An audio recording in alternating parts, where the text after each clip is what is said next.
day 7, match day 13, and it's none other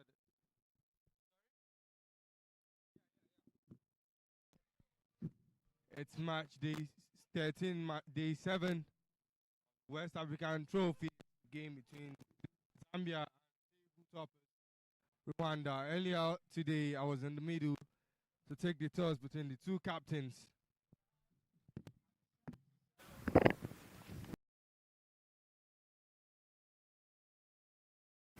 After a very much deserved rest day yesterday, teams can come in and play, and it's match day 13, match 7, match day 13 of the West African Trophy T20 here in Abuja, the NCF Cricket Over, is the match between Zambia and tabletoppers Rwanda. I have here with me Captain Javid Patel of Zambia, Didier Ndikubimana of Rwanda, match referee Tony Timnadi, and our third umpire for today, Tokwe Onikoyi.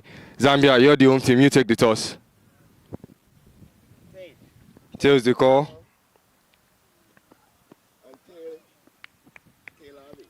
In a cooking manner, you won the toss today. What are you doing? We are going to ball first.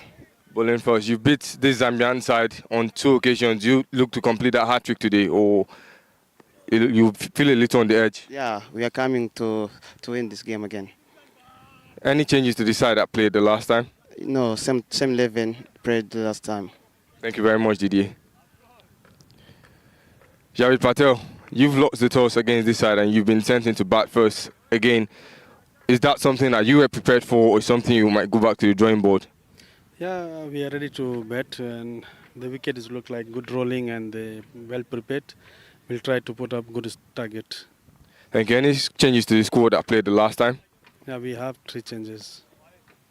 Thank you very much. And that is it from the middle. Rwanda won the toss and they've elected to bowl first.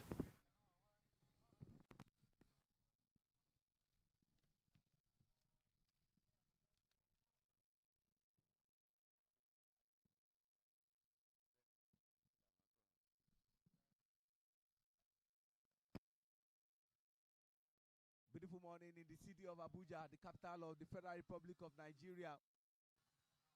The perfect weather for a game of cricket to be played.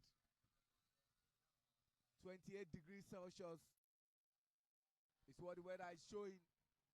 And after a much deserved rest yesterday, we are back to activities here at the Moshood Abiola Cricket Stadium, Package B. And what you just saw on your screen some minutes ago was my colleague Peter Isewi conducting the toss for the 2 captains, Didier Indibukumana for Rwanda and Javi Patel for Team Zambia. Zambia, the home team, Rwanda, the away team. The away team won the toss and elected to field, thereby putting Javi Patel's team to go and bat. And from the team Rwanda, there are no changes. But for Team Zambia, there are 3 changes. And let me quickly run you through some of the statistics. Rwanda, after playing 6 matches, have won 5 games, lost 1, and have 10 points, a net run rate of 1.573. Nigeria find themselves in second position, played 6 matches, won 5, lost 1, have 10 points, 1.104 net run rate. Zambia in third, they played 6 matches, won 2, lost 4, have 4 points, minus 0.707 net run rate. Sierra Leone find themselves in fourth, play 6 matches, won none, lost 6, have no point, minus 2.125. For the batting, the person topping the batting chart is Hamza Khan, 6 matches, 181 runs from Rwanda. Niyo Mugabo Isai, also from Rwanda, 6 matches, 163 runs. Danladi Isaac from Nigeria finds himself in third position. 5 matches he has played, 154 runs he has posted. Asim Mohammed, the opening batter for Zambia, in fourth, 6 matches, 148 runs. And Zoyeb Chand, also from Zambia, 6 matches, 141 runs. For the fielding, Sulaimon Rushewe, 6 matches, 8 dismissals, 1 catch, and 2 run-outs. Oscar Manishinwe, the wicketkeeper for Team Rwanda, 3 matches, 6 dismissals, 1 catch. And Kenneth Boniface from Nigeria, 4 matches, 5 dismissals, 4 catches, and 1 run-out. For the bowling, Emile Rikuriza, the top bowler, 6 innings, he has bowled 13 wickets, economic rate of 5.72 and 57 dot balls. Muhammad Nadir, 6 innings, 11 wickets, economy rate of 4.20 and a 3 dot balls. Isaac Okpe of Nigeria, third position, 6 innings, 11 wickets, and Bimeyi Manazapi, 10 wickets, economy rate of 5.45, dot balls of 68. And after 12 matches, 24 innings, 2,809 runs have been scored, 166 wickets, 2,603 balls have been bowled, 217 extras, 224 fours have been played, 75-66. 10 players have scored 50 runs plus, 11 players have had 50 runs partnership, and just one have had 100-run partnership. 11 maidens have been bowled, 1,246 dot balls, 64 catches, 2 stumpings, and that's how things have panned out. My name is Seun Ajidagba. Great to be here at the commentary position, and also super excited to welcome my colleague Peter Isewi. The 2 umpires for today, umpire Habib Dairu Amoto Enesi, into his 51st T20 international game, supported by Olawale Adekoya, the standing umpire. Good morning, Peter. Thank you very much, Wajida. It's nice to be back here for another interesting fixture against a very much competitive side, Zambia, who have not really been lucky against Rwanda. And the two previous meetings, they've had to open the bat and start the innings on with 2 men in the popping crease. The first match, Rwanda won the toss and sent them into bat. The second time, they won the toss and chose to bat themselves. This time around, Rwanda has done them another favor by sending them into bat again.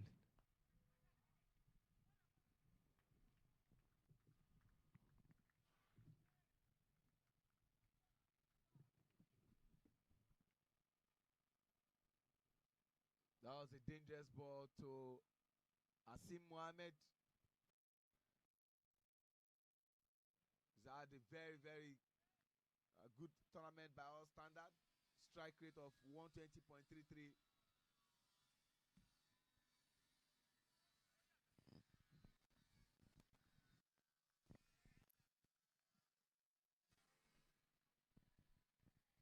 His other partner is Azim Patel.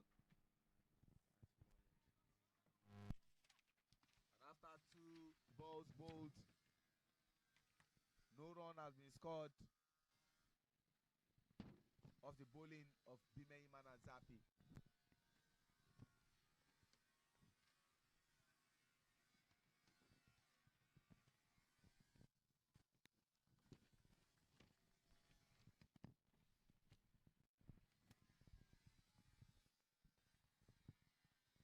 The rule in cricket is very simple. The good balls, you respect them. And when it's bad, you not only punish them, but you punish those balls very, very well.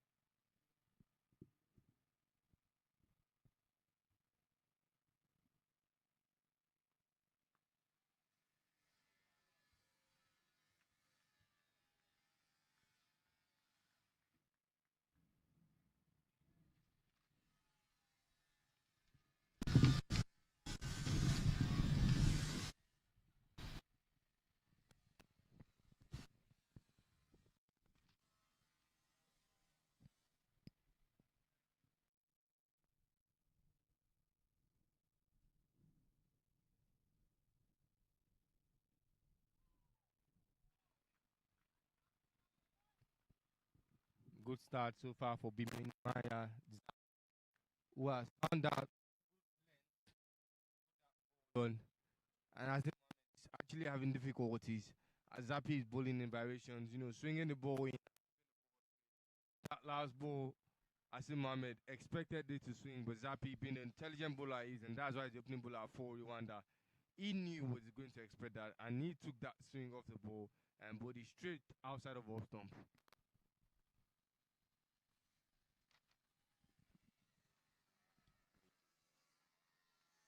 Joins the growing list of players aboard maiden, and with that makes it the 12th maiden that will be bowled at this tournament.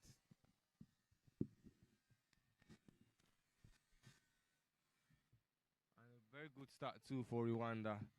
First over, no run given. This is the first run we've seen anyone score in the opening over of this tournament.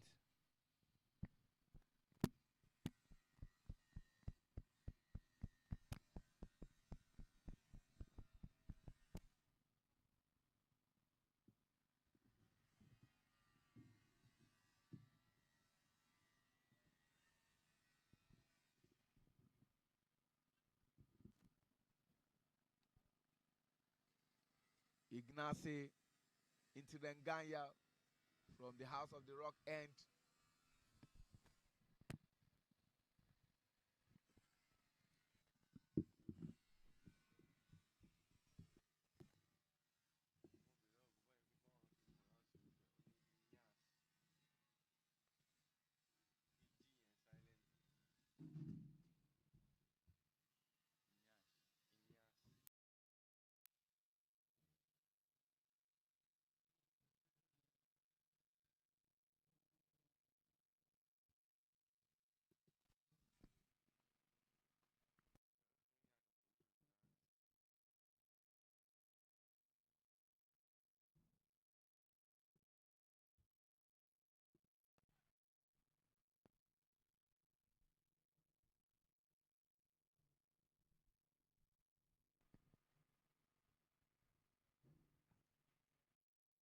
Asim Mohammed couldn't do much.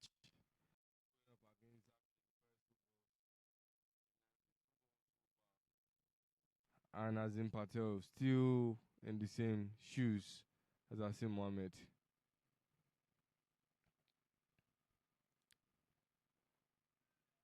Good length balls by Zappi in the first over. Yoke length balls by Ignance. It doesn't matter how many times these guys face. It seems like Rwanda just keeps coming up with something better, keep improving. As Zambia is improving, Rwanda has shown that they are improving faster.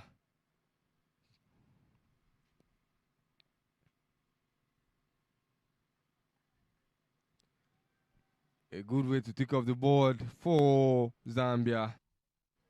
Azim Patel, edge of the bat, races towards boundary. As there was no fielder at that third man region to stop that ball. Nadi Mame was put wide. Good start for Zambia. 4 runs already on the board.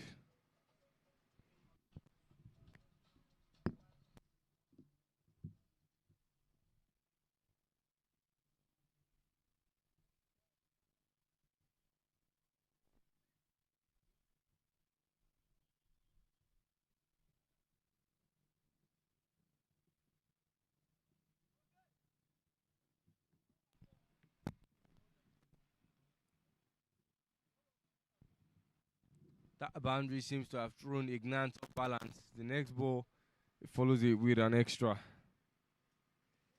Much to the pleasement and amusement of Zambia's Azim Patel.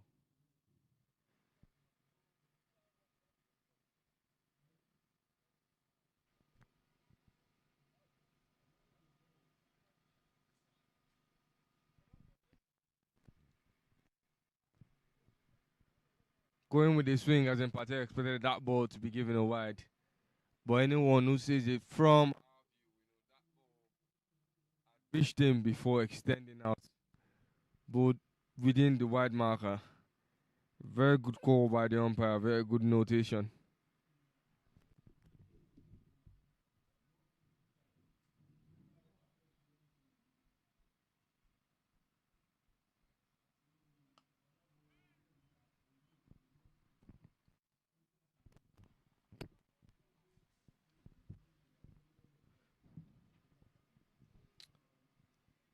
Zambia have really struggled with playing on the front foot and finding the gaps. It's either due to the efficient bowling of the Rwandan side or they've just not been able to click as a batting pair. A lot of tension. This game will determine if they might actually have a chance of making it into the finals. A win today and a win tomorrow and next tomorrow could put them in that spot of making the final. Currently on 4 points. 6 more will take them to 10, and depends on how these two tabletoppers will perform going forward.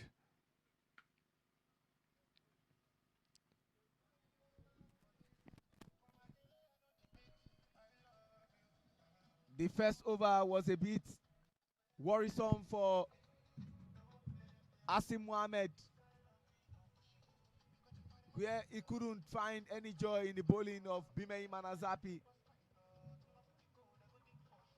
But things are gradually taking shape from the third over, which is the second over for Bimeyi Manazapi. See that again on replay. Sends the ball into a place where Bimeyi Manazapi have to have a rethink.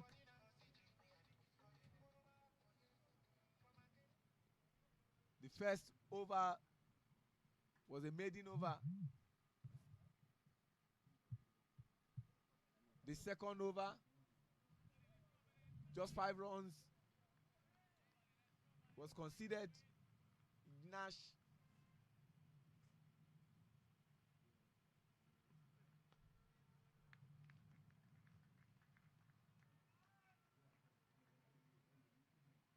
gradually they are ticking the box.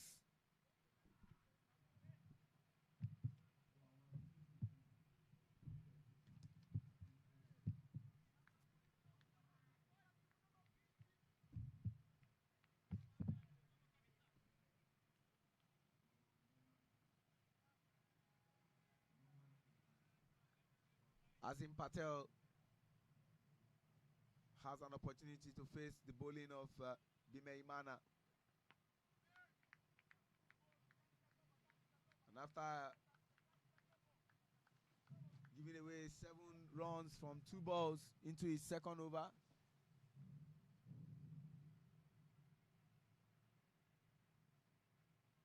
the third ball was much better.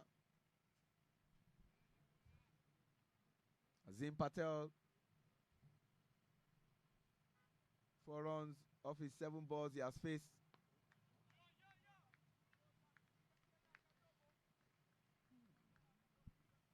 You need to commend the strong mentality of Zappi,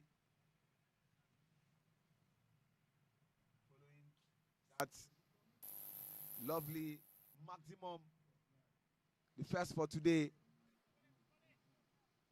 and the other 1 run that was stolen. He's come back stronger for the next 2 balls. No run, you don't want to try it. Looking at where Captain Didier is fielding from.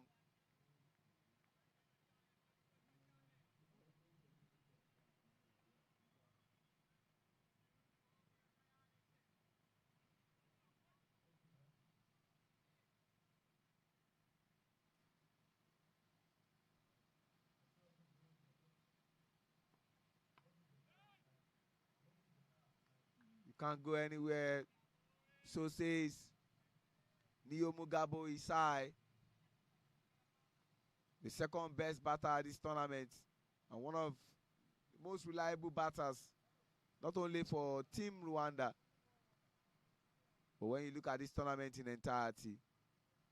And that has brought us to the end of the third over. We're currently on 4 runs per over. And when you do the mathematics, it gives you 80. And they're looking at this batting side of Team Rwanda. With how they have fared, you agree with me that Team Zambia needs to do better if they want to upset the apple cards, score more runs. Into Rengaya.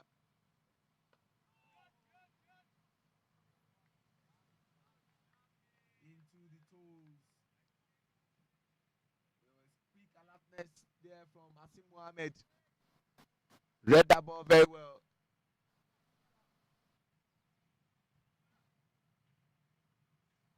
Zip the ball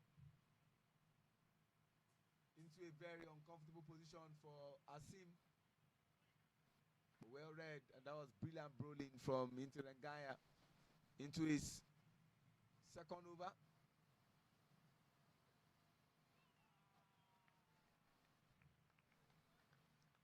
Great bowling there. After 2 balls bowled from his second over, no run made by Team Zambia. You need to commend the tidy bowling of this Rwandan side.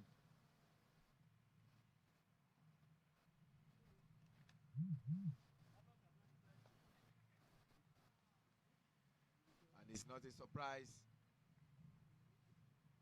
why of the 4 bowlers, 3 are from Rwanda.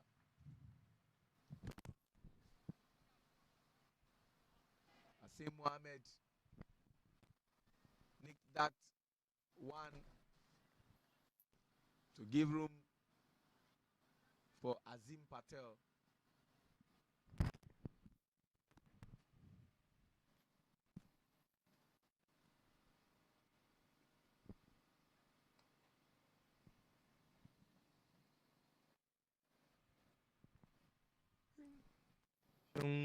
Zambia are having difficulty playing into the gaps, finding especially after that very massive and watching the full that they have played 2 fours now already, but they've not really had that chance in between the wickets because of just how compact and precise the bowling of Rwanda has been.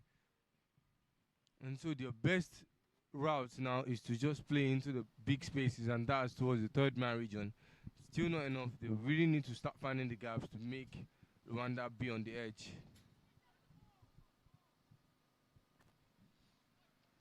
Looked like it was going to be a bowl and cut for Interengaya. And I must commend him. The usual Interengaya that we know by now should have given you about 2 to 3 extras. None has been given at all. And he has bowled 11 good balls.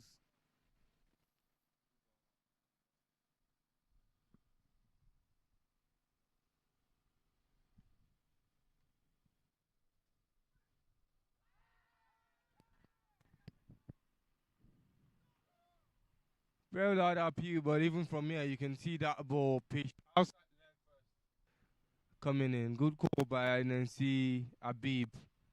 And then in the fourth over, on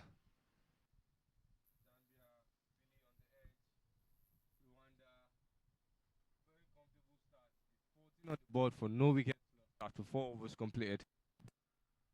But you have to say also that Azim Patel was very lucky after that appeal from Interengaya for the wicket of Asim Mohammed. Azim Patel had already left his crease, and the man aimed for that wicket, Didier, but unfortunately missed. Else they could have been down by 1 wicket. Now from the Citygate end, Muhammad Nadir, the man who has the highest number of dot balls from batters, is coming to bowl into his first over. Looks like a runner chance. That was a bit risky, but they survived that scare. Hamza Khan was almost going to send out a batter who has similar attributes to him.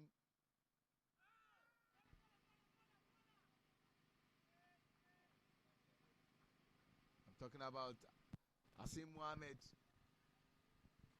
And it will be a nice story for Hamza Khan if he gets the wicket of Asim Mohammed, either by stomping or run out, knowing that the man is also breathing down his neck when it comes to batting.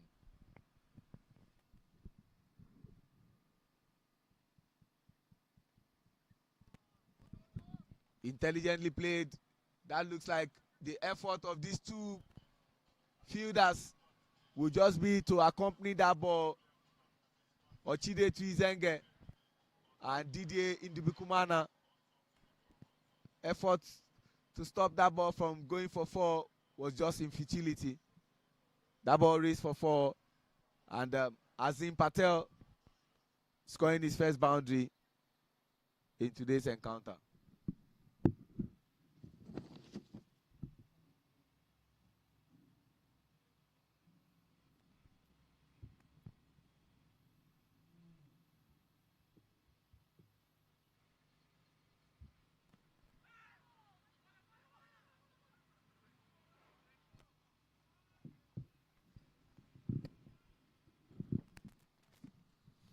That looked a bit risky. The two have to watch it. If they are running, it has to be very quick. Didier will not spare you, and Didier will not offer you a second life.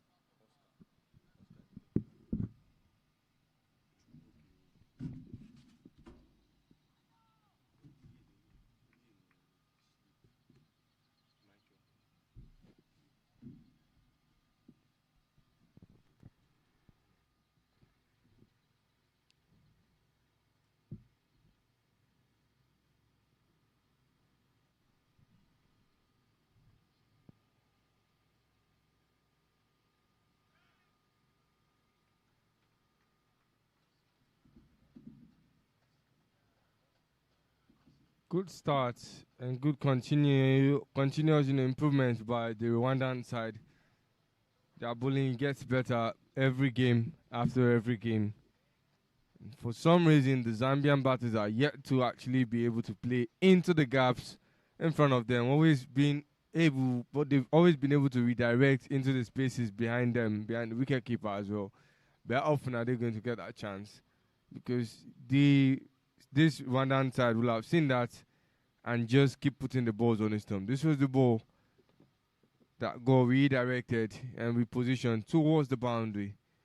Saw that well as in Patel and took that chance.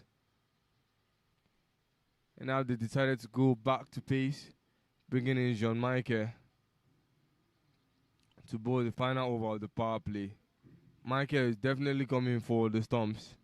I think Mohammed hasn't really been able to play balls coming on his foot.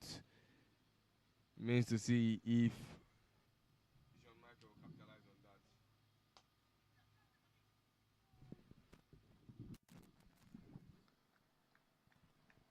Good attempt from Bimei Manazapi off Azim Patel, but that looks more like he was going to lose his wicket. Maybe the replay will tell us more about that. Looked more like he was going to get that. See that again on replay. That shot wasn't played the right way as in Patel wanted. But the boundary was brought forward regardless, and it's a good thing. No one cares how the shot is played, just where the ball goes to.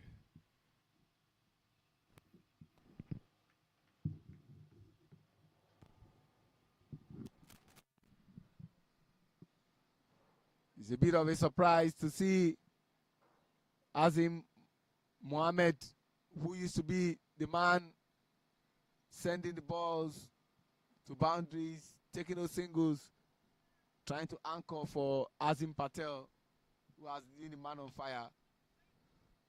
Oh, lovely piece of fielding there from Neo Mugabu Isai. Just keeping that ball of bounds towards the field as is. I don't think it's something intentional, but it's happening regardless. On 3 separate occasions now, there's been almost a chance for a catch, but that one bounce to the fielder is what keeping this wicket standing this long.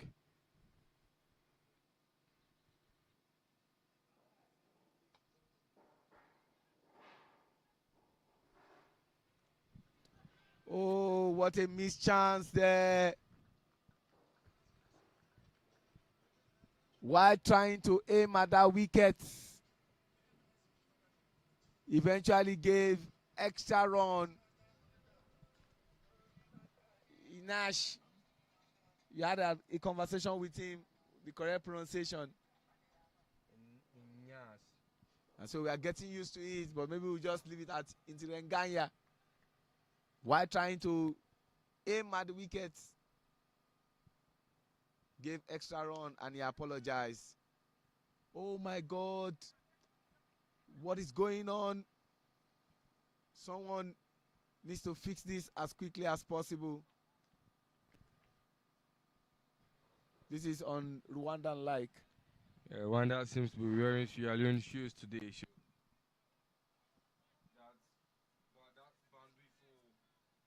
From directed him, Daniel Gumisenge could have dealt with it better.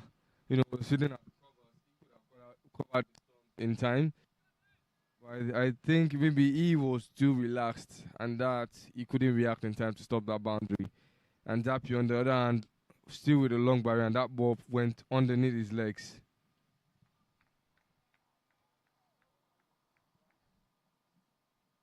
This is the same kind of boy okay tried to bowl against Zambia the last time. That one bounce, but he did it too high and was given a wide. Very good thinking by Jean Michael.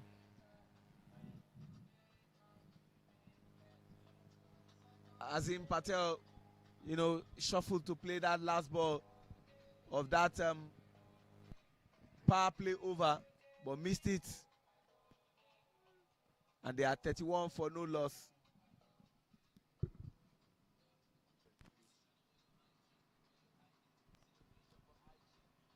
Yeah, sure. It's 33 for no wickets lost. If there's anything Zambia is good at, it's keeping their wickets, at least for a lengthy period of time. But one thing that we've seen happen, one of the major issues we've seen happen, is that once the first lose 2 wickets, more wickets start to fall sporadically. And that is something that they will need to work on. Their middle order hasn't been really able to complement the top order. And that is a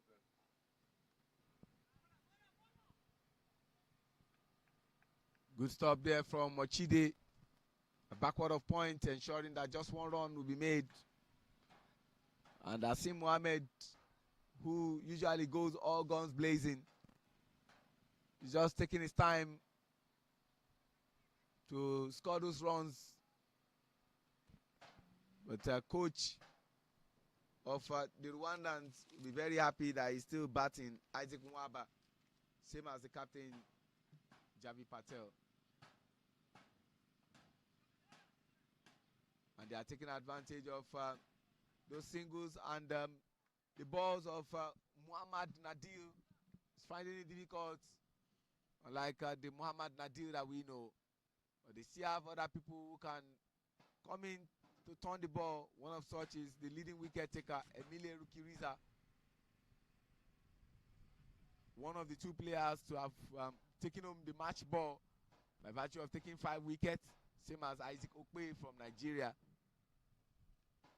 And the second player to win back-to-back player of the match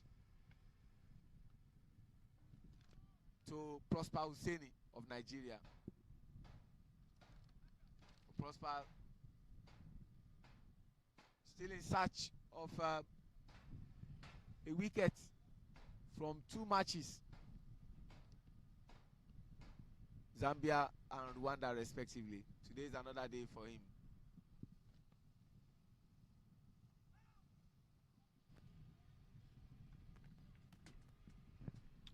Good decision by Nadir to employ a deep square leg. It's one of the most used fielding positions in this tournament, especially for the Finas. Azim Patel could have scored a very important boundary, but luckily Daniel was there. You And with wanted a to good say stop. John? John, my apologies. Thank you very much for that show. That is what I talked about. That one bounce has really given the fielding side issues in terms of getting that wicket. It's like Zambia are actually doing it on purpose. We're not getting the runs, so how about we just tease you a little bit with those wickets that you're looking for instead? A great attempt from Captain Didier.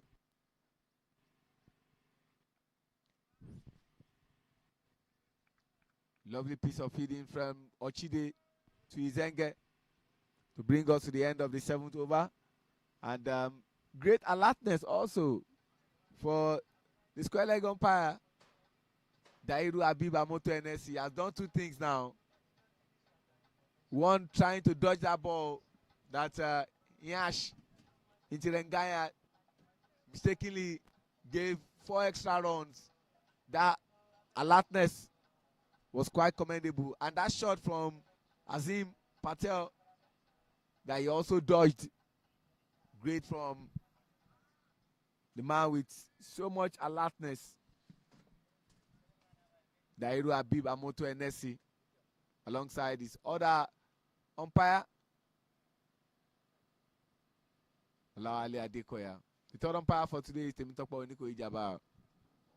And much later this afternoon, take 3 between the away team Sierra Leone and the home team Nigeria.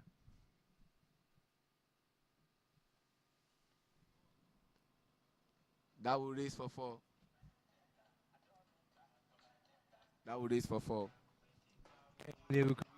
Deciding to just give that ball a chase. I think he just wanted to build stamina, but that ball was always destined for 4.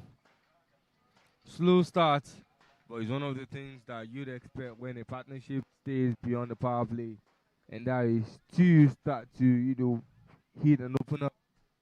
The impact has been just that, just haven't been really complemented by the middle order.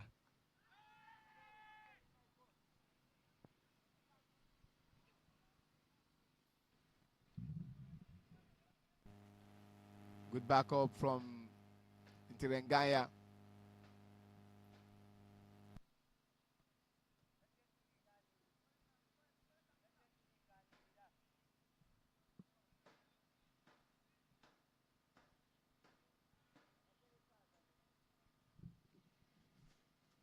The signal from the standing umpire, NSC, showing to the scorers, leg by.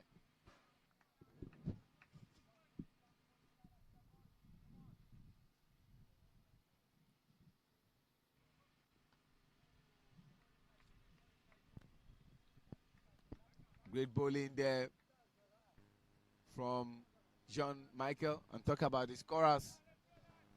Shout out to our scorers. Aulata Regbeshola Isong, Remy Gloria, and Agata Wadiali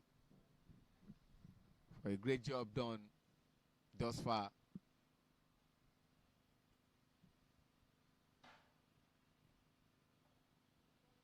Great thinking from Iradukunda.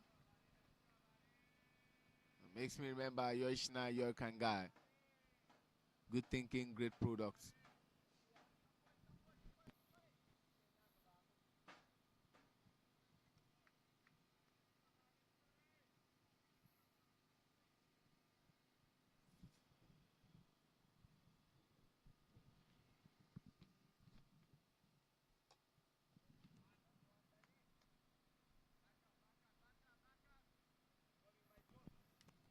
Just one there, saved by Daniel Gumuyi-Senge.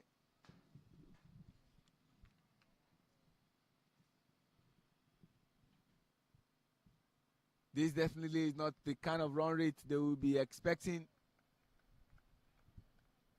But the fact that the 2 opening batters are still batting,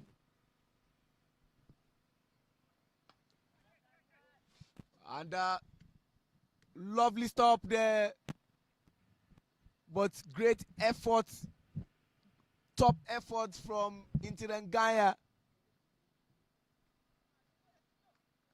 Looked like he wanted to stop the ball from even going for a maximum, but eventually it became 4 runs. See that again on replay.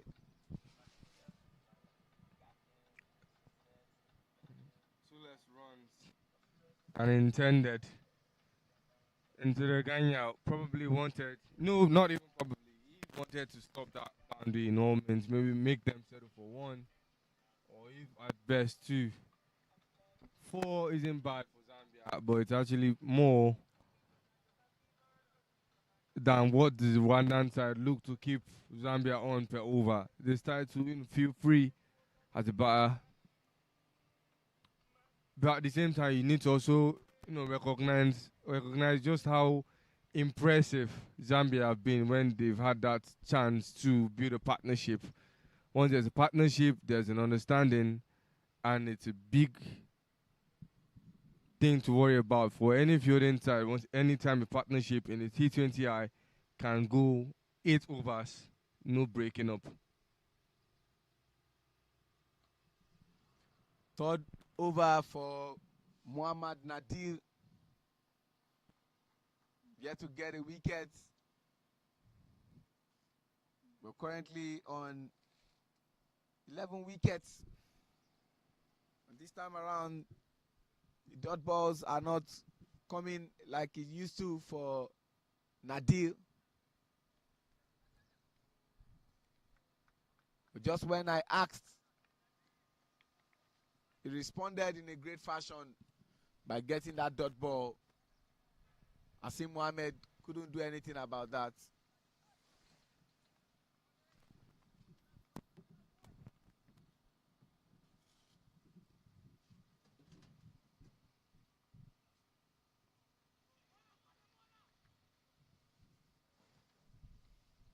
Great awareness from Asim and Azim.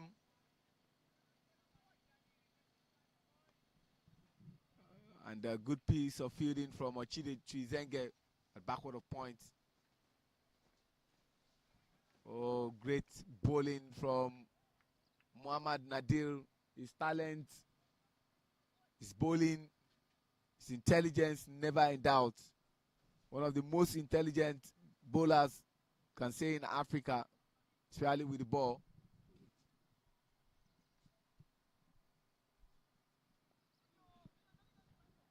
And that was almost going to creep into the legs of Asim.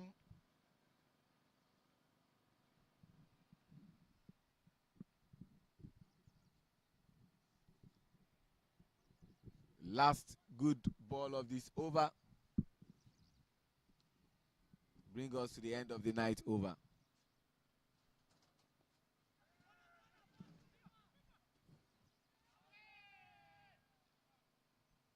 The square leg umpire says, I see it all. Azim has to be very, very careful. And maybe this should just give me an opportunity to say, we are seeing the 25th innings. But Peter, let me take 1 minute to appreciate the ground staff that have done a great job, led by Francis Ategeka from Uganda, Danjuma Gamache, Amos Ibrahim, Ijoko Ebenezer, Jacob Silvanus, Ishaku Sunday, Bashiru Yahya, Usman Aliu, and Azan Tanko. All of you, you deserve a big round of applause. And I'm sure that Peter will also say 1 or 2 things about the ground staff. You always see them when they work with so much passion and dedication and commitment. Yes, very much. Making this ground of international standard is not something that you can just hand over to anybody. Francis and the rest of the team have been very consistent in making sure this ground meets the standard in terms of preparation. And every match, you see them rolling. Every inning, there's rolling. Every game, after every game, for the next game, they make sure that pitch and the cracks are minimized. Having this much games in consecutively is not an easy feat. It's not something that just pops up. It's not something that you want to, on one ground consecutively. It's not something very, very common. But Francis had made sure this ground standard is at the same level you start with and always better than the last time you met it. Thank you very much, and you also deserve a lot of props. This is 1 week into this activity, just like I've always said that you need to give your very best in whatever you find yourself doing. Yes, the man get the first wicket. Emile Rukiriza breaks that partnership. They were just too short of scoring 50-run partnership. But that partnership has been broken now.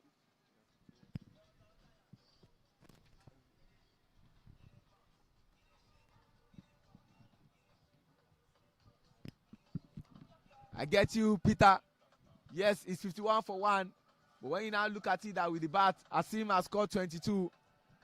And Hazim scored 26. Exactly a week ago,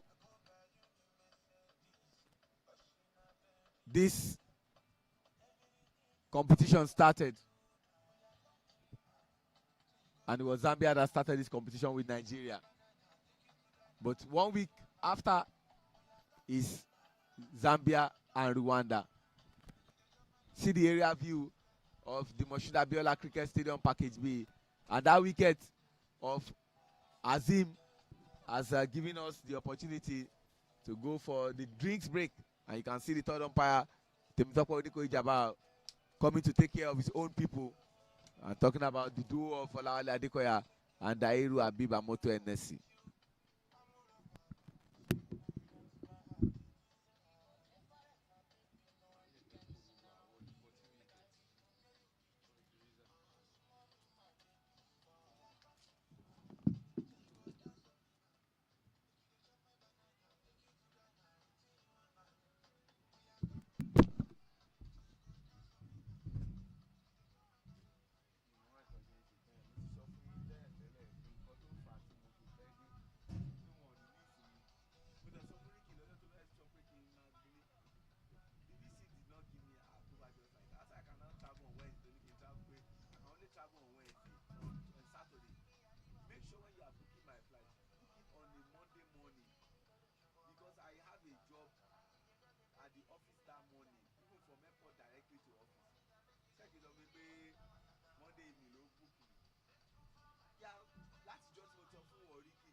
New batter in Jackie Musa Patel for Zambia currently.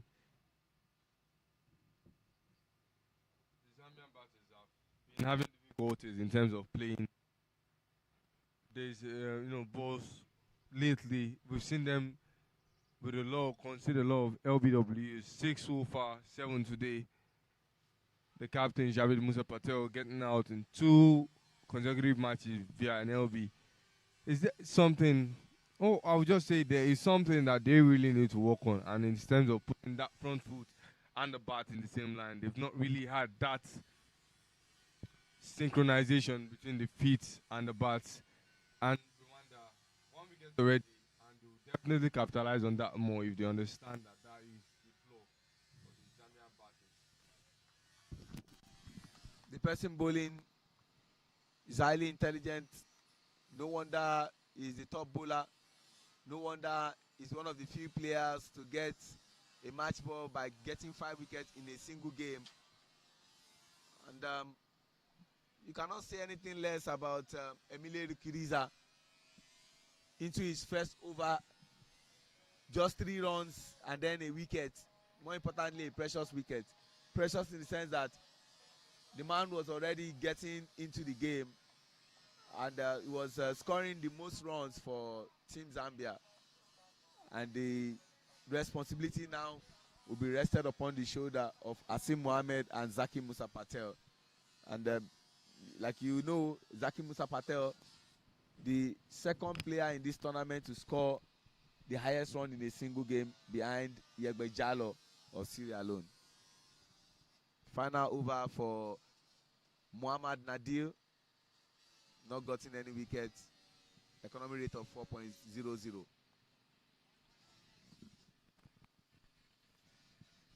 That was an RSK by Asim Ahmed. Late flick, late contact. If that ball had gone for the pads at that timing, it would definitely have been an out.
Asim, 31 balls he has faced, scored 24.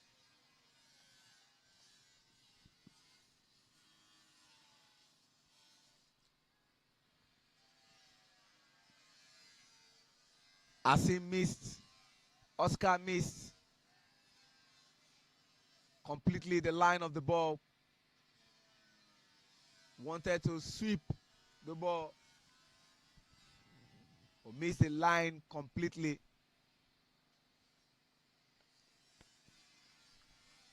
This one stretches for that ball.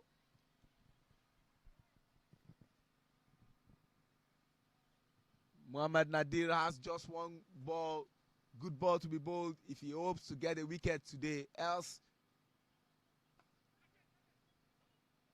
and he ends without getting a wicket. But not bad for a bowling spell of 4 overs, 15 runs conceded, but no wickets. Nadir Mohammed has been a fantastic bowler in this tournament, not giving too many runs. The most runs he's considered in an inning was 28, and that was in the first game against Nigeria. Prior to that, he's giving out 16, and that was in the day before the rest day against Nigeria. And the lowest he's giving out in an inning was 4, and that was in match they won against Leone where he took 4 wickets. That tells you just how fantastic he is.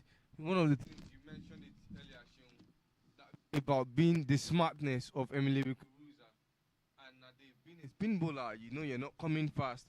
So that intelligence has to be there. You need to know where to put the ball. Speaking of where to put the ball, I'm surprised as Hamza Khan is coming to bowl for the first time in this tournament. Being top of the table gives them a chance to experiment.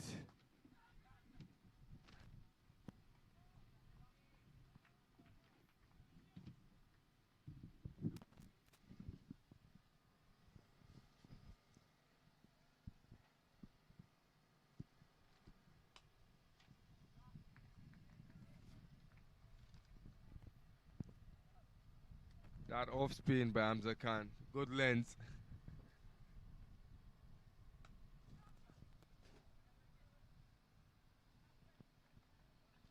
Nyash, great piece of fielding, stopping for to become just one.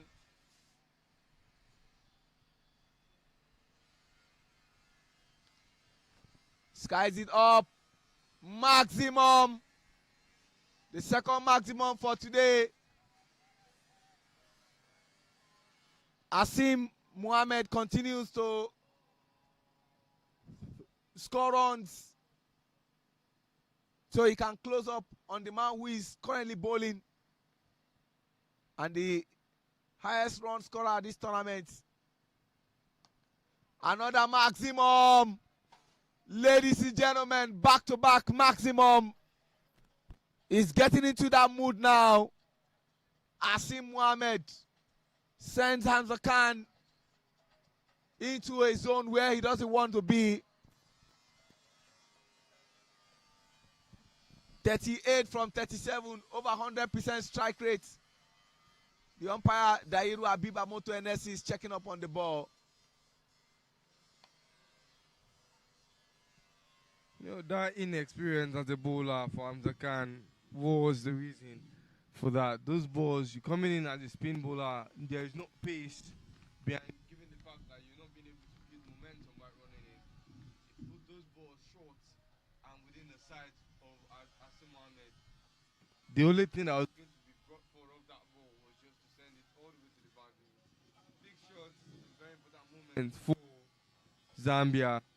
A decision to bring Hamza Khan in with the ball has helped them boost the runs on the board. 71 already after 12 overs completed.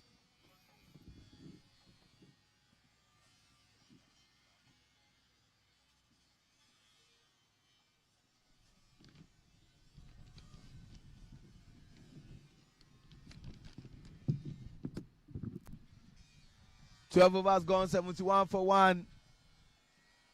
The wicket of Azim.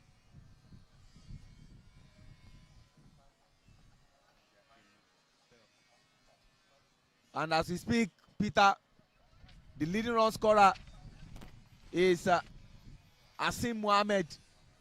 Those two maximum he scored made him equal Hamza Khan, and the last maximum now made him on 187, while Hamza Khan is on 181. Captain Javi Patel will hope he continues to bat and probably score an half century.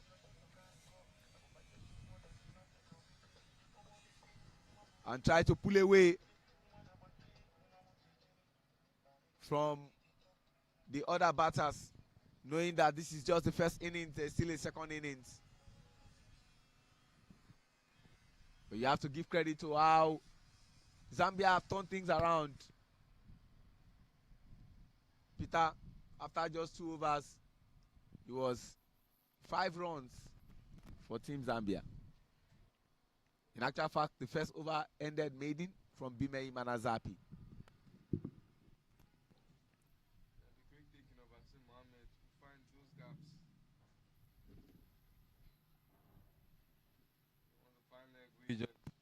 Finding those gaps in the third man, and that big 4 into the deep was one of the things that helped them kick off the runs. And now that an opportunity came to punish the bowler, which was Hamza Khan being the scapegoat, they took advantage of that, put more runs on the board, and now there's that chance to relax and get those singles. If it was before then, they might probably have to lose on that wicket already because they want to go big. And go big they do. Gave a big chase, Daniel Gumisenge, but didn't get to that ball on time. Asim Ahmed just will not stop. He's been here, he's felt comfortable, and he's just extending his lead on the leaderboard for runs scored. Was on 187, added 4 more to that, 191.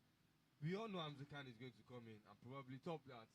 But for now, for this inning, and for the rest of this inning, Asim Ahmed has taken that top spot. And he's extending his lead again. 6 more, and 6 more to Zambia. Asim Ahmed is on fire right now, Sheung. But again, you can't, from this position, be so confident that Hamza Khan will come in and, surpass him. Yes, Hamza Khan, great batter with so much intelligence. But sometimes we always say that one ball could do that damage. He might come in and not get the runs. You will recall that against Nigeria, where he scored 30 and his other batter, the captain of the side on that day, DDA, scored 52. The second ball of that over, which was the first over from Prosper Hosseini, coming from the Seagate end, he will have lost his wicket by virtue of that drop catch that got the wicket keeper and the captain injured before he received the medics. So some things like that do happen, but again, it's cricket. You can never say never. It's just one shot of half century, and once he does that, yourself and myself will get up and give him that props. Ladies and gentlemen, 50 up. 50 up for Asim Mohammed. Congratulations. And you can see the bench. Very, very ecstatic bench. From someone who built his way in, has now scored 50 runs. And he can then open another chapter of batting. Very well deserved for Asim Mohammed. Very well deserved. He's worked hard. He's fought hard. We're not picking wickets yet, but with the bat, he's done a lot for this Zambian side.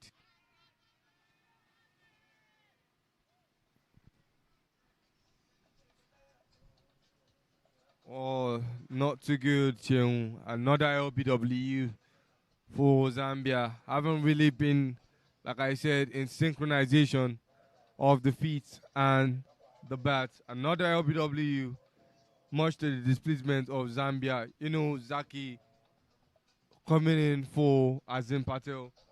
Asim Ahmed just hit another milestone for this inning and immediately of the next ball, a wicket lost. That is a drop in momentum regardless. It only remains to see if the new incoming batter will complement that. That was that maximum when on one knee, reduced that height within and made sure that ball came in contact with the middle of the bat. And this was that LBW. Right call by the umpire. Take nothing away from Olale Adekoya, one of the finest umpires in Nigeria and in Africa. Wale has done this for several years. Right from my days as a university student at the University of Lagos, Wale Adekoya has been an umpire. And I recall my first Nuga for University of Lagos back then was Port Harcourt 2004 and Maiduguri 2007. In Port Harcourt, I came back with the bronze, but in Maiduguri 2007, I came back with a gold medal. Ira Dukunda, Michael Jean to Ayas Dadabai.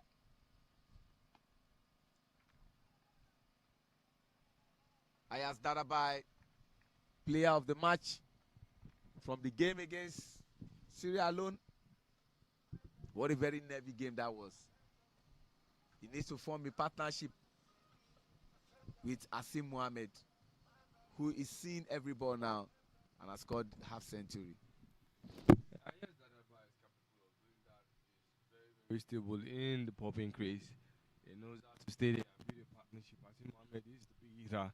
And if there's anything that Dadabai is good at, is keeping that ball ticking.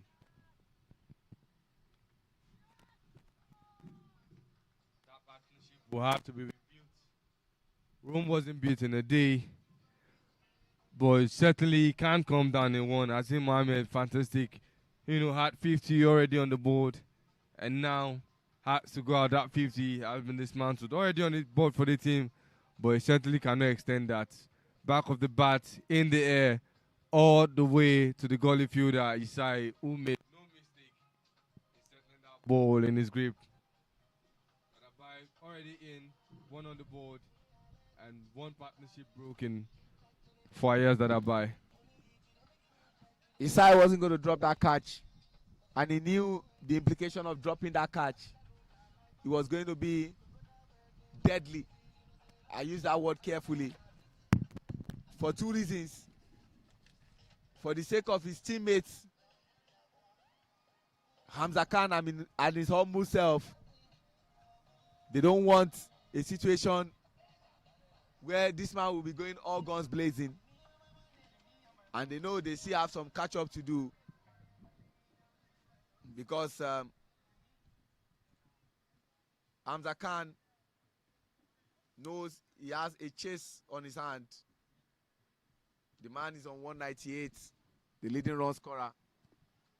And in comes Mohamed Baidu, who will be replacing Musonda Yamba Yamba when it comes to keeping the wicket. Yamba Yamba has kept the last 2-3 games, but he's out for today's game. Great start. The intent is clear. Sends the ball for 4 off the bowling of Emile Rukiriza, who is into his second over. And in his first over, he got 1 wicket and gave away just 3 runs. But into the second over of his first ball was sent for 4. See that again on replay. Thank you, Joseph Yakub, our VMix operator and the man who gives us the replay.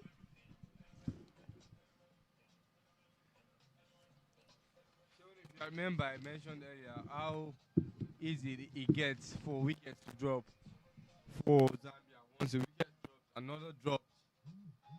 Once they lose 2 wickets, before you know it, more wickets start to drop. 3 wickets already for a partnership that lasted 9 overs, and already in the next 4 overs, 3 have already dropped. It tells you that the middle order hasn't really been complementing the top order, and that is a lot of work to do for Zambia.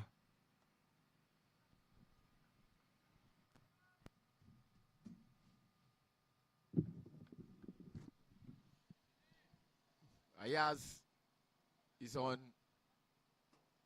200% strike rate.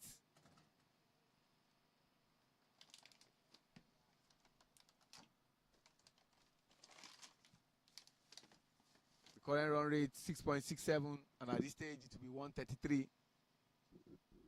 Emile Rukiriza. And you can see the wicket keeper Oscar Manishimwe sees the field better. They are adjusting the field setting. And he says, catch it. Oh, good attempt for Neo Mugabo Isai, but dropped it. But gets a pat on the back from Nyash Ntirenganya. That could have been the 4th wicket. That would have also corroborated the thought of Peter, who says the middle order find it difficult to complement the efforts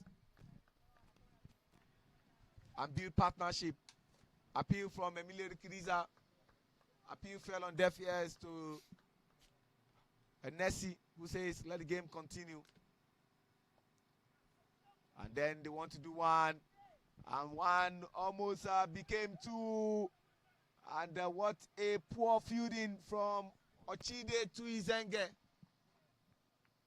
From what could have been just 1 became 2. I'm sure that again on replay. The dropped catch. It's as a knack of going low to meet with the ball. Maximum. Emile Rukiriza sent out of the stadium with that lovely strike from Ayaz Dadabai. 92 for 3 after 13.5 overs. 98, I beg your pardon.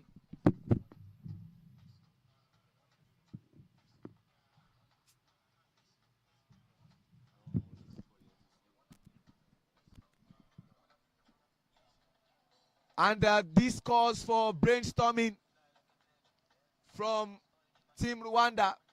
It's been a while I saw this from them, where they are racking their brain on who now comes to bowl. They don't want to entrust Hamza Khan with the ball.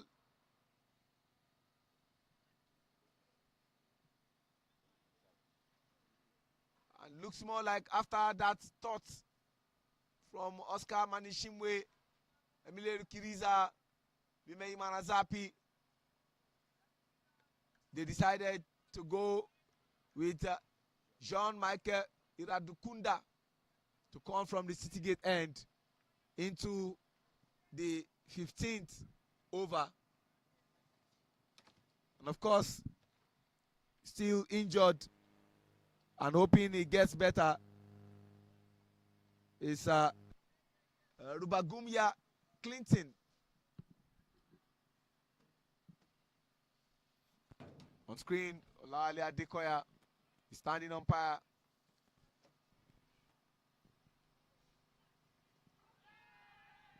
Appeal.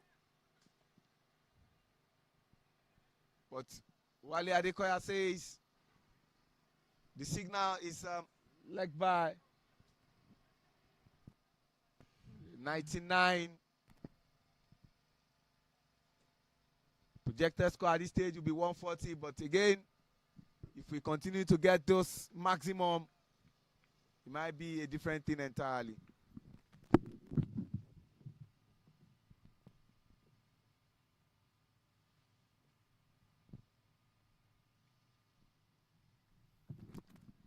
Century up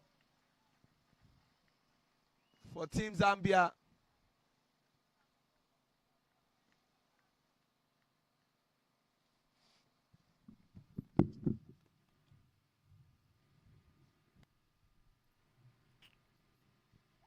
This game should be a difficult one for Zambia, but Rwanda are making it look easy. You know how good they are with the bat and the ball. And with the ball, they're even better. But Zambia have really stepped up. Picking up from that very big win against Sierra Leone. They have really stepped up as a team, building together, building partnerships together, building understanding together. The middle order too are looking to, compensate for the big efforts done by the opening pairs.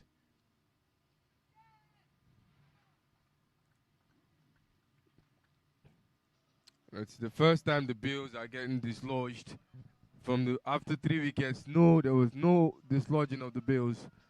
And now Baidu Mohamed is the first batter to get bowled out today. Missed completely the line of the ball. Tries to go big without looking at the ball carefully. And he loses his wicket. And it's 101 for 4 after 14.3 overs. And there are separate meetings going on the field for Team Rwanda. Some sets are calling each other to have a conversation, and some sets are doing another meeting. Yes, this calls for meeting.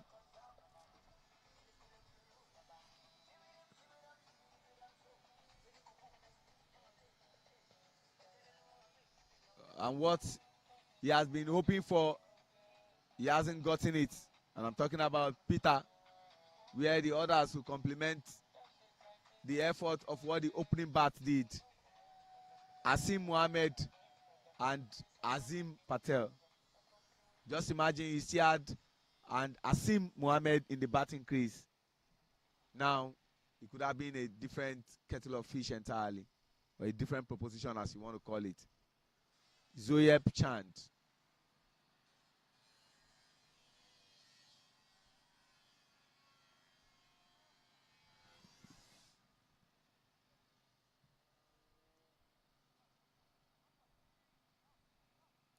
Left hand batter.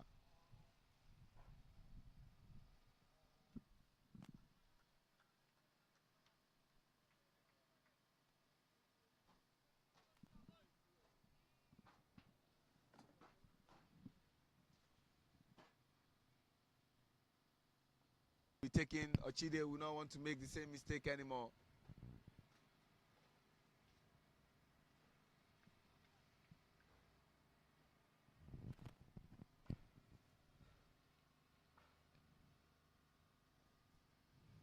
While Ayaz is on 200% strike rate, Zoeb is on 100% strike rate.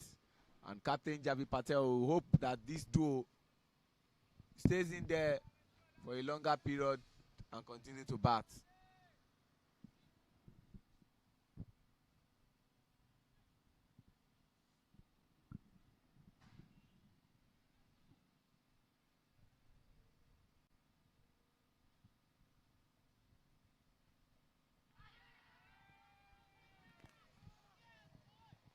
Iradukunda is on fire today.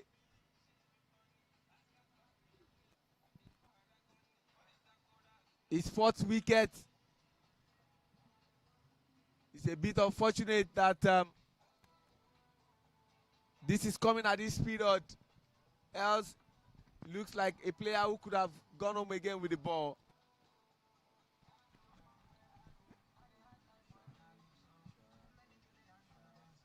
For LBW is something that they need to worry about.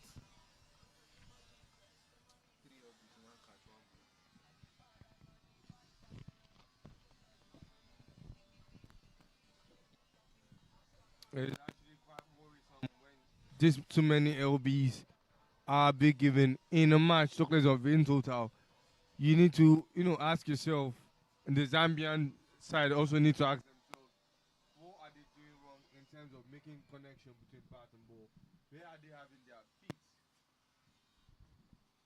that the balls keep getting around their pad? Anyways, big ups to John Michael Radukunda.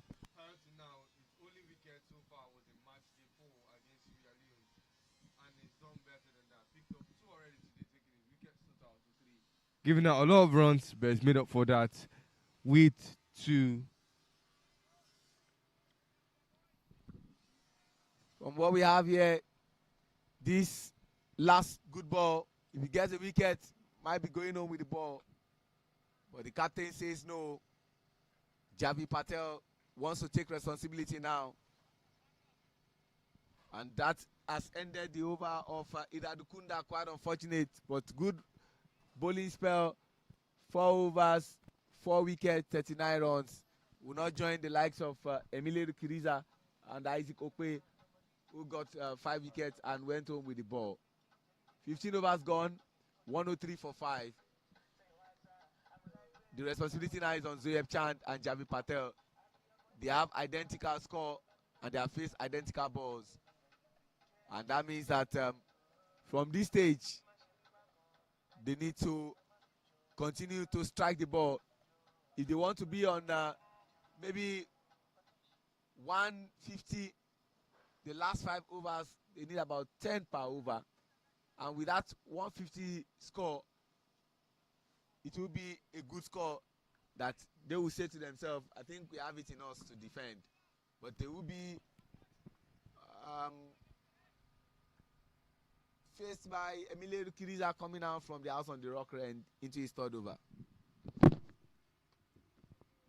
Yeah, almost into the tail end of the batting order of Zambia. And the tail end of Zambia aren't too good with the bat, and that says a lot on what Rwanda is looking for. They want to get into that tail end and put the Zambian side as low as possible on the board. I mean, I can understand for the captain of Zambia, tore his ligaments, only had surgery 5 months ago, isn't fully recuperated, and brought himself to come and represent the team for the love of the game and also the love of the country. And that is something very you need to acknowledge, not just as a cricketer, but as an individual as well. That dedication to a cause. And even though it looks a little bit uneasy, hasn't really gained enough control of that front foot. But he's still here, and that is why he's lost 2 wickets to LB, because he can't move his front foot out of in time. But regardless, this team really need to do better in terms of out of the way of the ball. This is the dying moment of the game, and dot ball is sacrilegious at this stage. You need to start scoring run off every ball.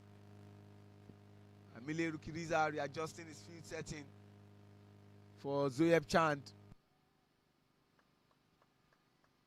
We are into the 16th over. Current run rate of 6.64. Projected score of 133. And if he ends at 133, that will be the exact score they posted against Sierra Leone some 2 days ago. Emile gives it a chase.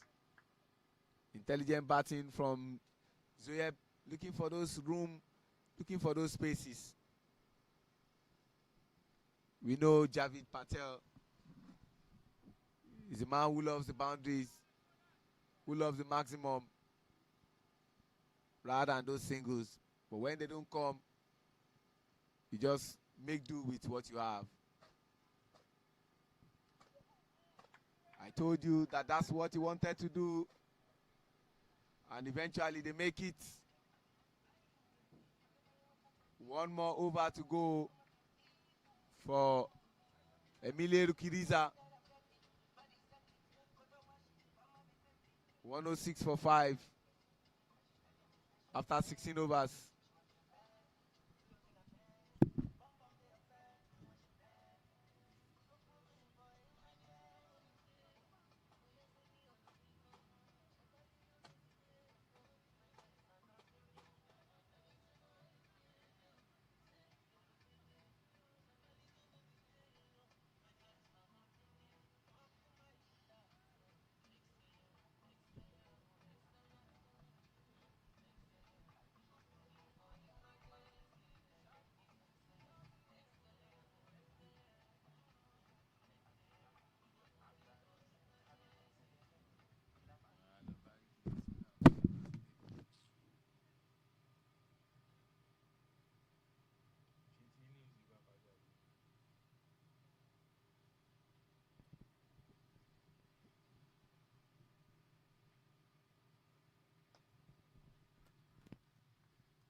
Comes full but stayed low as that ball could only meet the bottom of the bat. And Javid Patel will settle for 110 in Zoib Chan on strike. Both batters haven't really had a lot of taste on the ball with Zoib Chan coming immediately for an LB over Yaz Dadabai. On strike he is now 2 runs to his name.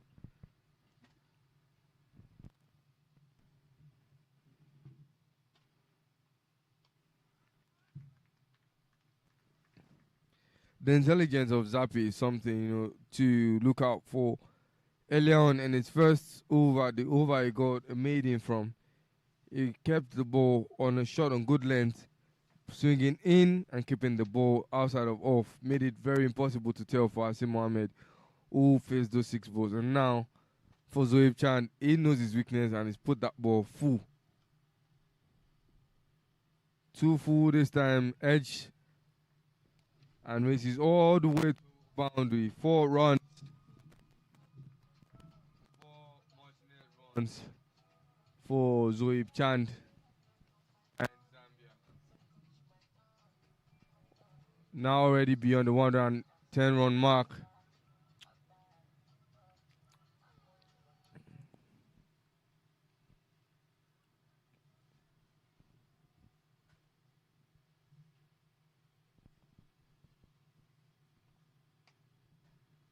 This time it is 1 bounce, but it was picked over covers.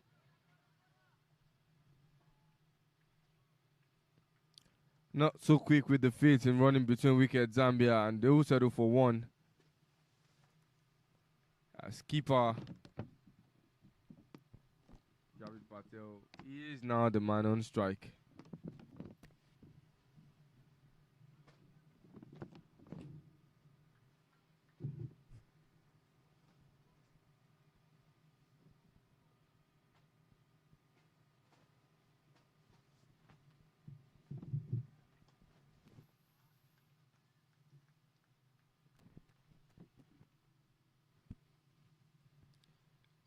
Doing everything possible to find the boundaries.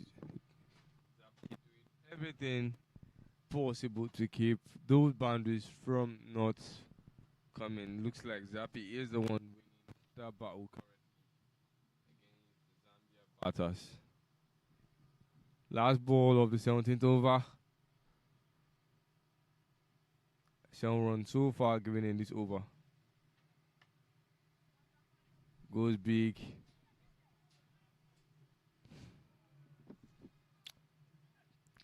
A big run from Jean Michael, running from long on to try and take a catch at long off.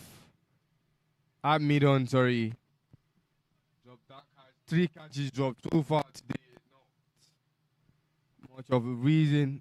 Sierra Leone, the LBs have been forthcoming, got wickets, 4 courtesy of John Michael, but he couldn't give Zappi his very first wicket. Sean, you've seen, you've been here, seen 3 catches dropped so far. Is that something to be a worry, even though the runs are still quite low for Zambia at the moment? Is that something to worry about going into the next couple of games for Rwanda? Absolutely, because when people do things that usually we are not used to, it calls for worry. After 17 overs gone, it's 115 for 5, and you have to say that they need to score those wrong. And you see that the captain trying to look for those big shots, but it's not coming. But good pick up there from Neo Mugabo Isai. And the question asked by Peter is a very valid question. 3 dropped catches is not the kind of scenes that we are used to from this team, Rwandan side, who are table toppers.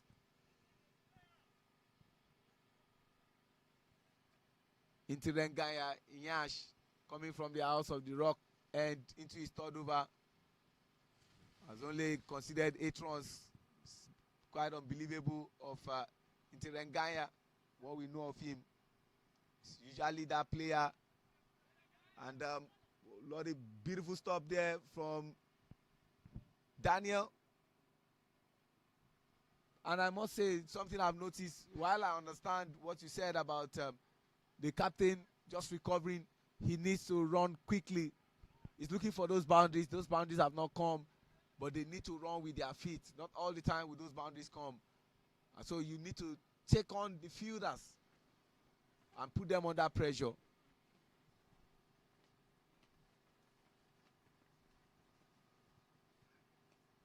He skies it up. Oh, lovely piece of fielding there. But great communication between the 2 batters. Great attempt from Muhammad Nadir. That cow corner sends that ball. And those are the beautiful scenes we like to see in a game of cricket, where you help your fellow brother in spite of it being a very competitive sport. Beautiful scenes. Lovely stop there from Muhammad Nadir. And great from Oscar Manishimwe, the wicket keeper of Team Rwanda, helping Captain Javi Patel to lace his shoes. Yash.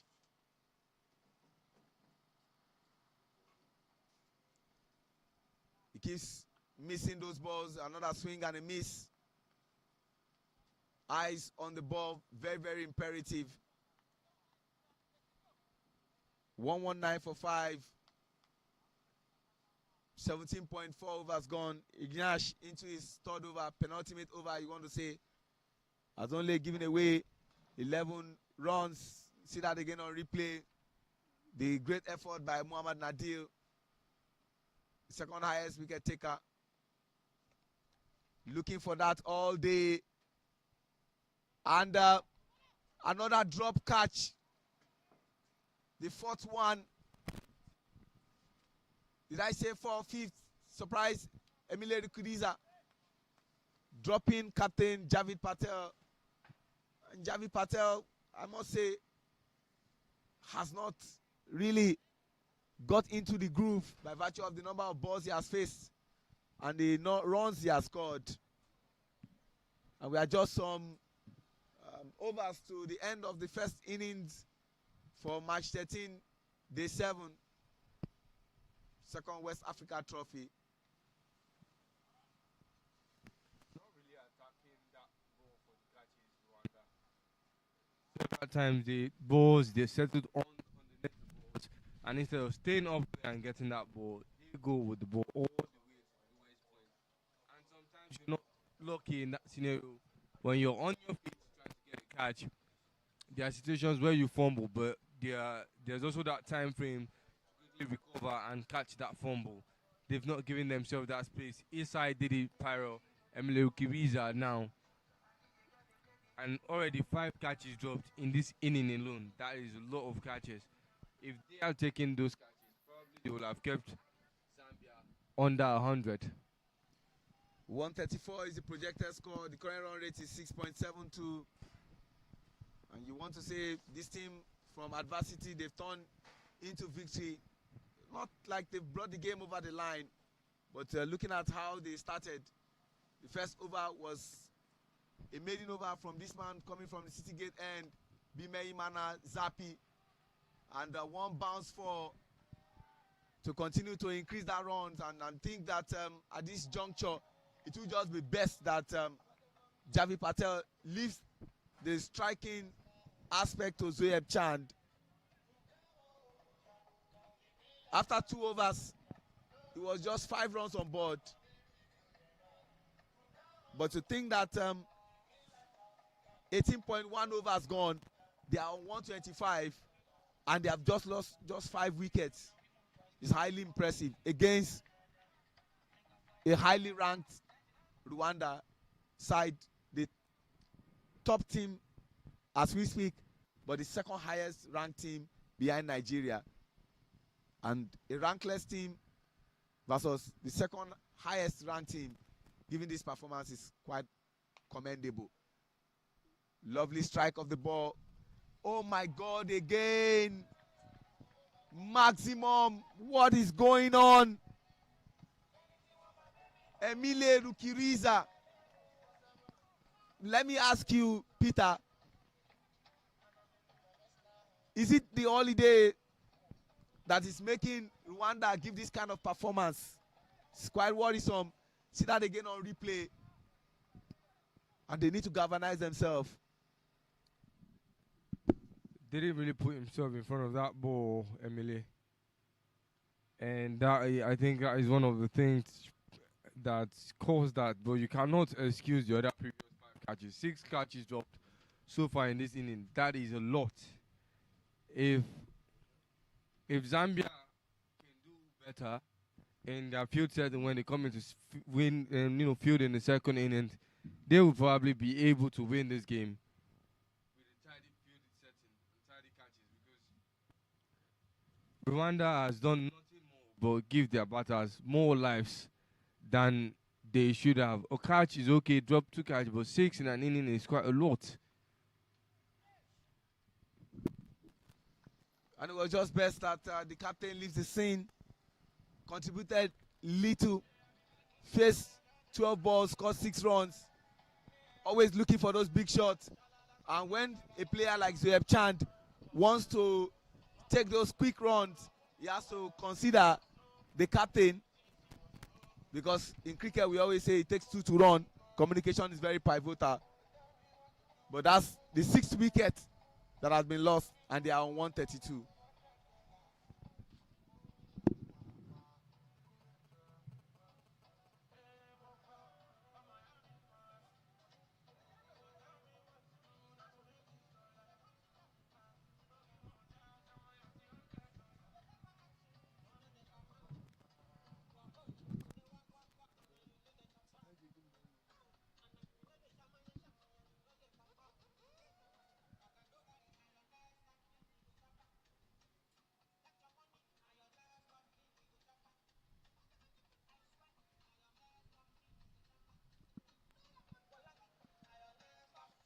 And in comes the new batter, who is expected to do a good job. Salman Sirajuddin Patel.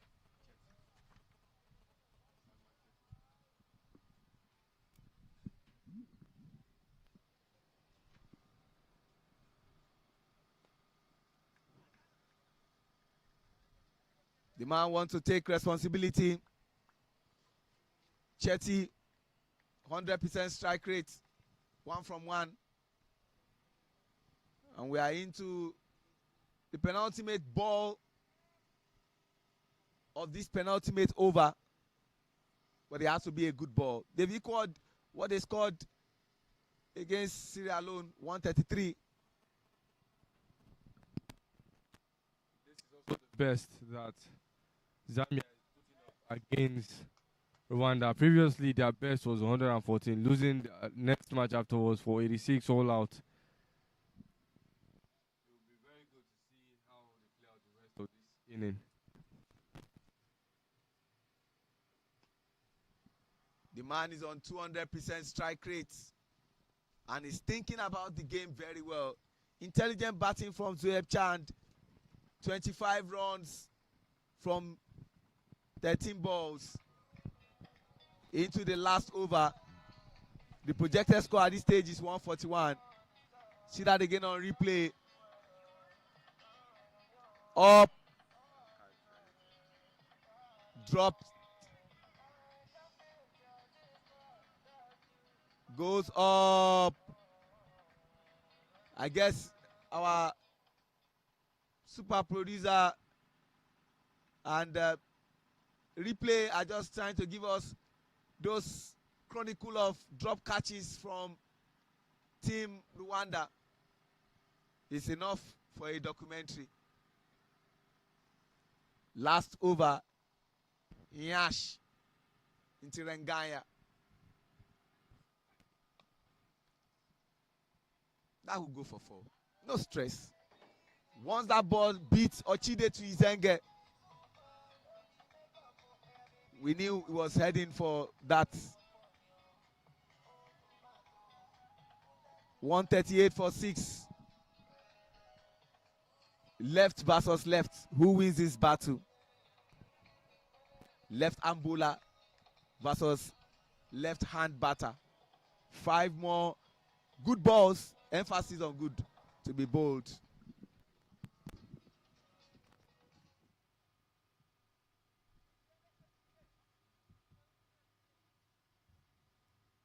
Left-hander to left-hander. Finally getting the ball on a line, much more comfortable for him. But it looks to be much more comfortable for Zoe Chan.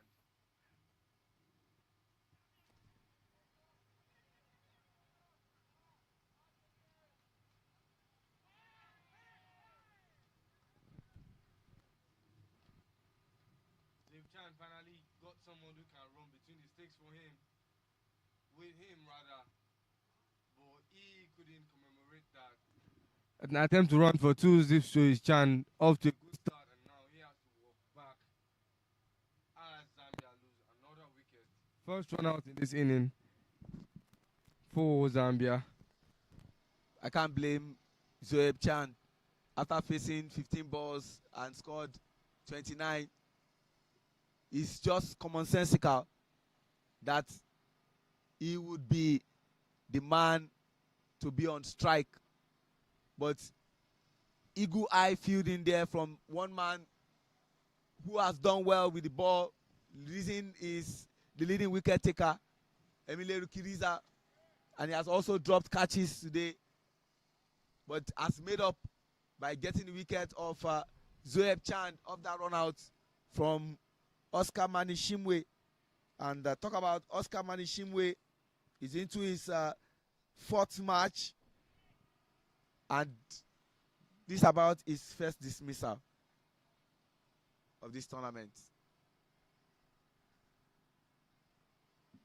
This man has an opportunity to face the remaining balls.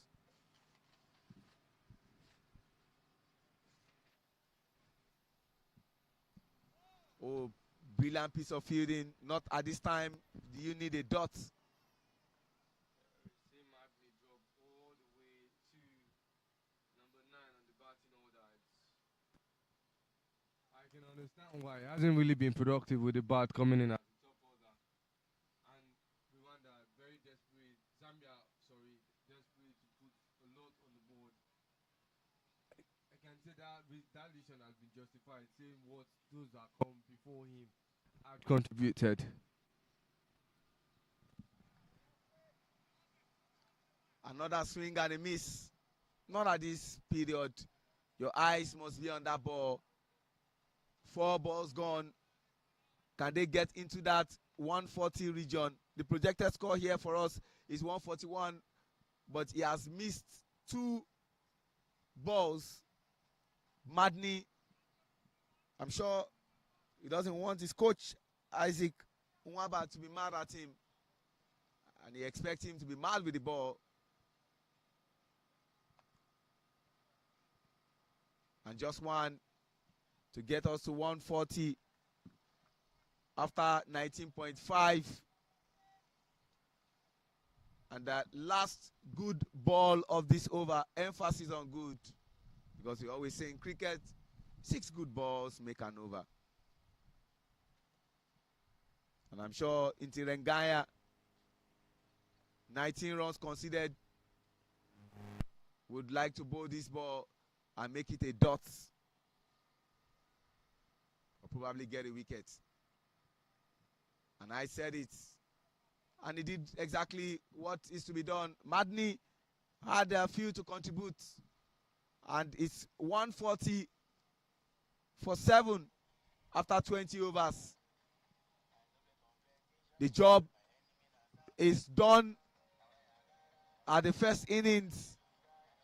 The top batter has to be Asim Mohammed, who scored 50.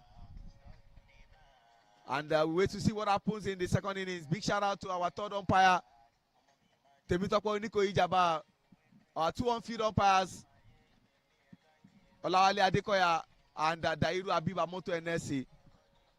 Shout out to all our ground staff, Ategeka Francis, Danjuma Agamache, Amos Ibrahim, Ijoko Ebenezer, Jacob Silvanos, Ishaku Sunday, Bashiru Yaya, Usman Aliu, Hassan Tanku, and also leaving out the people at the score area, talking about the scorers.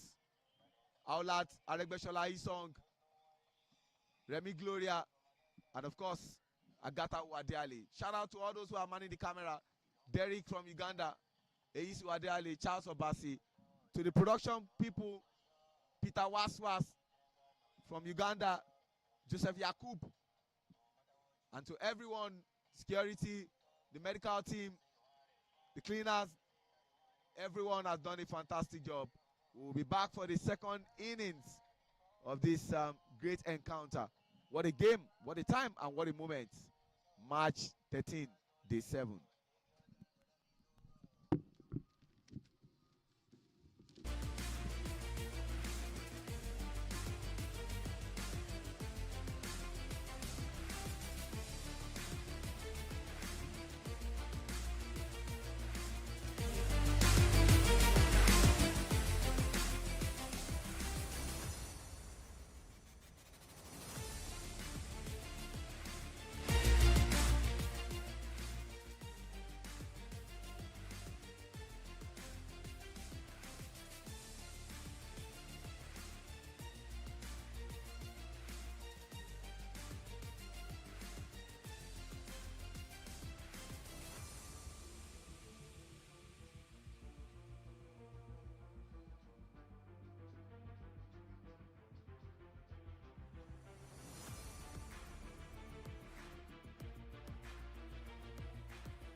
Yes, Dadabai is going to be opening bowling for Zambia.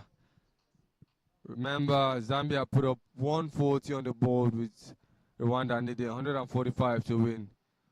Good innings for Zambia as Rwanda gave them a lot of lifelines and opportunity to remain in the crease, dropping 6 catches in total. 6 catches that they were punished for on several occasions. Now, Zambia will have the chance to either win this game or hand it to Rwanda. Hamza Khan, the batter on strike. Didier Ndikubgimana off strike.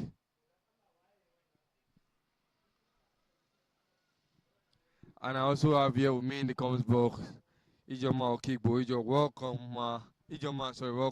into the comments box for another thrilling matchup.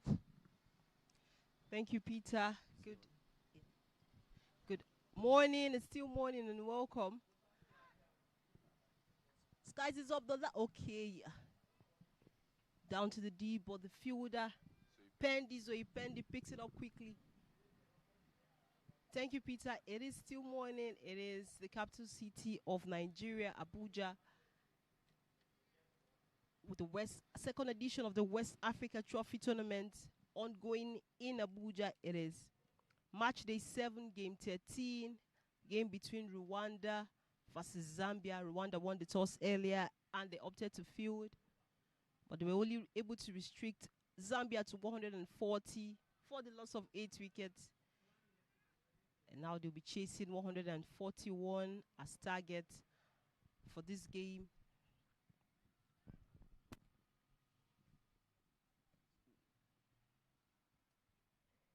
Dadabai from the City Gate end.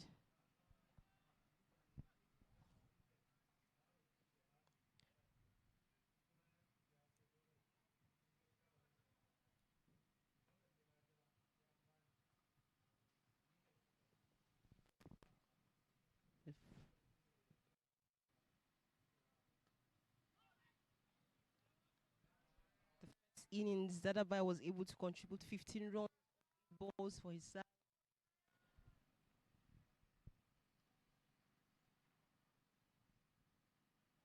With the ball now, Dadabai will be hoping they can try to snatch this one away from the Rwandan team.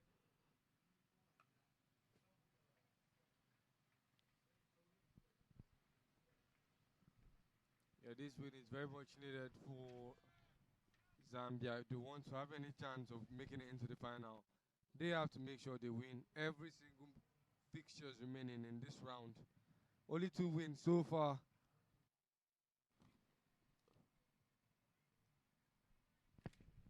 I would say, Peter, the Zambian side has actually improved per game. Every game, I would say that against Sierra Leone, they scored 2 points. Yes, IJ. Zambia have been very competitive. Every single match Zambia has played on this ground has been full of thrills and scares. As every time they've had to come on the field, either with the bat and especially with the ball, they've had the opponents on their edge.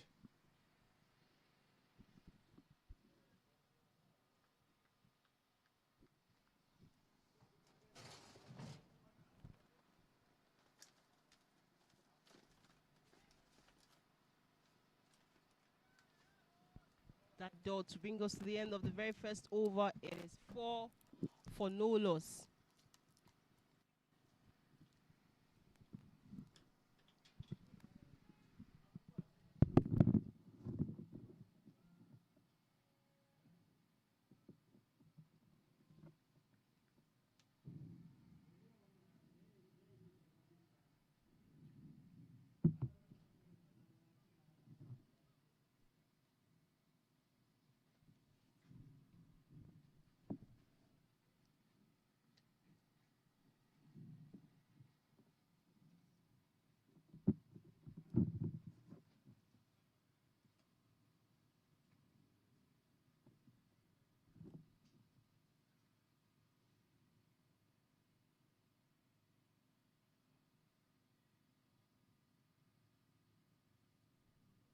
Zoe Pendi from the House of the Rock End.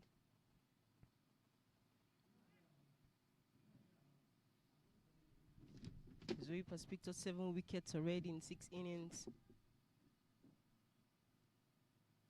Didier, the striker, on.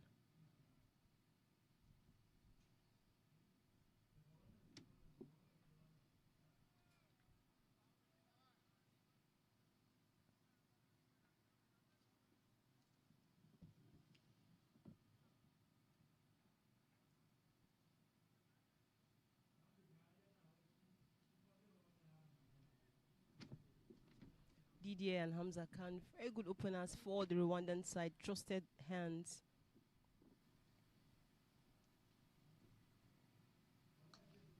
Ties it up. Would that be the first 6 or with no one bounce? One bounce, and that goes for a 4. Rather a 6. Peter, it looked like I saw a bounce, but it's Yeah, a that 6. bounce was on the ropes, and on the ropes it counts as a maximum, and that's the very first maximum for Hamza Khan.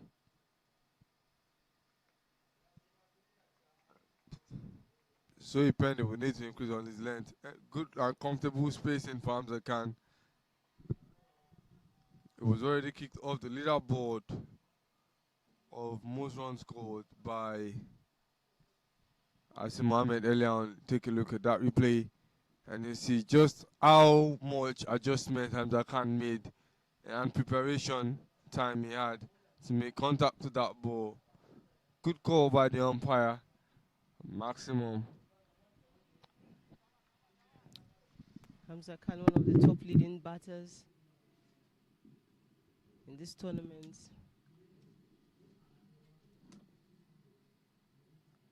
Prior to this game, he topped the chart.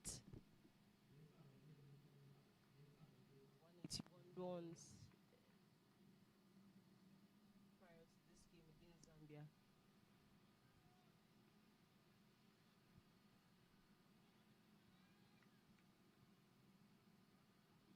Against Nigeria, openers Hamza Khan and him, a very strong partnership.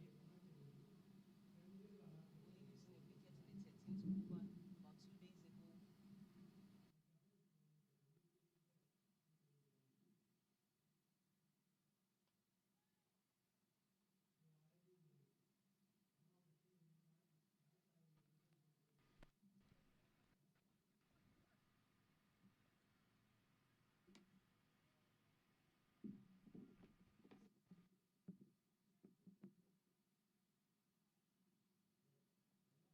Zambia will need to make early inroads in this game. It will be picking up an early wicket.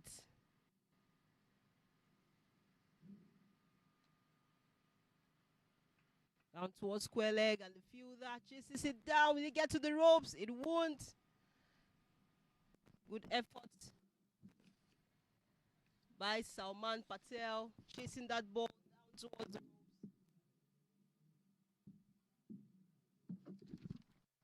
Yeah, the 3 changes to the Zambian side, by the way, as Musonda Yamba would not be behind the sticks today as he's been rested. Lawrence Mutali also not playing. Benton Chama, who played his first game before the rest break, is also not playing today.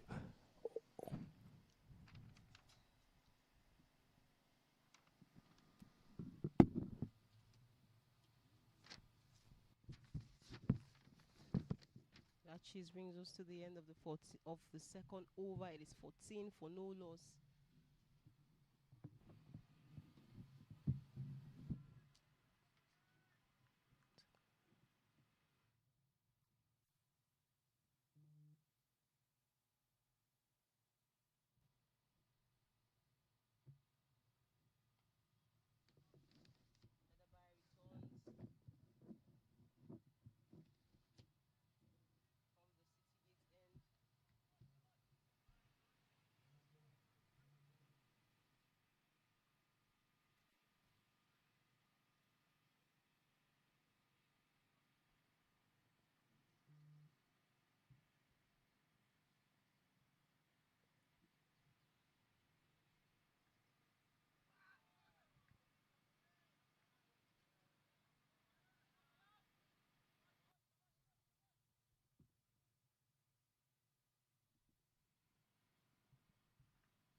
skies it up. One bounce for 4.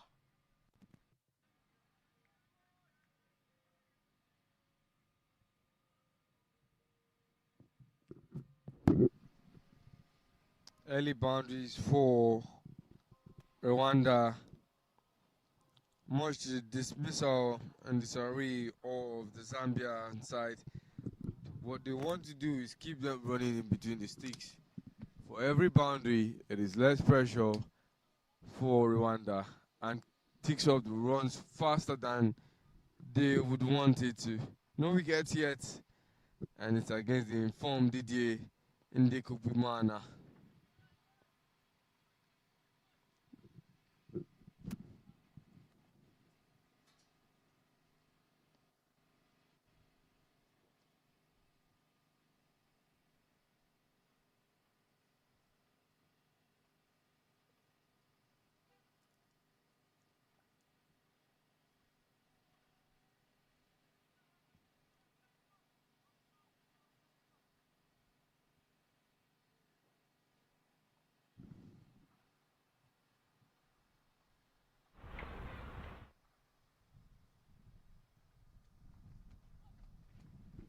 Try to scoop that one, Didier.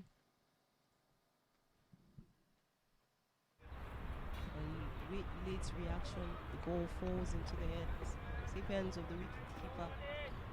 Yes, if he had stayed higher, probably would have made contact. Went too low, probably expected a full length ball, but that extra bounce spared Zambia of giving any more runs. That is a good end to the third over at strike rate of 6 per over. The total is 18 for no wickets lost at 3 overs completed.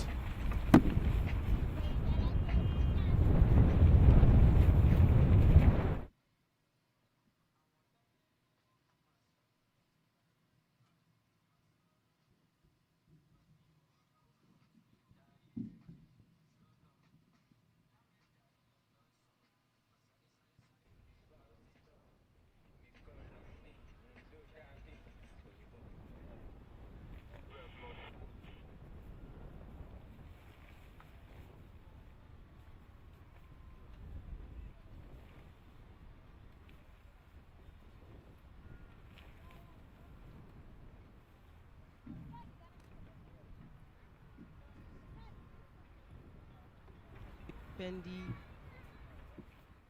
to the attack from the House of the Rock end.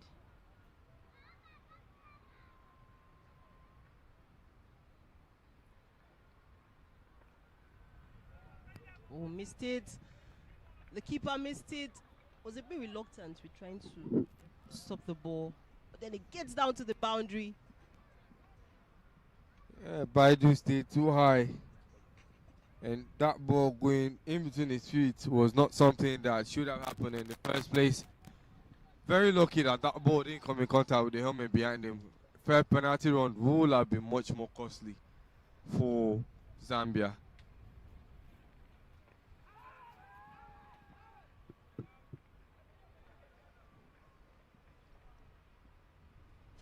Ball switching outside of leg any day, anytime is not an LBW. The umpire confirms that after that loud appeal.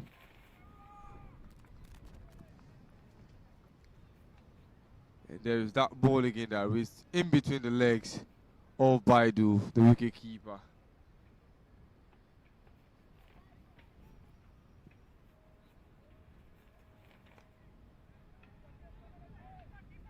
Towards point. And only race for a run.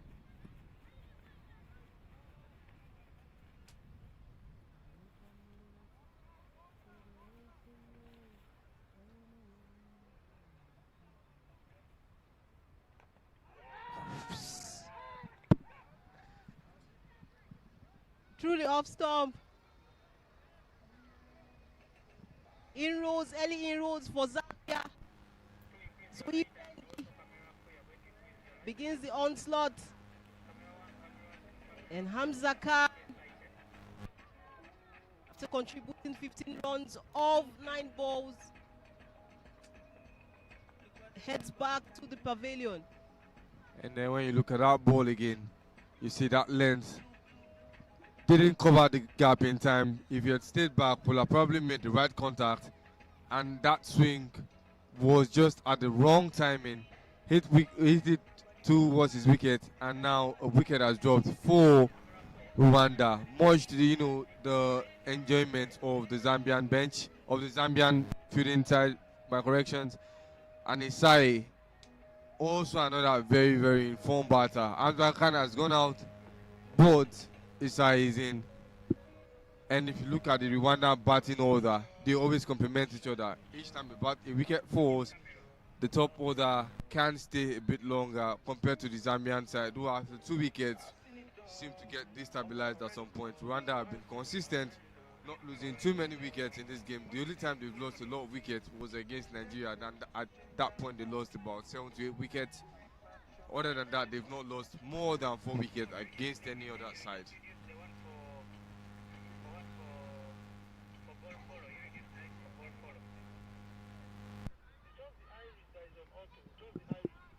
Even despite getting the wicket of Hamza Khan, there's still a lot more work for Zambia. Issa is well known to come in and always get on the strike immediately, attack balls immediately, and we might see even 3 boundaries before the end of this power play from Isai if he stays on strike long enough.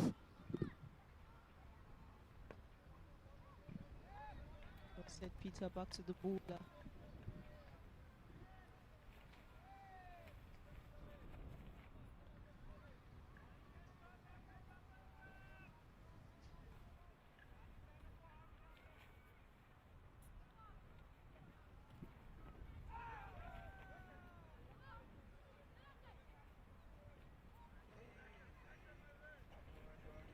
Dot ball, and that brings us to the end of the 4th over. It is 24 for 1.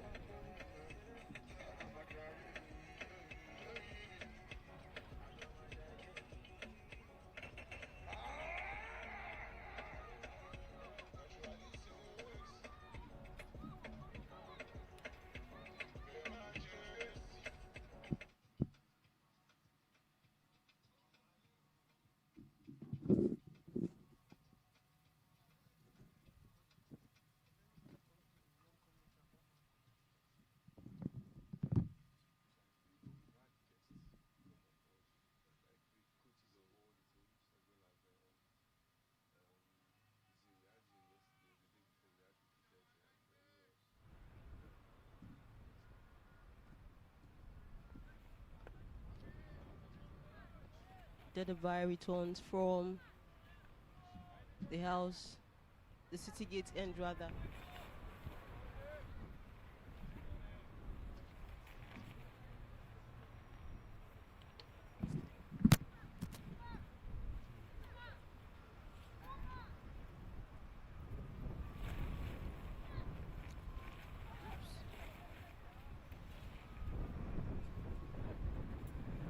Drawn in between those two. That was a chance for an edge. That was an edge. Probably because Baidu was too close to the stumps. Would have held on to it sooner, but they were lucky that that ball didn't travel too far and give this Rwandan side any chance to score more runs to the board.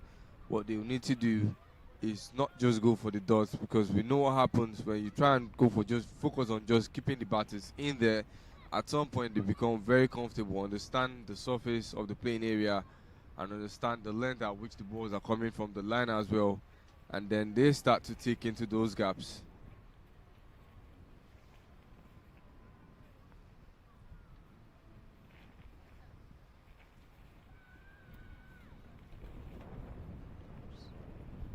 That is 44. No, there's a fielder at the deep. Covers quickly and they pick 2 runs. Quick running.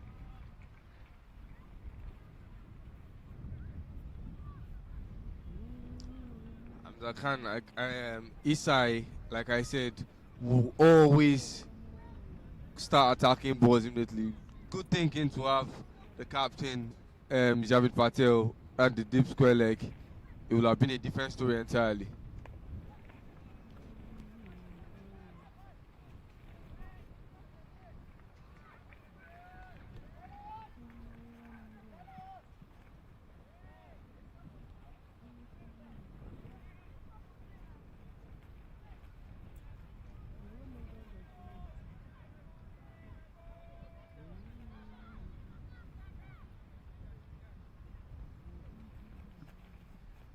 Peter, I would say it. Peter, rather, I would say it. How finds a tall square leg, but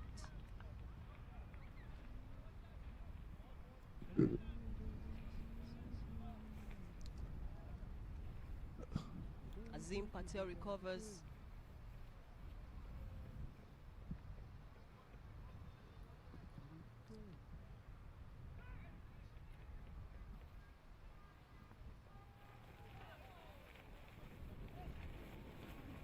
Good line this time around.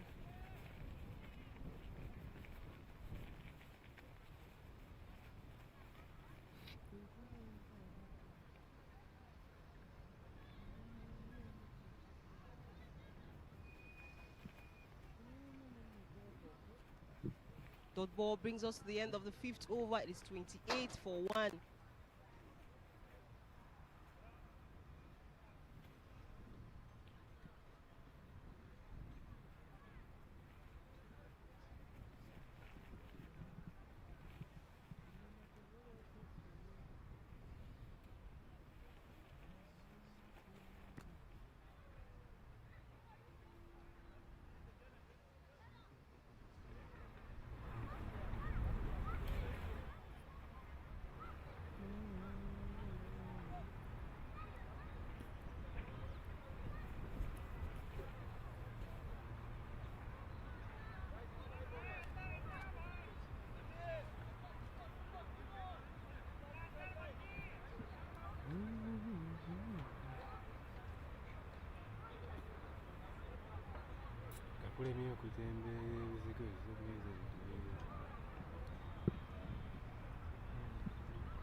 Captain Javid Patel comes on into the attack.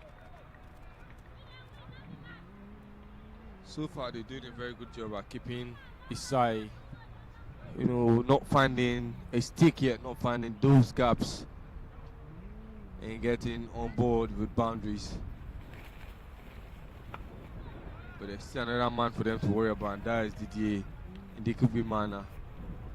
Picked up his form in the last game, and he's going to capitalize on that. He's already been made to feel comfortable. Not much runs yet for the lad, but certainly a lot more time for him to pick up his feet.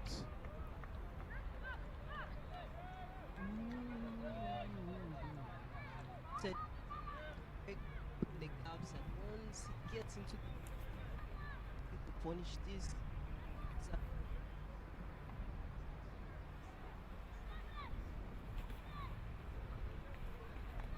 Set the power play, and if that has a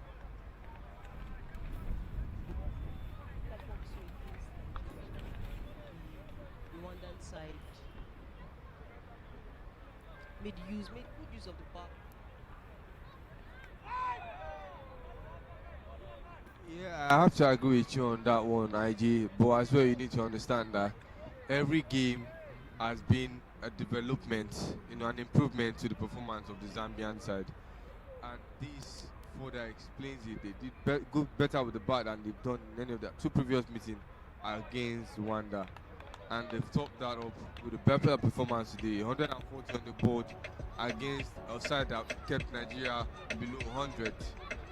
And now, so far in the bowling spell, they've even been very, very clinical and compact in terms of keeping these ones not too much in the power play. Good play, and now that the field has expanded, it is going to be even more difficult for Rwanda in terms of trying to play into gaps and playing towards the boundaries unless they want to go for maximums. That brings us, don't say Peter. For one, Thank you, Peter, for those. Into the comms box. A cricketer. He's retired, I guess. Or then he's the public relations officer of the Nigerian Cricket Federation, wearing so many caps. He's also the business development manager of the NCF as well. Welcome into the comms box, Mr. Musa Bodi Ehizoje.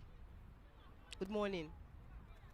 Good morning, IJ. Good morning, Mr. Peter. Wonderful job you guys have done so far. Very impressive. And it's been an overall exciting competition, especially between these two, Zambia and Rwanda. Even if Zambia is going to put out of the picture for a while, here showing a lot of positives. And with the way this game is going, they may just have this one at the back if they do all the things right that they need to do. So far, Rwanda also have been very impressive. Like they've understood the wickets very well, are batting very well, are playing very well.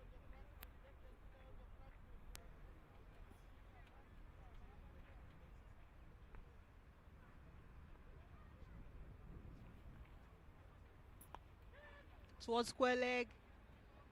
But the fielder, Pendy, grabs up quickly.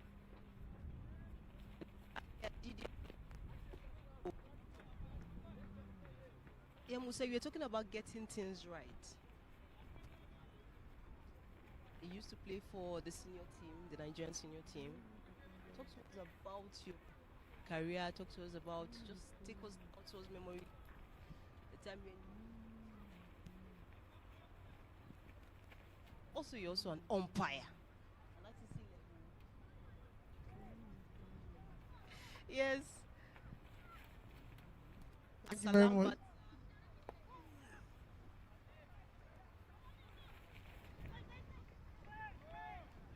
Thank you very much, IJ.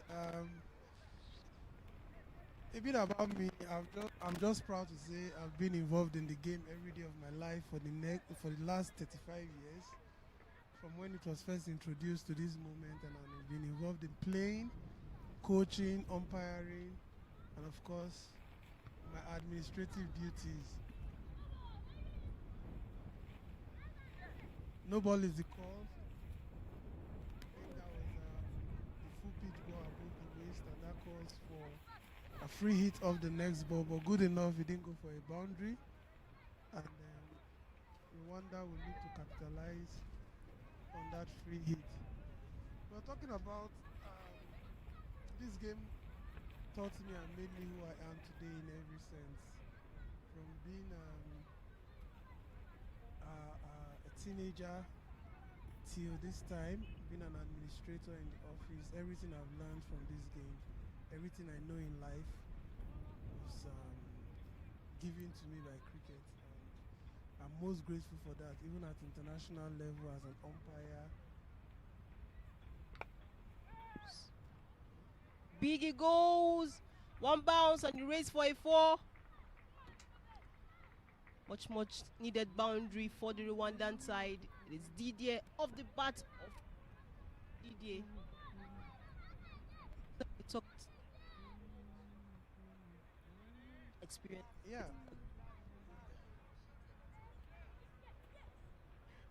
African qualifiers. Yeah, I did, and like I said, it's one of the most wonderful experience you can have, standing in the middle, and then seeing my brother, my friend, coming off with his 50th T20I yesterday, Nessie Habib, was very wonderful to see. We both had our debut in 2018 in South Africa for the same ICC Under-19 Division 2 World Cup qualifier.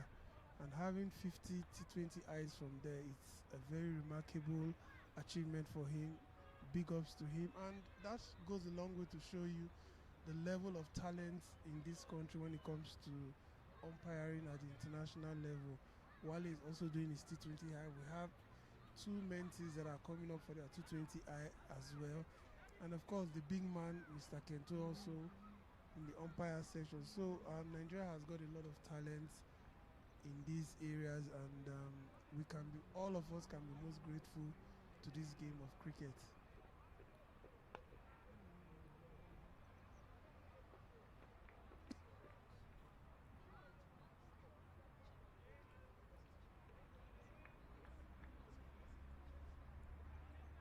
Was about what it is like, in terms of grassroots development, developing umpires. That was a reverse shot, and well executed, just over the head of the man at gully, and it goes for a boundary. Rwanda will welcome that, but it was quite risky because one wrong move, he would have been out, and then they would have, or he would have himself to blame. But well executed 4 runs, and that takes them to 46 runs for the loss of just 1 wicket.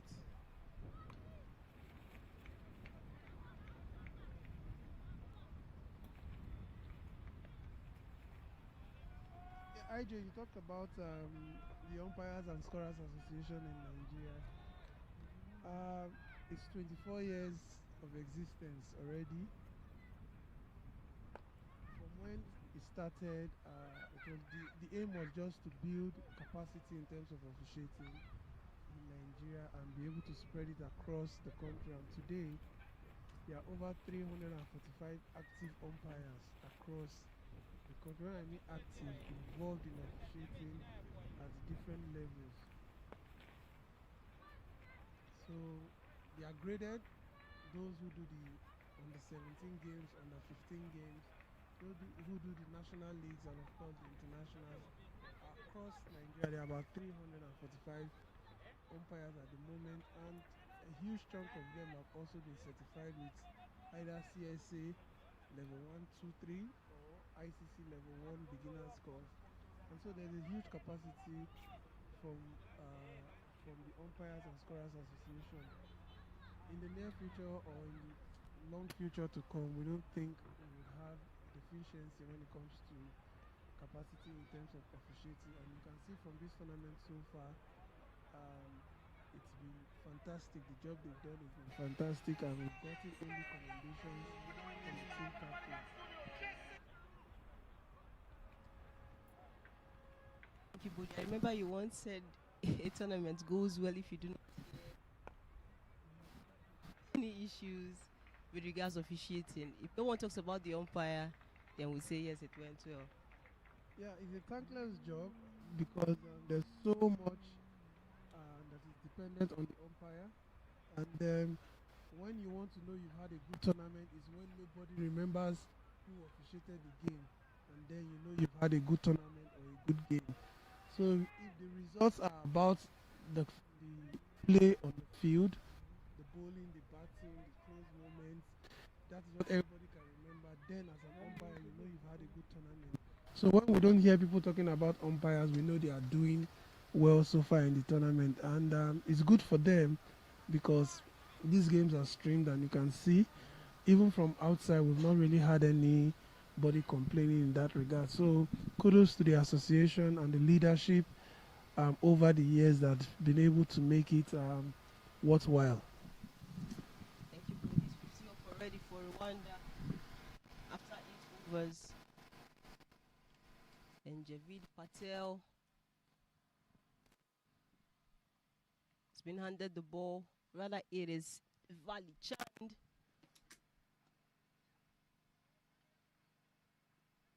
Misfield just managed a single.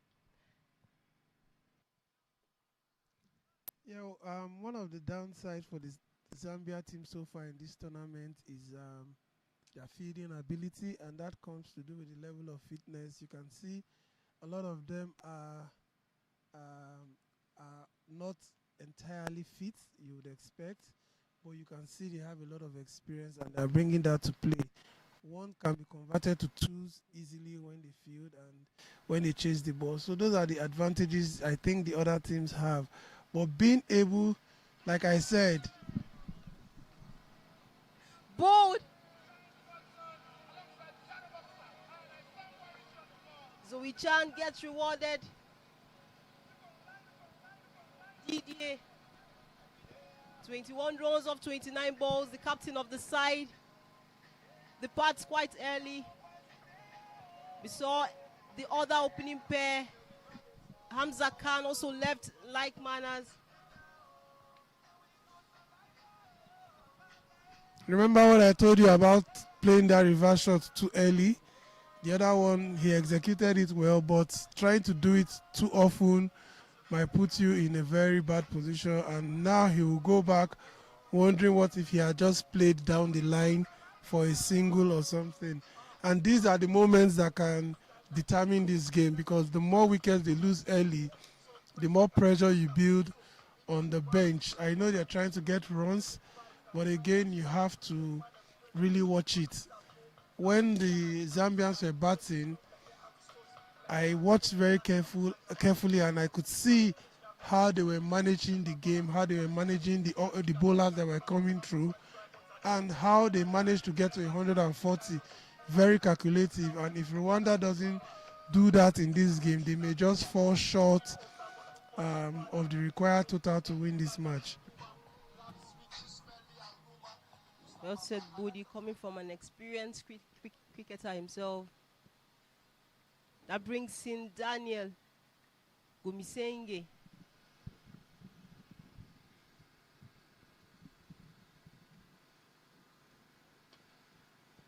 Budi, talk to us as a business development manager of the NTA. What is the role like? What are the functions? First, it's the privilege. It's the first time we have actively involved that role, because the way cricket has developed in Nigeria over the last couple of years, it's a no-brainer that we need to get a lot of partners. And in terms of sponsorship for games like this, tournaments like this, and of course our domestic tournament. So the role behind the development manager is to have someone in the office who is able to have proposal decks, sponsorship decks and proposal decks that can be used to reach out to partners in terms of coming to support this game. So it means that if there's a potential partner that wants to support cricket and you require documents, proposals, and follow-up of those partners to ensure that they come on board, there should be somebody who is responsible for making all of that happen. So as you are IJ right now, I can tell you, you can point us towards the direction of a potential sponsor, and we'll look at what that sponsor is, what aligns with NCF in terms of which tournament that sponsor. For example, like if we have Dofil, the guys that does the Indomie noodles, we know they are inclined to kids. So the proposal can come from you that let's approach these people, and then we have the right documents, the right approach, the right proposals in place to approach them enough for them to be interested to come and join the game. So that is the role. It has to do basically with being able to reach out to potential partners. Great job it is, Woody. Of course, we can't overemphasize the role of sponsors, of partners in sports.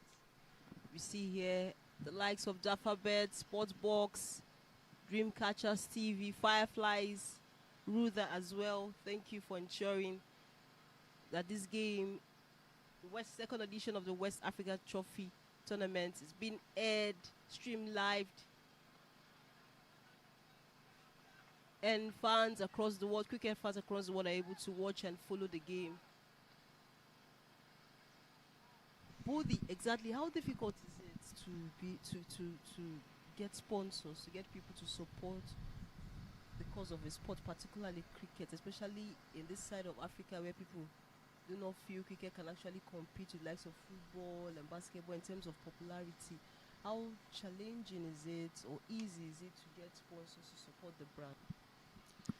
Well, it's challenging because, like you said, it has to do with popularity when you measure it side by side, football, and of course, every sponsor that wants to give you money will ask, "What do I get in return?" and the eyeballs that cricket is able to give to them in terms of viewership and exposure is on those bases that they can really support the game. But again, we want to take positives because we have done so well, and we believe the brand of cricket is big enough right now to attract every kind of sponsor. I can tell you that there are a lot of sponsors who don't want to be involved with football because the football is saturated already. They want something new, something bright, and that is why for cricket we have a golden opportunity to reach out to these sponsors, to identify them and reach out to them and be able to sell our brand enough for them to say we're interested. So more than challenges, I think we have more of an opportunity to actually sell the brand of cricket. A lot of people have come here and they are amazed at what they have seen. And even in Nigeria, everyone knows cricket is the best organized sport. And a lot of companies want to deal with good organization. And also when you have a corporate governance system that is transparent and you're able to relate with, it's easy for sponsors to come. So we see it more like an opportunity than a challenge. But in all of this big English and grammar, cricket needs partners and money for us to keep doing the good things we're doing. Thank you, Bodhi. That brings us to the end of the 10th overs. We're halfway into the innings. It is 58 for 2. Thank you, Bodhi. It's been a pleasure having you around. But of course, please come again as much as you have the chance. We know you have a lot of job in your hands, being the PRO, as well as Business Development Manager of the NCF, alongside your career as an umpire, administrator as well. Thank you so much for being around. Please, stick around more. Please come around the comments box more. We would love to hear your voice, and I'm sure viewers would love to learn from your wealth of experience and knowledge. It's water break on our end. We'll also take a break, few seconds, and we'll be back. Thank you very much, IJ.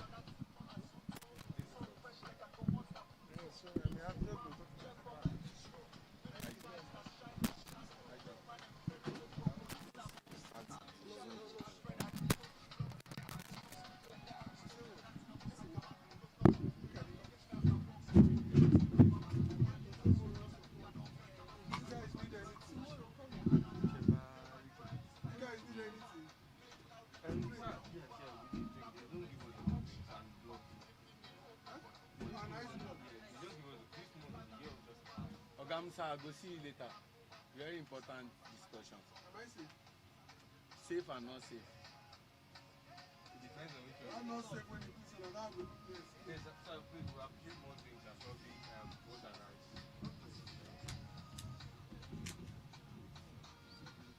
This one, Nuko.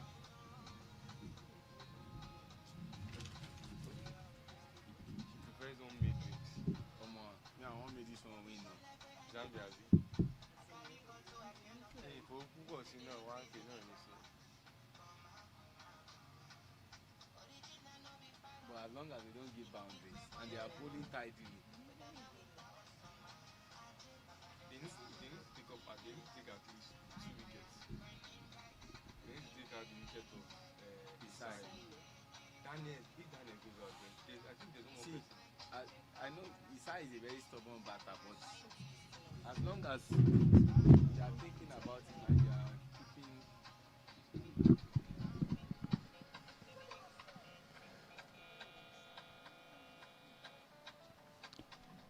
In Rwanda, they say Murakoze. In Germany, they say Danke. In France, they say Merci.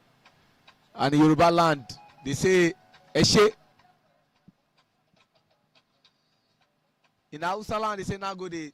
And those are the words for our own Nijoma Okigbo joining us and taking up the head of media and the public relation officer for the Nigerian Cricket Federation, Musa Bodie Izoje, who is another umpire himself and the Akusin chairman for Abuja chapter.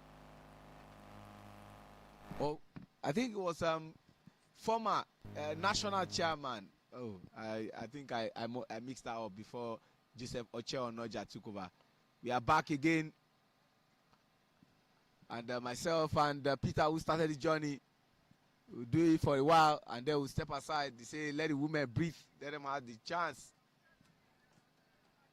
10 overs gone, 58 for 2.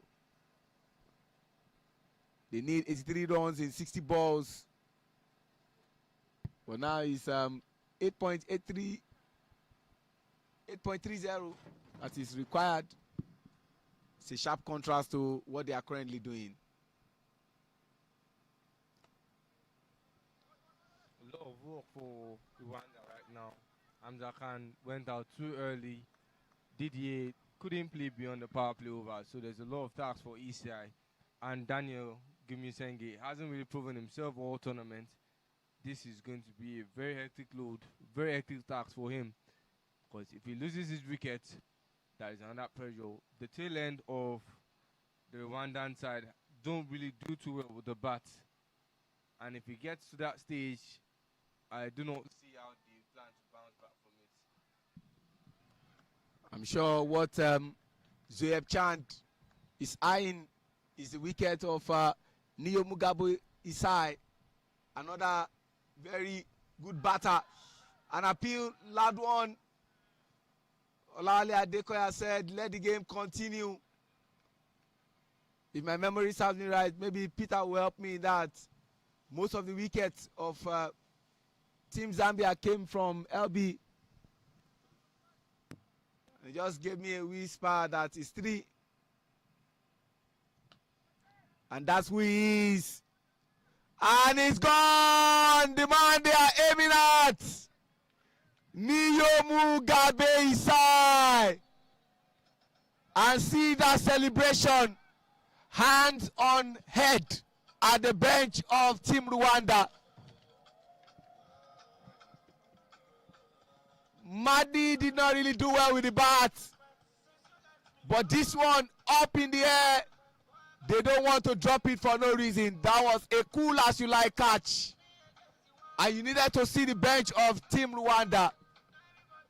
It's a bit on the low with this wicket.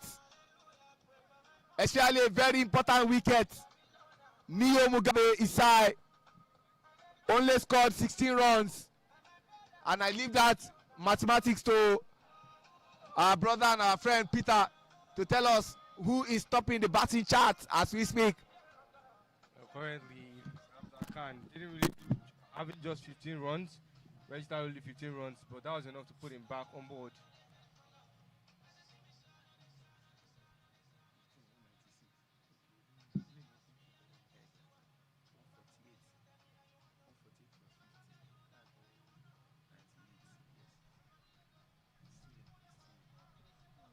My corrections. Thank you very much for that, Sheung Asimahmed. He's still on top, but he just still runs Hamza Khan. He's second. But Daniel Gimusenge is looking to beat the partnership. He and Orchid haven't really done too well with Daniel Gimisenge's best performance coming against Rwanda. 28 in the first meeting, 11 in the second meeting. Hasn't gone in double figures in any of the last 4, in any of the 4 matches outside of Zambia.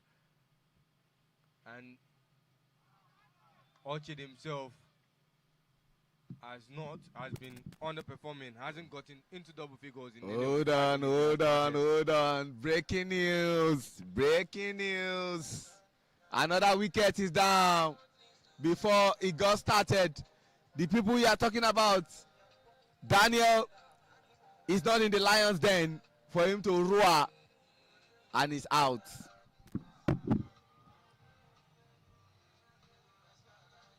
Four runs up, 5. This is another low performance from Daniel Gimusenge. A run in the first game against Leone, 28 in the second. Went out for bronze talk against Nigeria. Zambia, 11 again.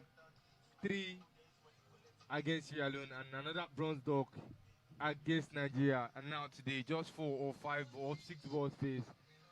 Very, very underwhelming performance so far in this tournament. Zambia, like I said, have really picked up. And when you look at that ball again, Daniel could have done better. This was the catch from Isai's catch.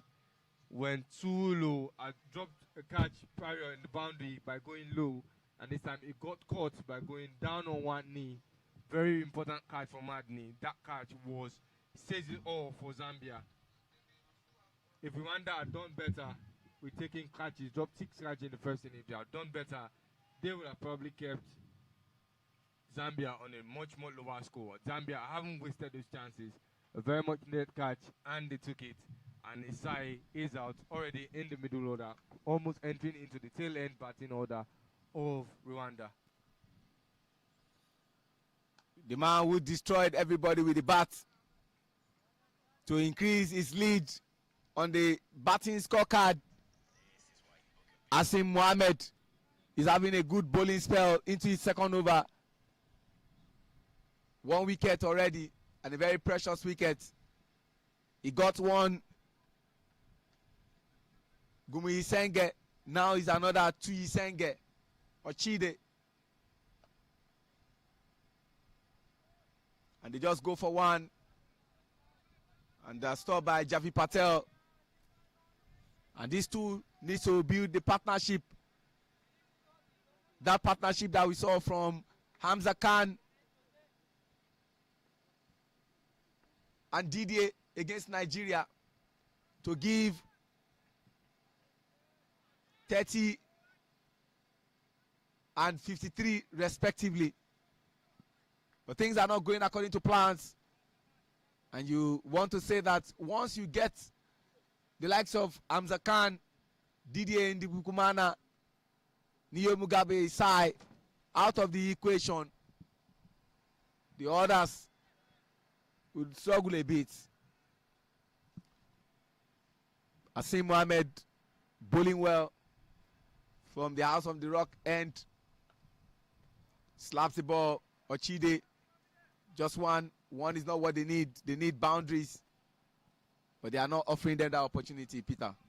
Yeah, it is good to see Asim Mohammed pick up a wicket. You know, I talked about it, hasn't picked up a wicket since match day 1 and has really struggled with the ball. He got played a lot in previous matches, and today he's been really compact.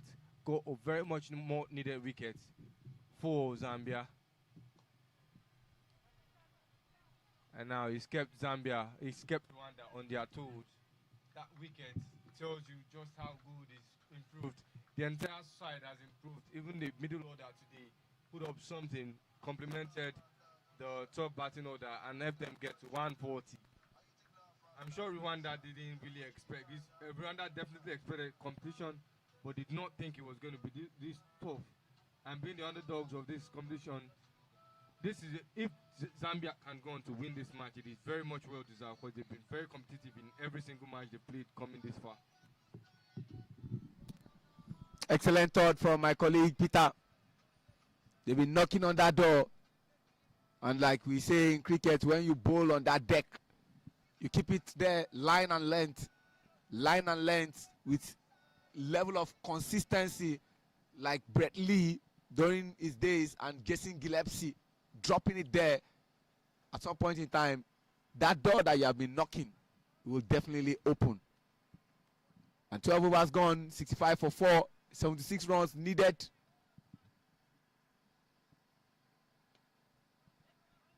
No movement there. You go, you get into trouble. Like they say, you snooze, you lose.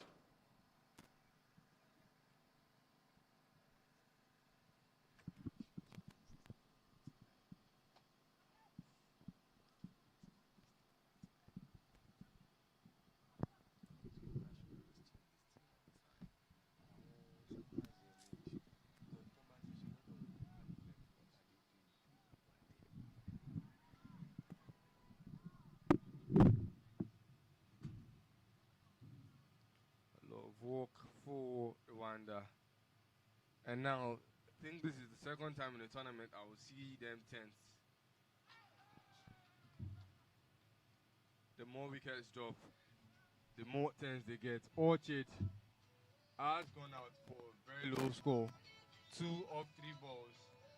Not very impressive.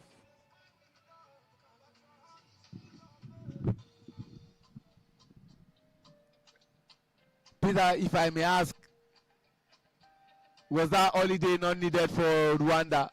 But then, like they say, wear and tear will set in when you overwork yourself. That break was needed for the players to regroup, regenerate, re-strategize, and reorganize. But it seems as if that break was meant for Zambia.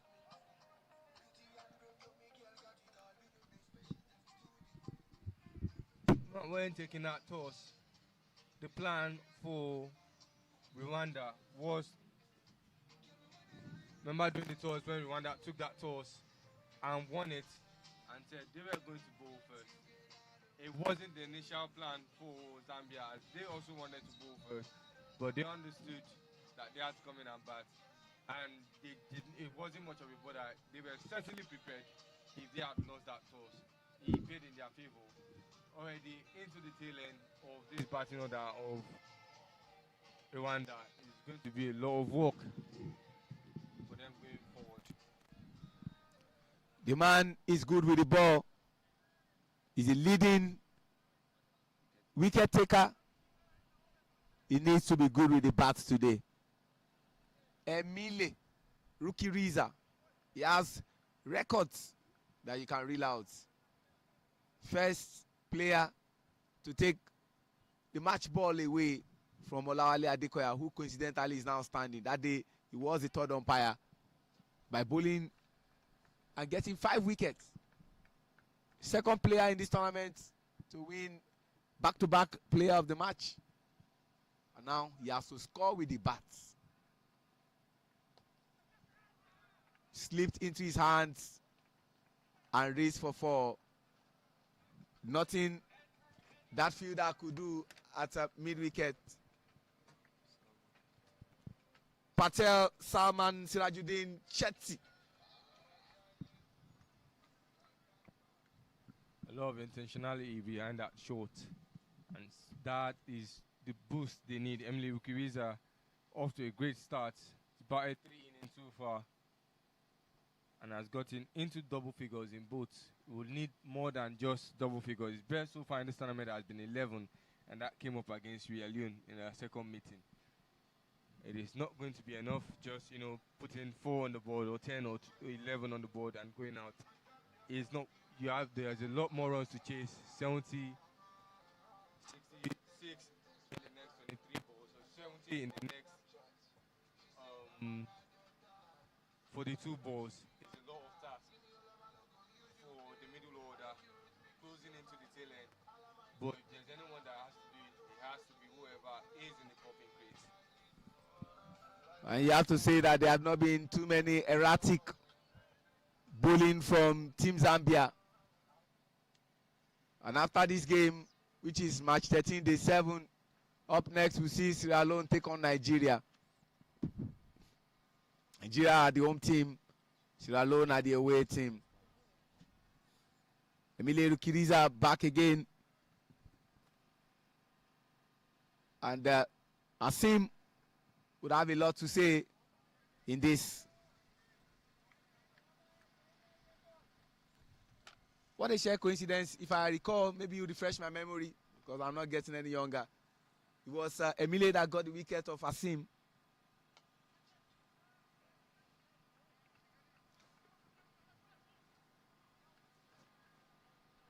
If I recall, great running in between the wicket, Oscar Manishinwe and Emile Rukiriza. And a good piece of fielding. John Michael was actually the one who got his wicket, with his side being the one to take that catch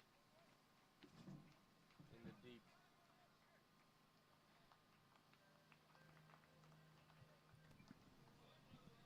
Expensive over.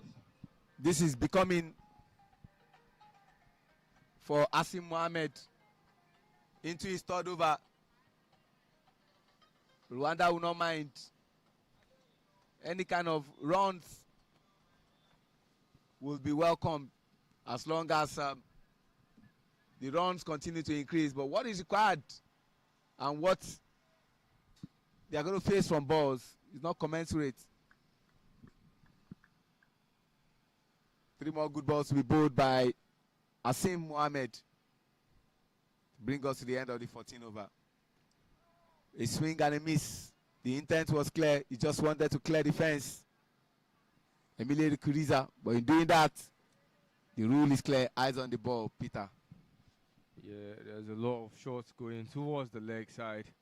You can also play on the onside ball. The power, trying to play more with power than skills, might get into trouble doing that. All Asim Mohammed just has to do is keep that ball low. We'll travel underneath the bat, and those bills might be dislodged. But it's still good that he's keeping that ball outside of the off stump. If Emilio tries to pick balls from the off stump to the leg side for maximum, he will definitely get caught. The field setting is set up for that. Remains to see the practicality.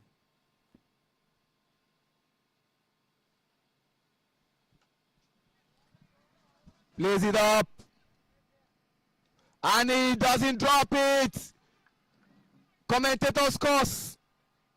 Peter Esewi justifying that he only needed to look for those spaces and not those big shots. And the man will never drop that catch. Jesse, number 34, Sweb Musabai Valley Pende. Though we are in the season of giving, compliment of the season, like I always say, and the 26th of December is just that day where we say you unbox those gifts you have been giving. Rwanda gave gifts in the first innings by dropping several catches, but I think Zambia were not ready to reciprocate. Your thoughts? Yeah, that catch had a long gone just further lays emphasis on what I've been talking about. They're trying to play, it's part of the inexperiences of being a tail end batter. You're not really having that much skills to play with, and all you just have to offer is power. And unless those balls are coming to the stumps, trying to bring them from the offside to the onside, is going to reduce that gap between you and the distance boundary. And in the air, there's a high probability of being a cutout. And that was seen. Very lovely catch by Soe Pendi. A very compact fielding by Zambia.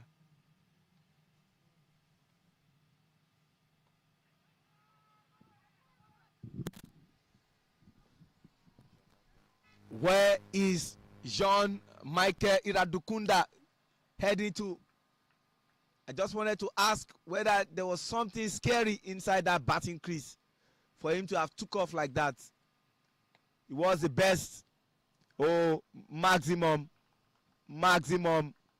from Oscar Manishimwe to bring a bit of relief for Team Rwanda. He was their best bowler in the first innings. He got 4 wickets. He was on the brink of getting the 5th one, else he would have gone home with a match ball.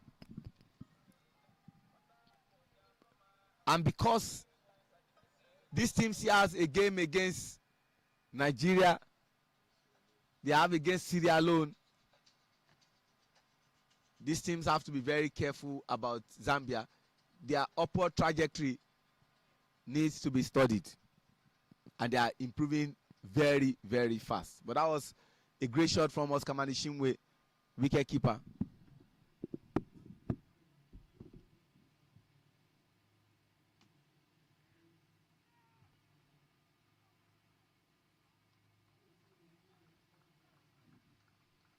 Like I said, just running in between the gap. The field is already expanded to accommodate those big shots. So those small shots give you a chance to run. And Rwanda are very good with running in between the wickets. Very fast at doing it as well. But you have to say that was a sleeping field in there. Wide ball, and they get 2 extra runs. Zoeb Chand has gotten 3 wickets already. He's into his final over. Has given away 20 runs. He has to, continue to put in the work. It's not time for celebration yet.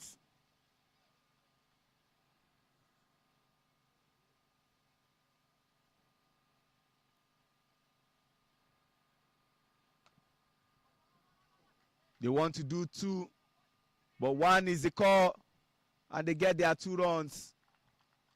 Great running from the duo of Manishimwe Oscar and Michael Jean Iradukunda. Like we always say, literally speaking, when you press the neck, you press it hard and you don't release it.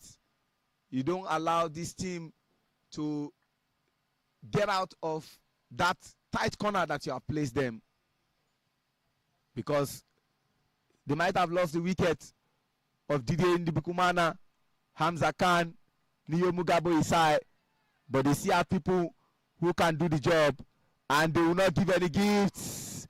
They will not give any gifts.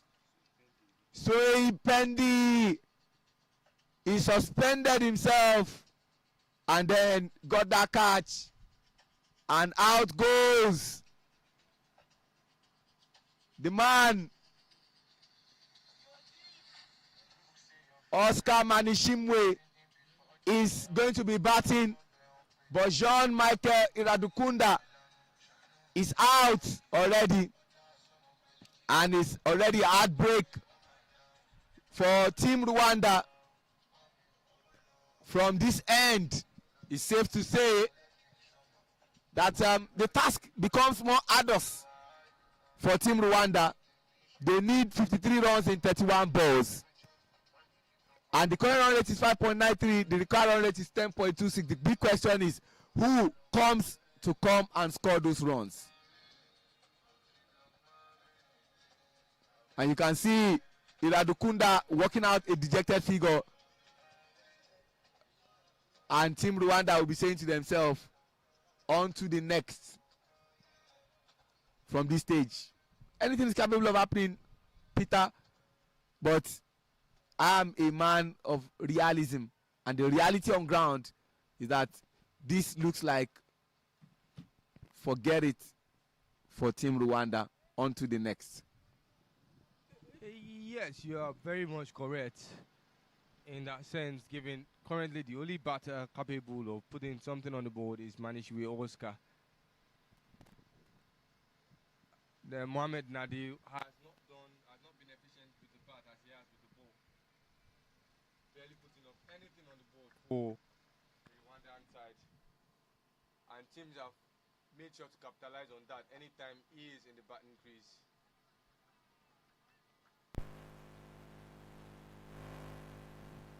Great piece of feeding from Asim Mohammed. Backward of point there, stopping that run from happening. And you can see the gutted figure from Javi Patel saying to himself, I should have done well to stop that ball. And the setting of the field will definitely change now.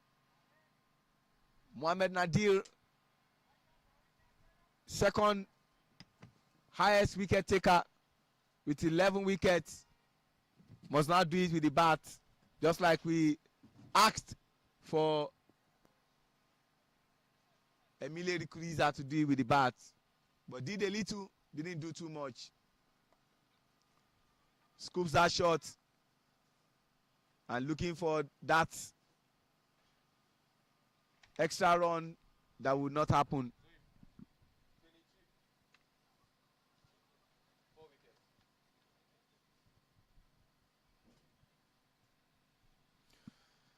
Javi Patel into his third over in search of the first wicket for today. Oscar Manishimwe batting alongside Muhammad Nadir. A swing and a miss.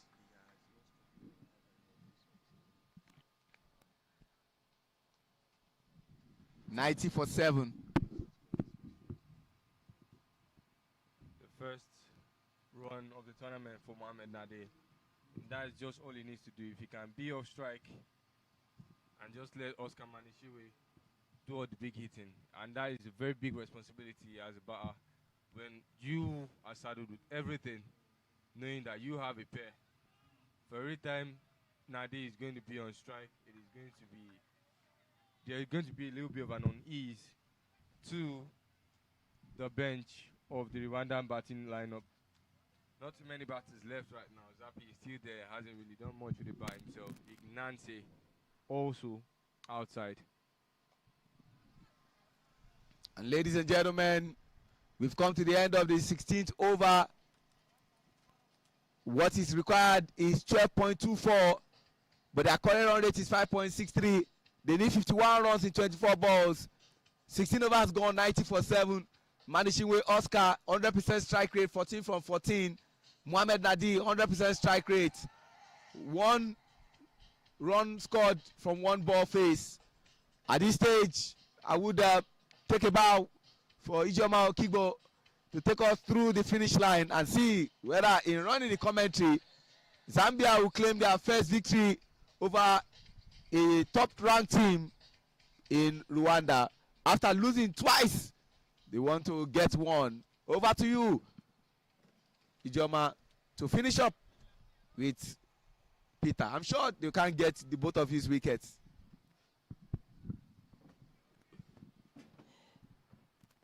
Thank you, Sheon. Thankfully, we are on the other end, not on the pitch.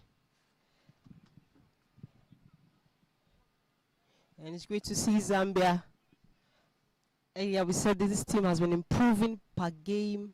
It's really great to see how much they are pushing the Rwandan side, ensuring that they chase them for good. They chase them well enough. Been very tight and compact with the fielding as well as bowling, such that the Rwandan side are struggling to squeeze out runs. But Peter, I must admit that this Rwandan side, they've been very quick with the between the sticks. Whatever pair you find in between the wickets, they've been very good with running, even though they've been struggling with going really big, because of course the field setting has not really been in their favor. The Zambian side do not drop catches, unlike what we saw in the first innings. They do not give chances, allow the Rwandans to go really big, and so in between the wickets, if they do not get the boundaries, probably they can ensure that they do not lose out in singles and in the doubles as well. This follow wicket comes as a surprise to the Rwandan side.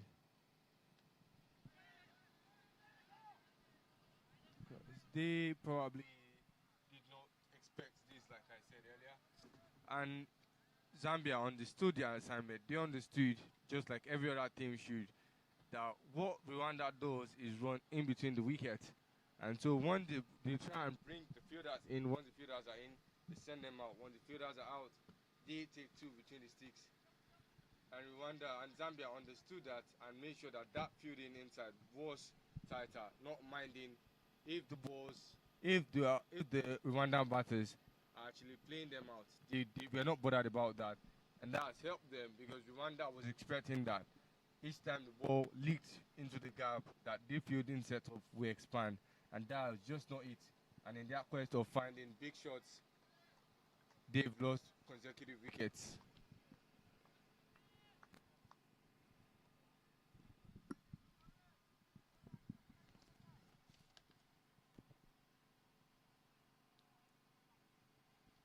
Into the death overs of this innings, it is Zoe Pendi,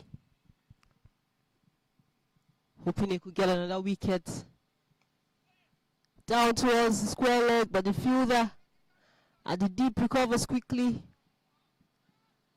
1-1 it is for Rwanda.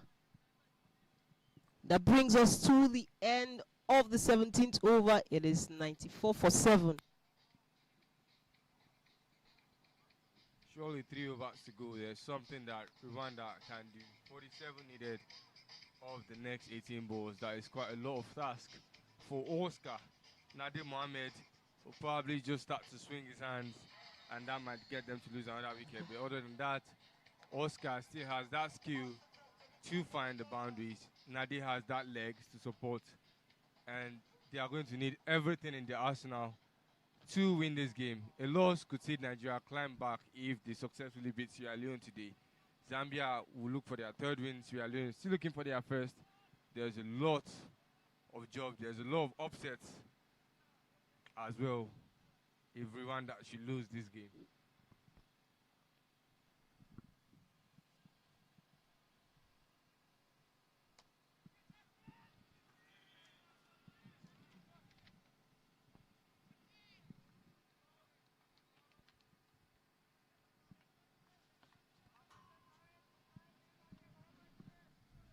Captain Javid Patel from the House of the Rock End.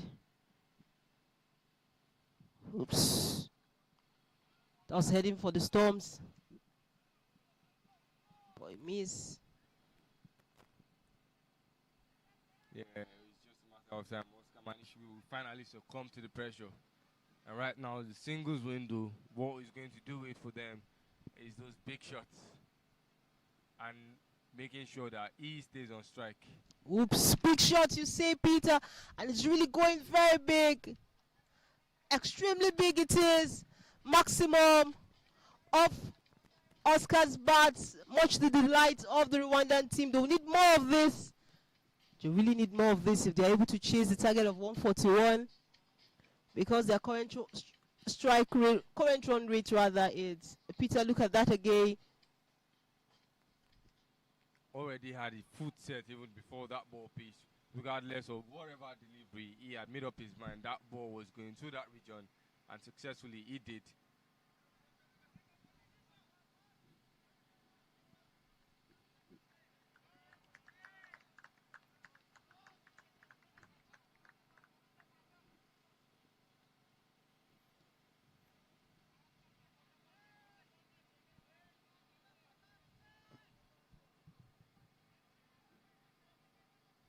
There's nothing more tense for a bowler than having a taste of your own medicine. Nadi Mohammed. Spin ball to spin ball. Does he get that maximum? Yes, Another he one. does. The adrenaline rushing in his head to control onto that leg side. Another maximum. As the runs go down, as the balls go down, so do the runs. And every time there's a boundary right now, there is a lot of work. 2 maximums in this over. You can hear the frustration from the captain, Javid Patel, bowling his final spell in this game. No wickets, but he's conceded about 27 runs.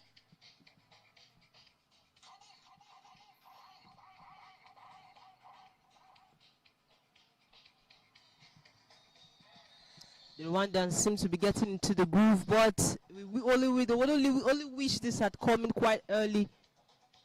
They still require 34 runs in 13 balls to be able to reach the target of 141. Else it goes Zambians' way. Last ball in this over.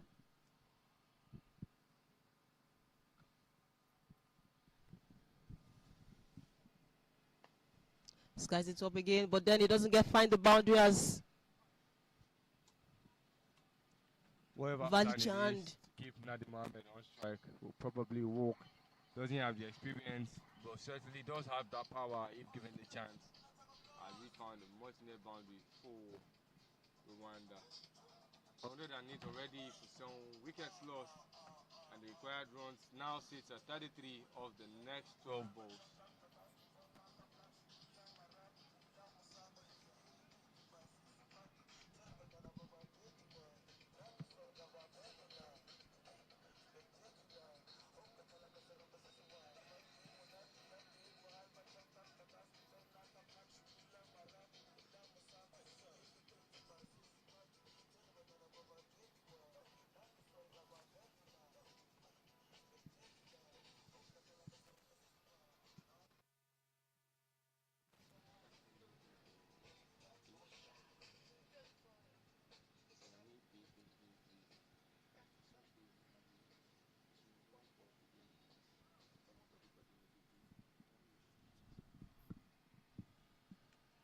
Bendy goes in between the legs of the wicket keeper, and they'll make a single.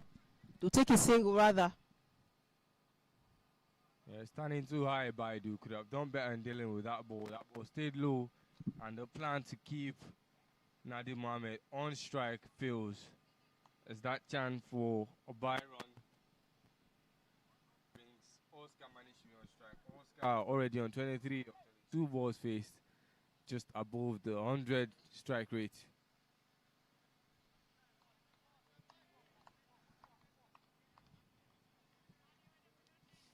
Every ball is a pressure. 32 now of the next 10 balls.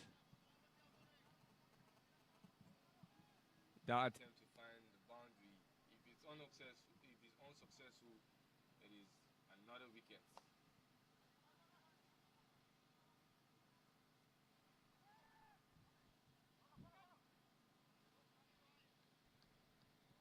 It is almost impossible running two anytime Ayaz Adabai is on the boundary. Very, very fast and quick on his feet.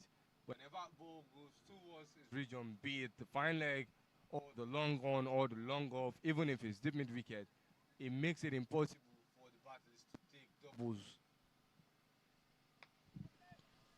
Up in the air, who gets it? No man's land. But the take a single.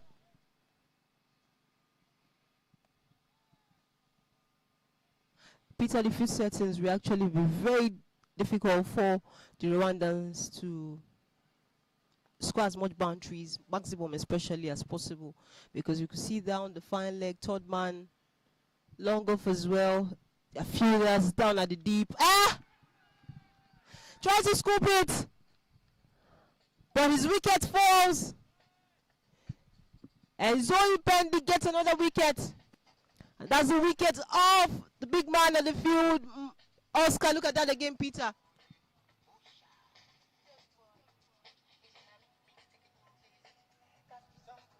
That decision to go and scoop at that region was very, very unnecessary, I would term it. He could have just, all he had to do was just stay in front of that wicket. If that scoop was unsuccessful, he probably wanted to take it to his leg side. But due to inexperience, it was also possible, if that was his determination, to play it outside on the gully region. Decided either way that he was going to play it to the fine leg region, regardless of wherever that ball was going to. Took it to his own stumps, off his own bat, another wicket, and this is a lot. The shoulders of Zambia will be very, very big now, very high. Zapi Bimeimana comes in after the departure of Oscar, who had scored 24 runs and 24 balls. That will bring us to the end of the 19th over. 102 for the loss of 8. Just 6 balls left in this innings. The required rate is 29 runs per over. That's a lot. A huge task for the Rwandans to cross. And the Zambians are the one who's looking rather happy. Zapi Meimana bowlers and Mohamed Nadir, great bowlers for top bowlers as well for the Rwandan side. Zapi picked up and player of the match at some point in this tournament, as well as teammate Mohamed Nadir. This time around, they've been handed the bat, and we'll try to see if they could need 29 runs and 6 balls. Oops.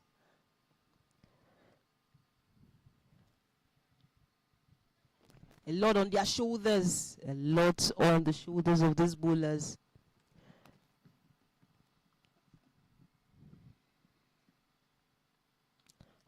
Ayazadabai, we saw his contributions at the deep, picking good catches, stopping balls. He's been handed the ball once again. 11 runs conceded in his 3-over spell earlier. Yet to pick a wicket, but he's been a very good fielder, supporting the teammates from his end.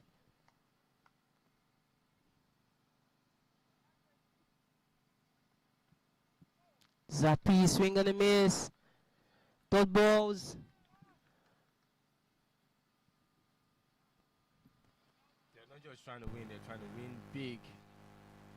On all 3 occasions, they've been sending to bat first against Rwanda. The first time Rwanda sent them in, the second time they chose to bat first. This time around, Rwanda sends them too bad again, and they are making sure that Rwanda regret that decision. Zapi also finally getting on the board 4 runs for Rwanda. Haven't none of them, neither he nor Nade Mohamed prior to today, they managed to register any run on the board for Rwanda. Today, they have had to do that. But at the dying stage, 3 more balls, 27 needed. Almost an impossible feat. Impossible ultimate. First wicket of the day for Ayaz Dadabai. Very fantastic bowling spree. Giving out 13 runs so far. And a wicket to add to that says a lot.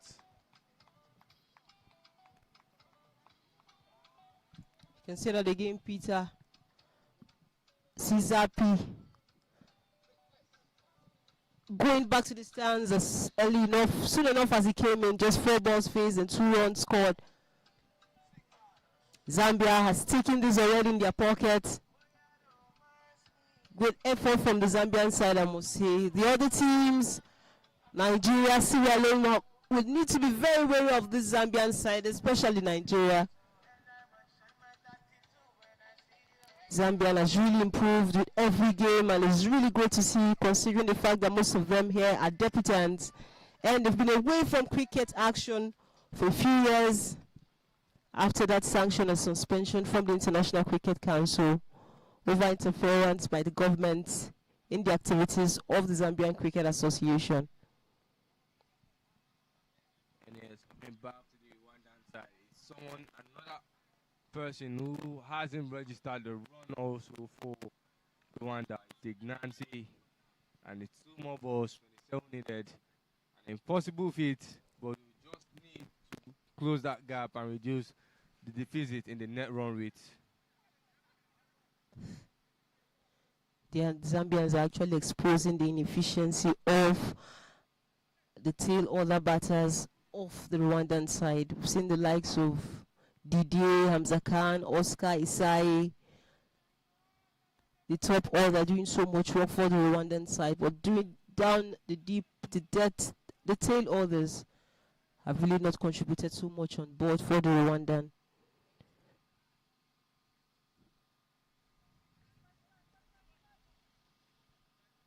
Final ball and an historic victory for Zambia. Skies it up!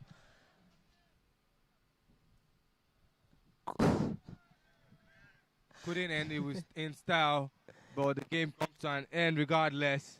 The third time asking, Zambia finally get that much needed win, that 1 win against Rwanda.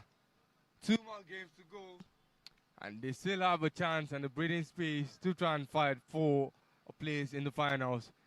Very big win for Zambia. Back to the drawing board it is for Rwanda.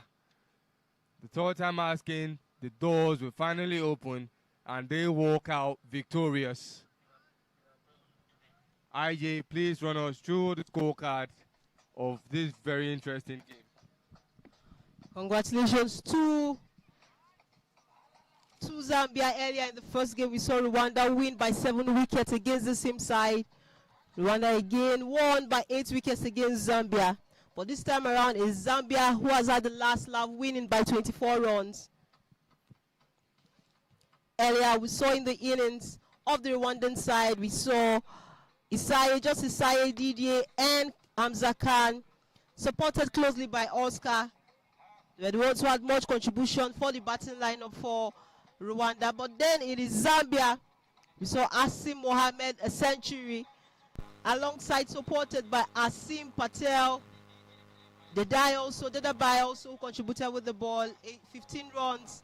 And Zoe Chen, 30 runs on board, ensuring that Zambia goes home with this win, all-important win against Rwanda, winning by 24 runs. Congratulations to Zambia, great effort. We've seen them improve per game, game after game. They've improved so much. Great effort from the Zambians also.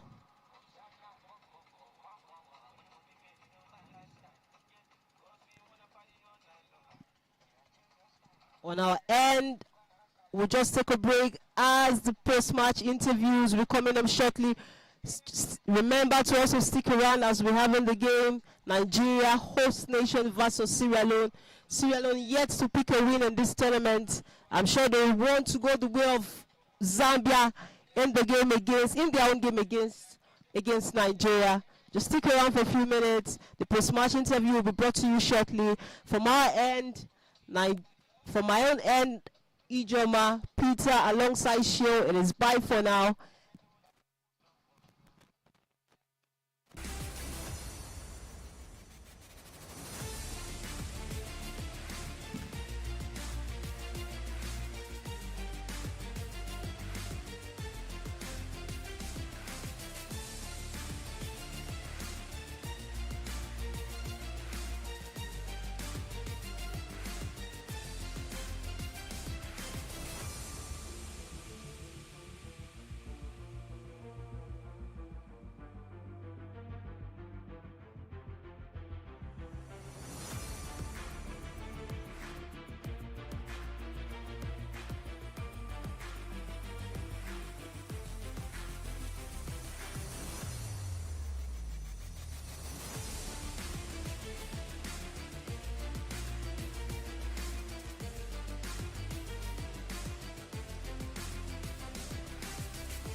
second West Africa Trophy taking place here at the Moshood Abiola Cricket Stadium, Package B. From Ndole to Livingstone to Lusaka, everywhere, everybody's over the moon because Zambia just got one over their opponent, Team Rwanda. What a fantastic victory.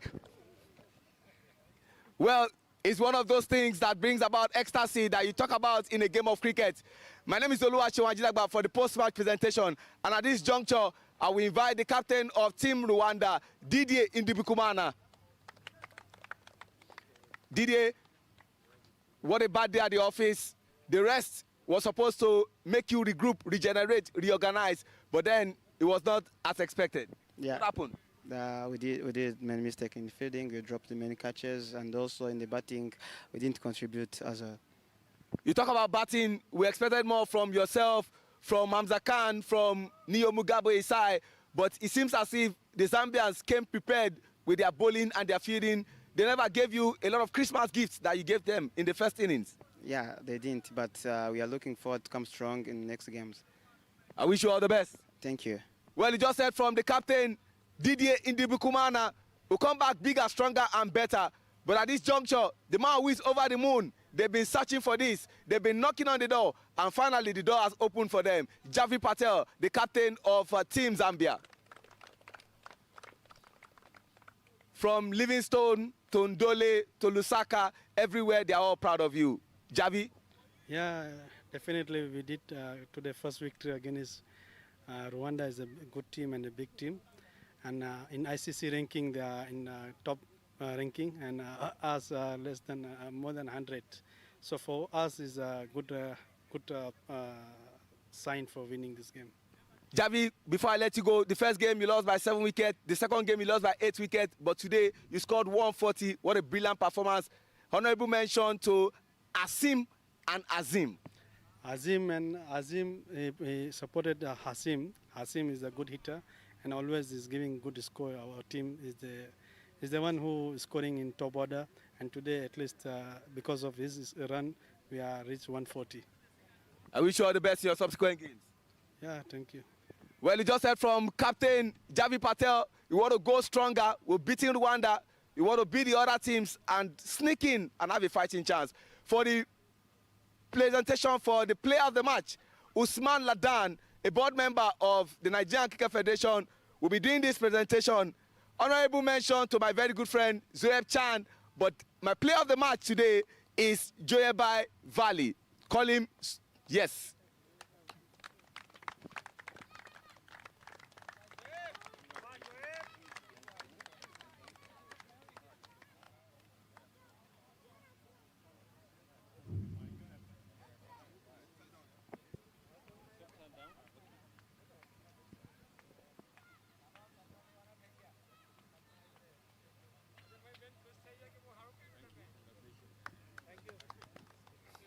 Congratulations. Thank you very much. How excited are you winning player of the match? Yeah, I'm very happy today.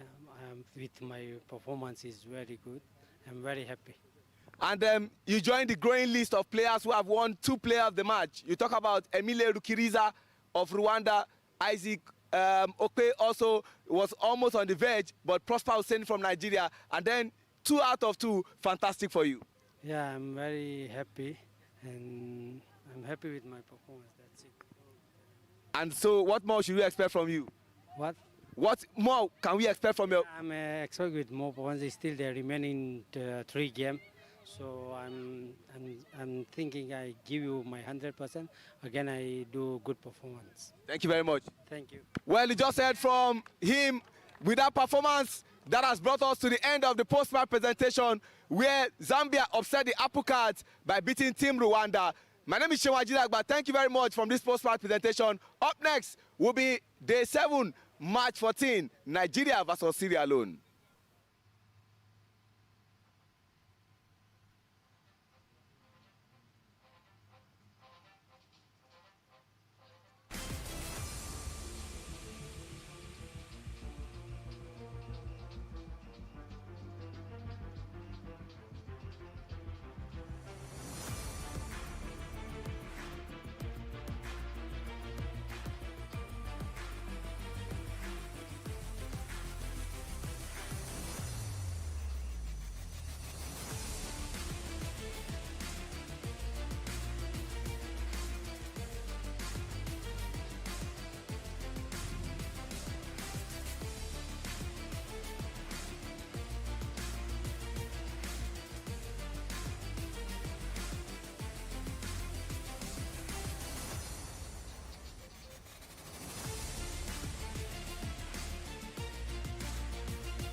Zambia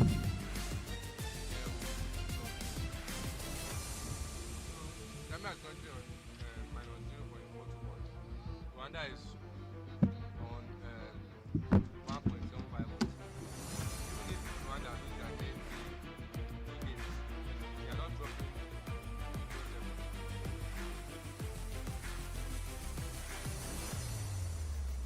Yes, we are not Nigeria. Nigeria has been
It is the second match of the day, match 14, and it's the game between Nigeria, host country, and Sierra Leone, who are looking for their first win of the tournament.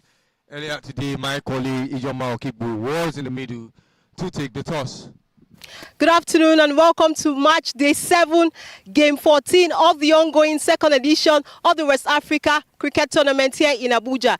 And the toss is third umpire Ashafa Modupe alongside T20I Minadi, match commissioner. We also have the captain of the Sierra Leonean team, Lassana Lamine, and the captain of the host team, Nigeria, Suleiman Ronsewe. Ronsewe, you're the home side. You have the toss. Head is the call. Head. Tail it is. Congratulations, Ronsewe. You won the toss. What will you be doing and why? I'll have to bat first this afternoon. Wicket looks good to bat on, and hopefully we find good total on the board, and we hopefully to defend later in the afternoon. We saw the game against Rwanda, and then you also had yesterday. Yesterday was also a break. How recovered are you face to this game? Definitely, guys, we recovered very well. It's game back-to-back games and fatigue setting and loss of concentration. And yeah, we fell short. Then we hope to eat again today. We hope for the best today. All right, thank you. Talking about fatigue, are there any changes in this side today? Yeah, we have changes. Prosper is sitting out for Ismail making his debut today, and why Tanya is coming in for Selim. That's all. Thank you so much. Asana? Yes, you lost the toss. Will you have intended to bat first? Well, according to the plans, we have decided to bowl, so we are ready to bowl. You'll get to win a game in this tournament. What are your plans going into this game? Definitely, there must be a winning for us, because it's difficult, I think we play about 6 games. We are close due to our fault, so we lost those matches. And then today, it's a must win for us, because we are going very strong to win this game today. Going very strong. Great to hear. Are there any changes in the side? It's the same team. No changes at all. It's the same team. Thank you so much, Lassana. All the best. Welcome. That's it from our end here. It is Nigeria who has won the toss, and they will bat first. All right, thank you very much, Ijoma. Quickly running you through the team list today. It's Sylvester Okwe still in the team alongside Isaac Okwe, Suleiman Rusewe, the captain. Daniel Ajekun is back in this lineup.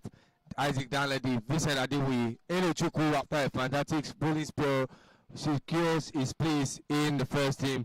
Okasha Ishaku, Ali Ramon, Kenneth Boniface, Abdullahi Ismail will be making his international debut, senior debut that is to be precise, for the Yellow Greens.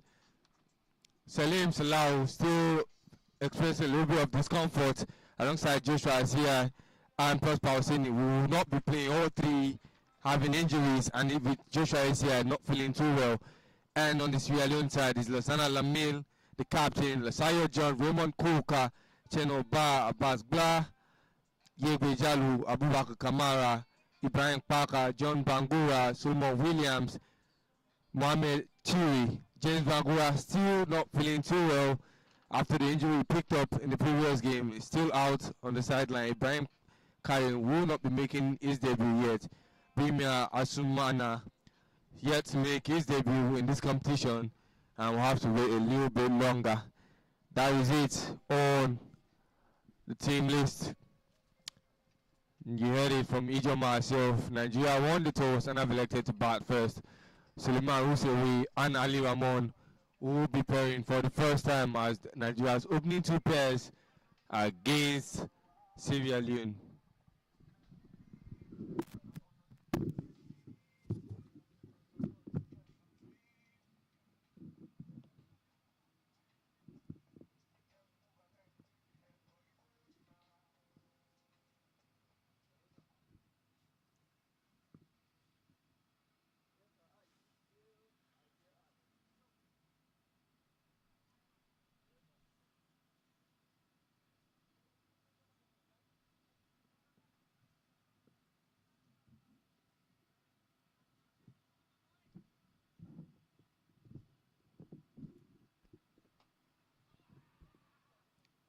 Sheneba with the first ball of the game.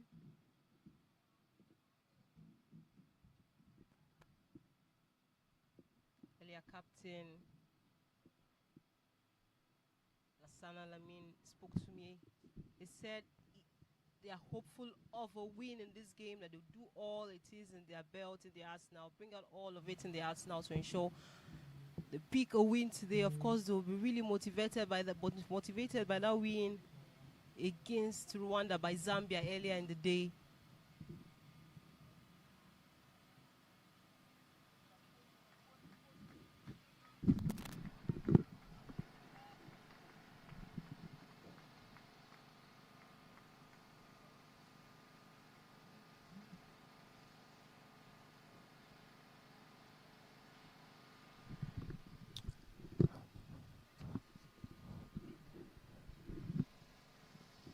Chenoba has just picked 1 wicket in 6 innings.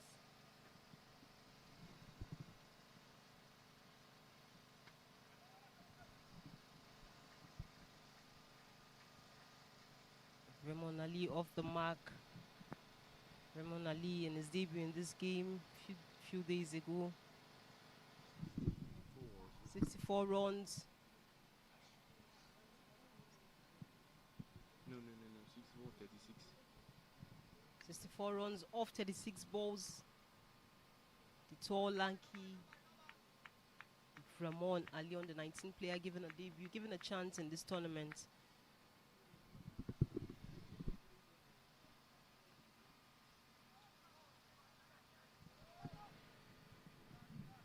Yeah, and in that very game, I very much remember as Suleiman Rizvi and Ali Ramon put up a 96 runs partnership against the same Sierra Leone side. If Sierra Leone had maybe put up more on the board, Nigeria would have even gotten into the 100 runs partnership with these two.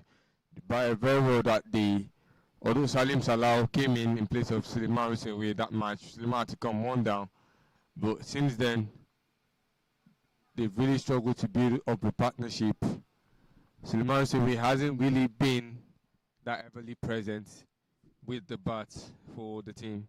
His best so far in this tournament was the 21 he put up for Nigeria against Sierra Leone. That was the game that Ali Ramon made his debut. And so far, he hasn't been able to match that feat yet. Much needed win. They win this game, they go on top of the table.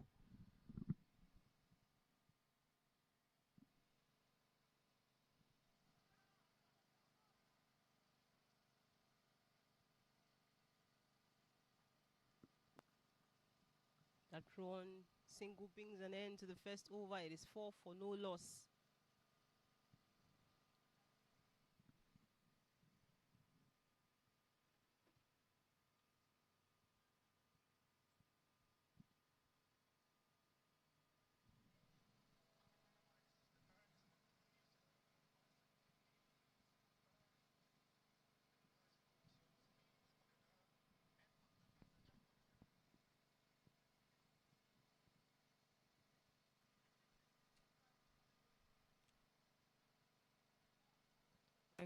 Nigeria had won against Sierra Leone, won 36 runs against Sierra Leone in their first meeting in this second edition. The second meeting, Nigeria also defeated Sierra Leone by 9 wickets, where Raymond Ali was the player of the match. 64 runs, not out, off 36 balls. It is Ramon who will be facing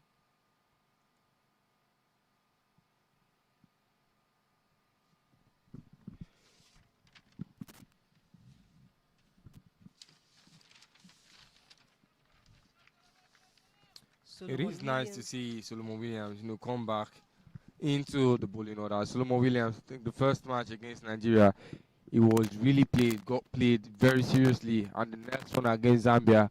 And after that performance against Zambia, he got pulled out from the team for, I think, a game, and had to come back in after James Bangura got injured. And then the following game against Rwanda, that was before the break, he got a wicket. A very much needed wicket. In the first game, got played 44 after 4 overs. In the second game against Zambia, it was 41 after 3 overs.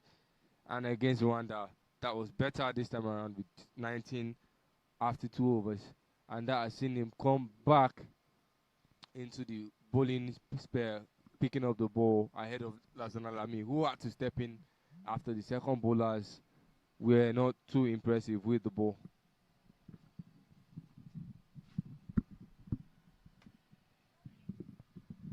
Down the leg side, going down to the boundary. It has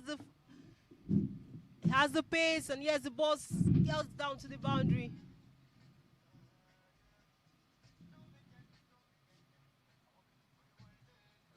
Great effort from captain Suleiman runs away.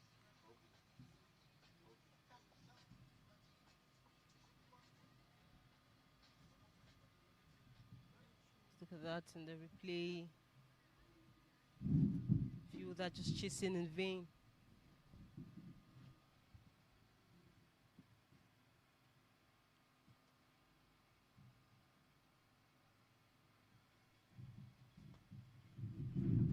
Found the offside. This was square leg.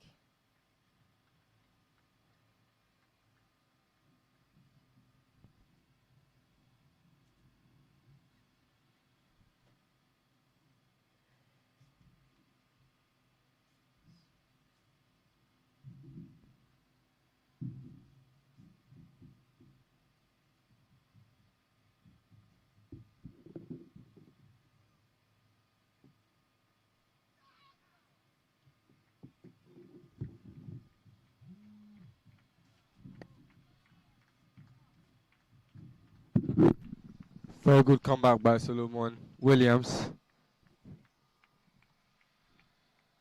After seeing the performance of Zambia today against the table leaders at the moment, Rwanda, I think that was a challenge for Sierra Leone. If Zambia could do that to Rwanda, why can't you do that against Nigeria?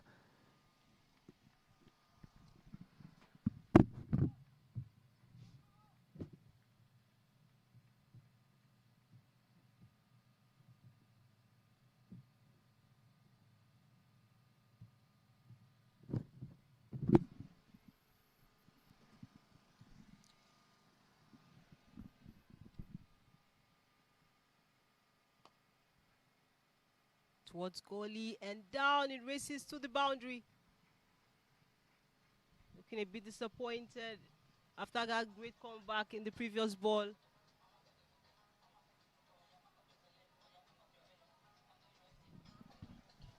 The field setting was right, but the batter just had to find that space in which he did. Sierra Leone have been very consistent so far. We're putting balls on that offside, just outside of off. Bali Ramon, young lad but intelligent as well, knew how to find his space, and now Selma Williams, 10 runs so far in this over, looking expensive. And the off as well. The few that covers will pick it. That one brings us to the end of the second over. Level runs conceded in this over, it is 15 for no loss.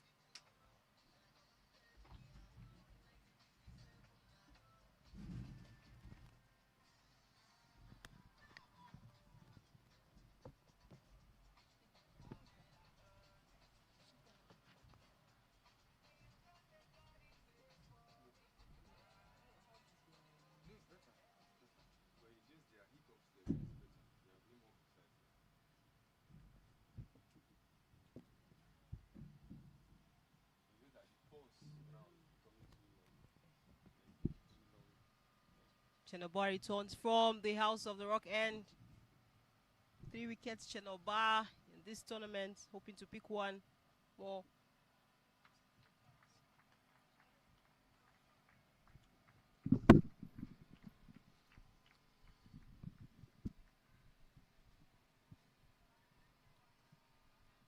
Rather, Chenoba is just a wicket in 6 innings.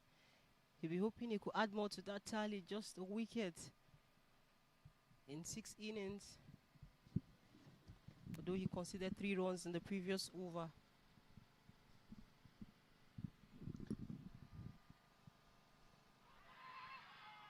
Loud appeal.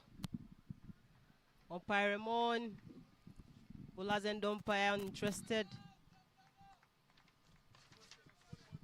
You know, if there's anyone in need of a wicket in this team, is Shenoba. Been very impressive with the ball economy of 7.59. That is the second best economy, the third best, I would say, for Sierra Leone. Only one wicket too far, and that was in the game against Nigeria. In the second game against Nigeria, his most expensive over being in the first game against Nigeria, where he bowled 3 overs and gave out 34 runs. We understand, well, we could understand that given how out of form Sierra Leone were and how informed Nigeria was, that gives them an advantage. But since then, it's been very cool, very calm, finding that lane, finding that line.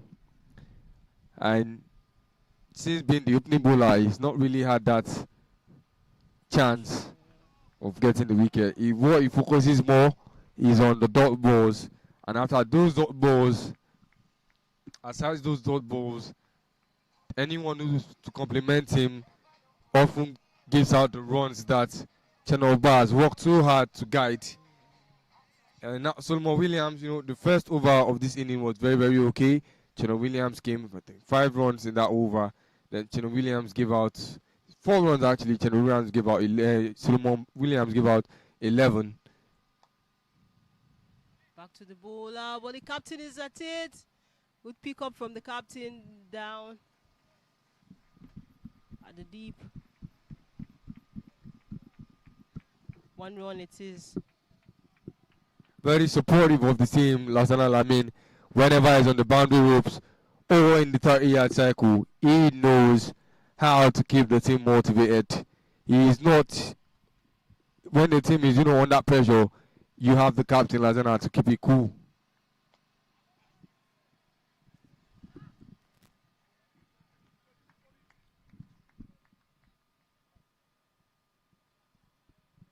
Very tidy bowling it is from Genoba in this over. Just 3 runs conceded, 1 ball left.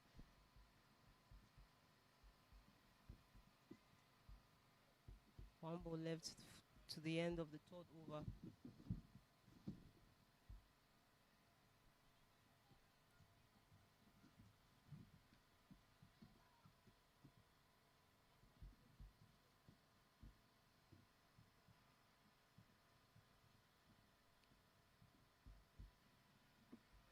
That single brings us to the end of the 3rd over. 19 runs for no loss.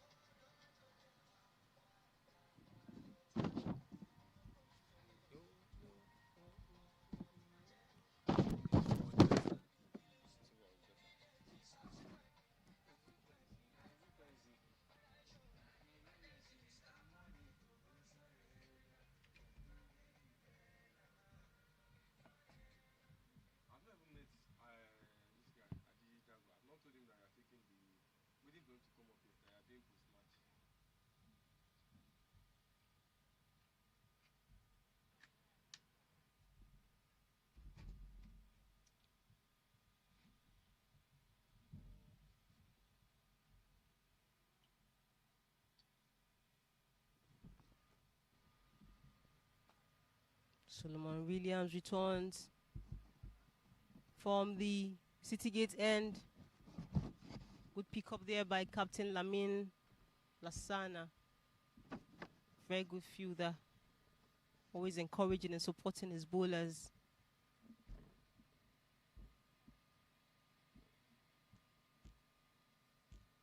Eleven runs conceded in his first spell, Solomon Williams. We hope to cut that one.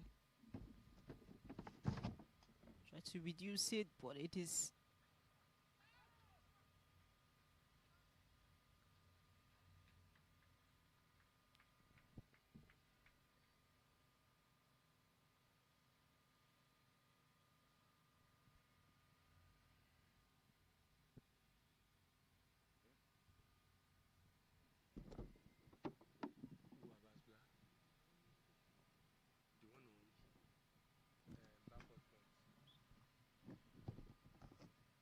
down the deep.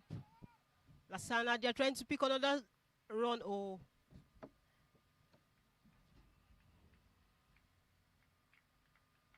Miscommunication from the 2 earlier. But they were lucky to stay back in the crease.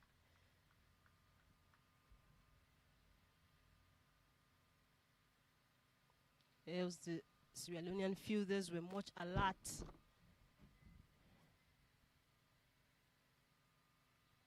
And could effect a run out very early in this game.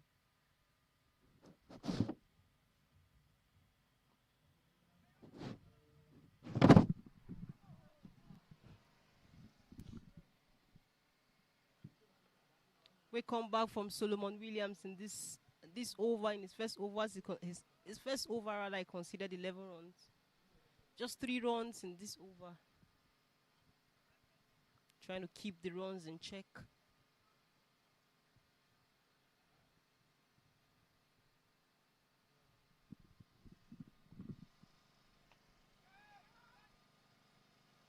Towards point. Sloppy fielding there by Raymond Kuka. Could have done better. We saw what cost Rwanda today, and it was their fielding.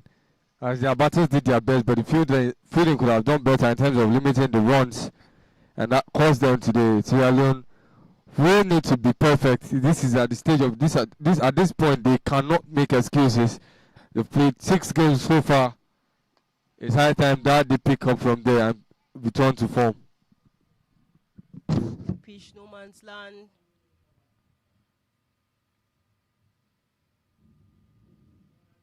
Brings us to the end of the 4th over.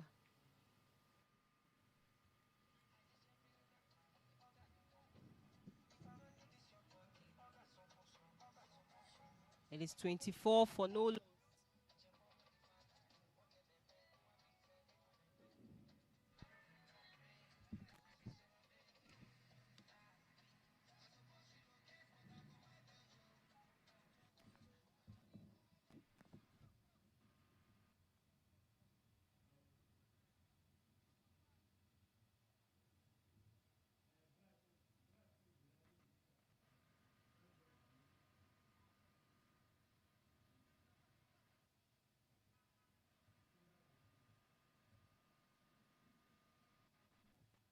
Basbla coming in to the attack from the House of the Rock end.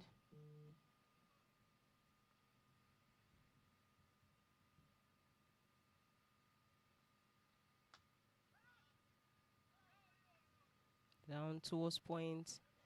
Basbla, the leading wicket taker for Sierra Leone with 7 wickets. 6 innings, an economy of 5.78.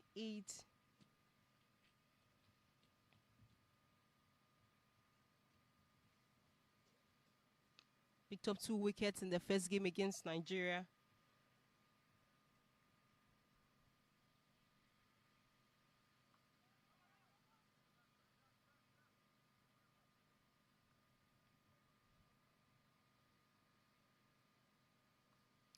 The second game, he conceded 19 runs and 3.2 overs. Didn't register a wicket. But this time around, he'll be hopeful the wickets fall under his belt.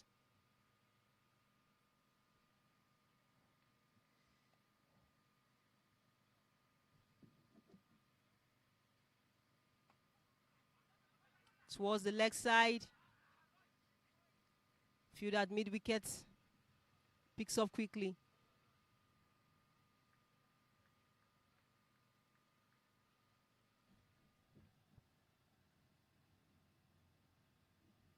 That's Ibrahim Baka.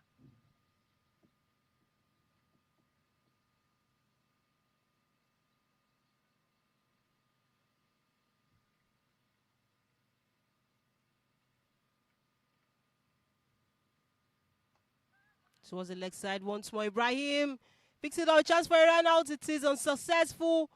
And that's true.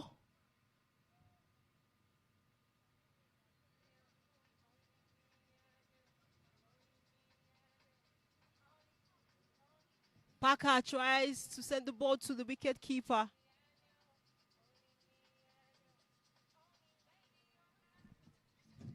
Peter, take a look at that. Tries to effect a run out, but no, John Bangura. Sloppy fielding. Sloppy fielding.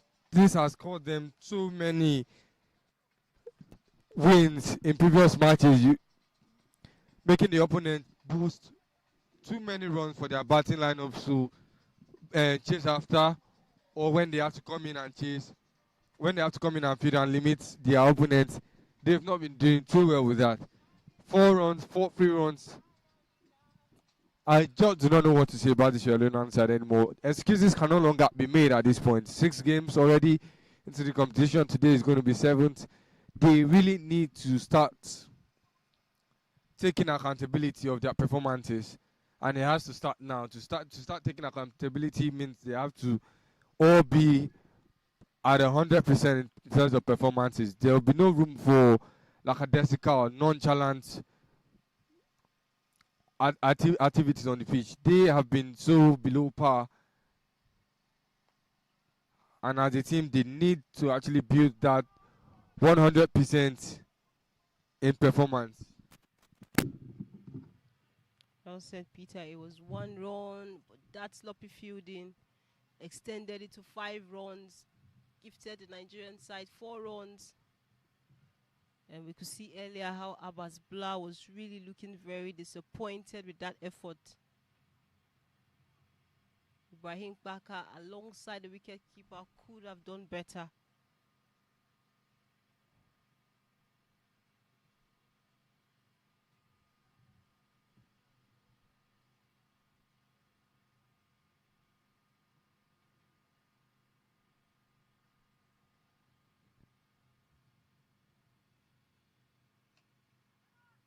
Back to the bowler, Ramon Ali.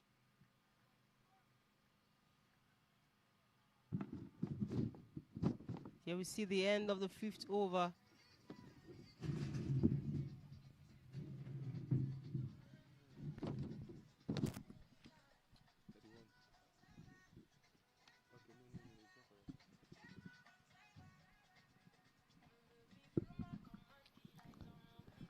Good start for Nigeria, and even being made to look better by the fielding of Sierra Leone.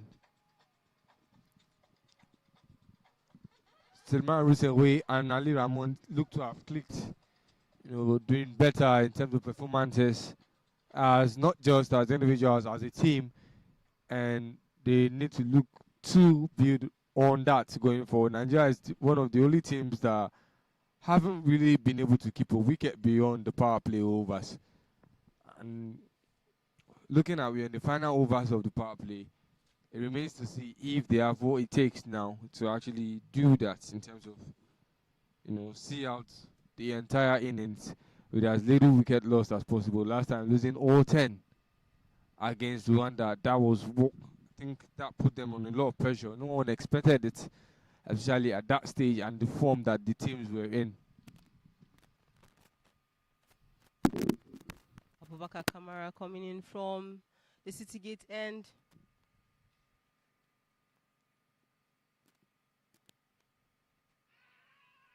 Loud appeal.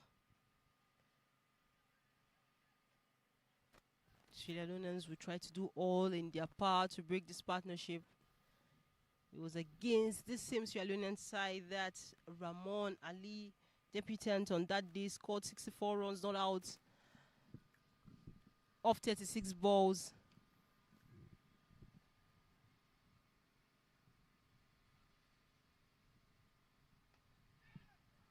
Towards the offside, and the fielder at point picks, recovers. Is that a weak? Sierra Leoneans, we have to cut down on the excessive throws, misfielding as well, if they are going to pick up anything from this game. Remember, during other tours, the captain Lassana Ali said they are ready and they are hopeful that that this game will be delivered into their hands. But if that is going to ever be possible, then the fielding and the bowling will have to complement the batting as well. They need to match their words with action.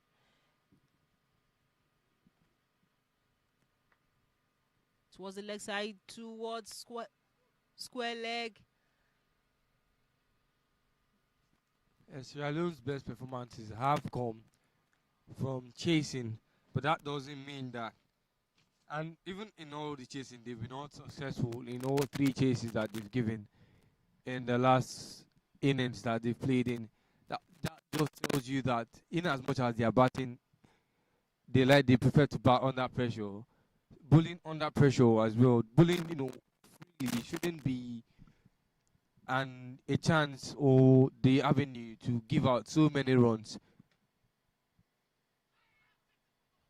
Their batters have put up very good performances, individual performances. I would say Yegwejalo currently with the highest individual score of 72, and John Bangura was the second batter to get into the 50 runs mark.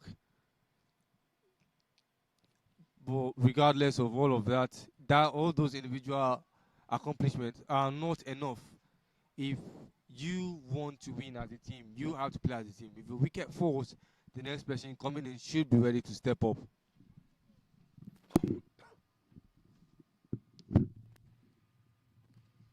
Well said, Peter.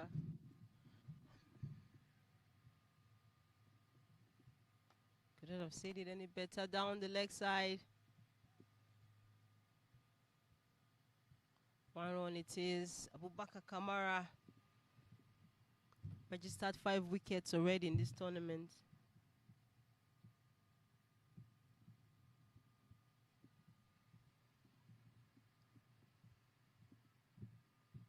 Their first game against Nigeria, picked up a wicket, conceding 34 runs.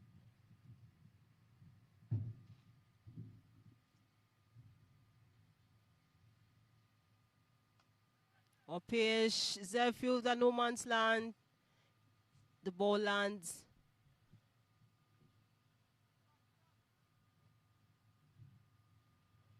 That run takes Nigeria to 36 for no loss.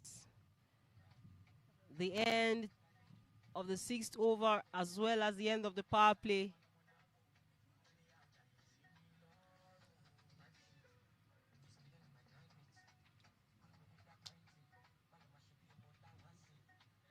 Nigeria has been able to make good use of the power play. Solomon runs away. 20 runs off 17 balls.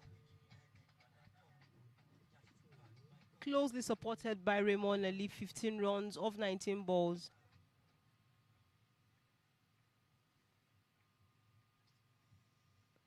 Now 5 fielders out of the inner circle.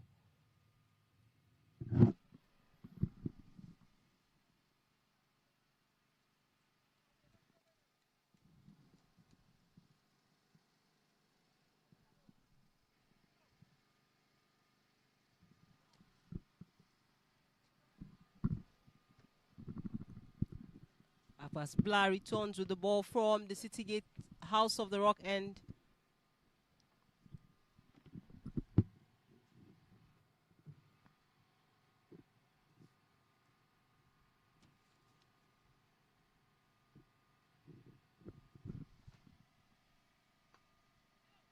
Raymond Ali towards point.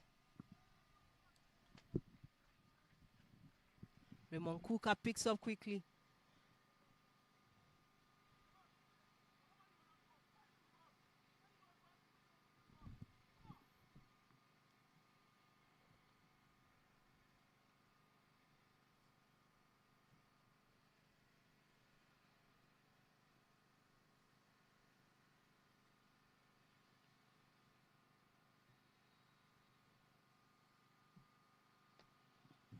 Back to the bowler. Suleiman runs away. Dot ball.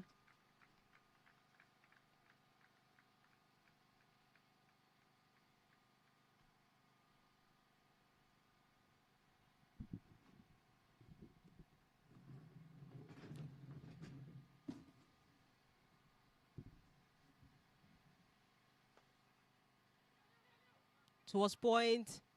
Abbas Blah really bowling quite tidy in this over.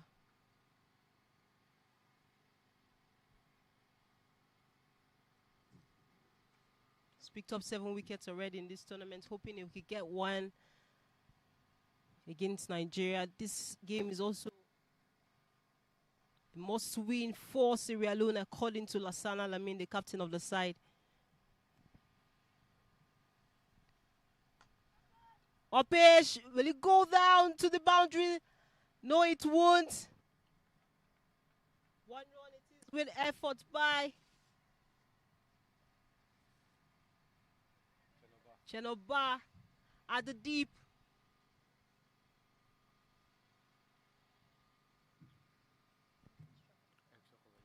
An extra cover. Great effort from Chenoba.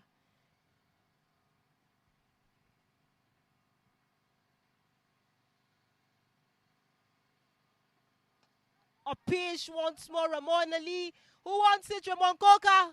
Drops it. Drops it. Hopefully you don't get punished later on. Ramon Ali would have found himself back at the pavilion. Take a look at that, Peter. I talked about it. I said the fielding is going to be the major issue. You were already on that ball, Raymond Kuka. Could have done better. Now, Ramon Ali has another life. And anytime you give it better, another life, it is not to your own good. Because the next time he gets a chance, you are not getting that chance for a catch. The boundary is...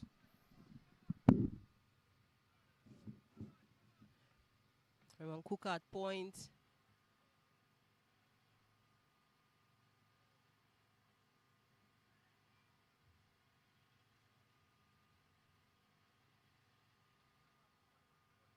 Dot ball brings us to the end of the 7th over.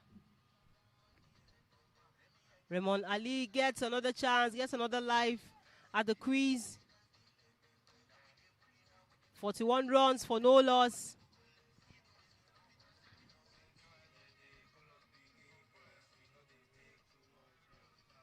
Ramon Ali currently on 19 for 22 off 22 balls. The captain Solomon runs away 21 runs off 20 balls.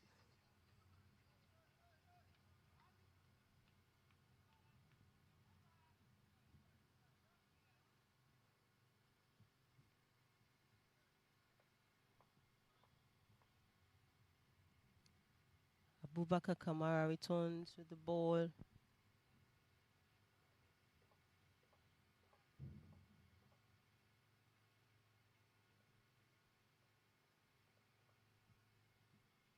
With the bat, Kamara had scored 75 runs, 75 runs rather for Sierra Leone.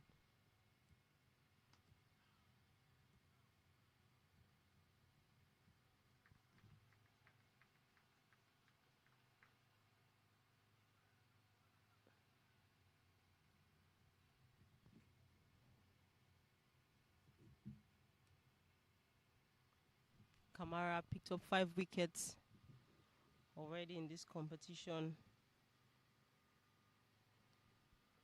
Was swept for 5 runs, conceding 5 runs in the first over.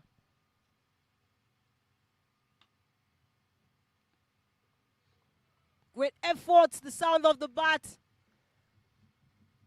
Solomon runs away, 4 runs it is. There's no field that down.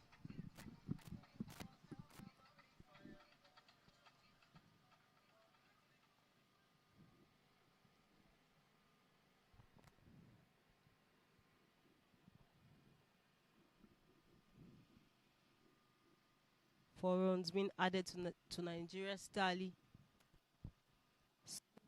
Steadily Nigeria putting the runs. Yeah, any short pitch is going to get punished that way, IG. And he's even lucky that he didn't pick that ball all the way to the leg side.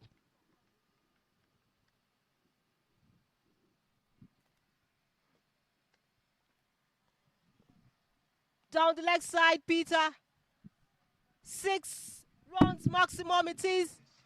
Off Suleiman runs away his bat. Consecutive boundary. It is for Suleiman runs away.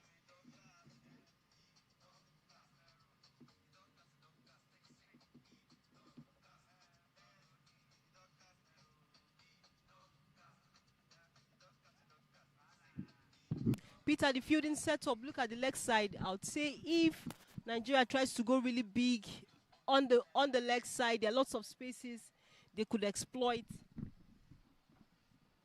The Sierra Leone is not setting the field to the bowler, they are setting the field to the batter. You have the likes of Chenoba and Solomon Williams who can consistently stay on that offside. And so the field is understandable if the field is set up for that kind of play. And now when you have a fielder like Kamara Abubakar, it is very paramount that you have either a deep mid wicket or a deep square leg. They have failed to do any of that, keeping the field set. They want the batter to play to their field setting and not setting the field to what the bowler's capacity is. Abubakar Kamara is fond of coming on that middle stump, swinging it towards the leg, and is not being consistent with a very good line. And any batter who sees those balls properly will definitely send them to the leg side. No correction has been taken, and they are just giving the batter more chance to find more runs. Suleiman's best in the tournament so far, previously he was 21, and both of them came against Sierra Leone. This is his personal best of the tournament and against Sierra Leone.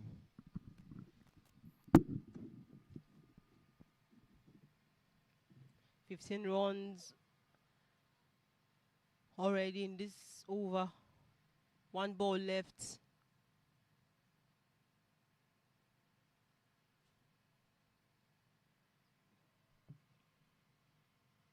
Suleiman runs away. Strength seems to be on the leg side, but there are no fielders at the deep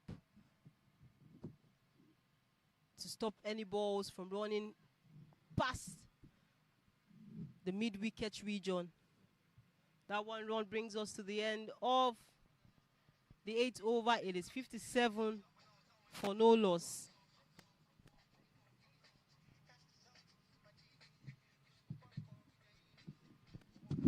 There was an initial 4, short pitch, properly dealt with. And then the next one, that was the next ball that goes 10 to 6. Same line. This was the second 4, I presume. Better line this time, but it was still pitched short. The leg was still short, and Suleiman recently played 2 strength, sending that ball to the leg region.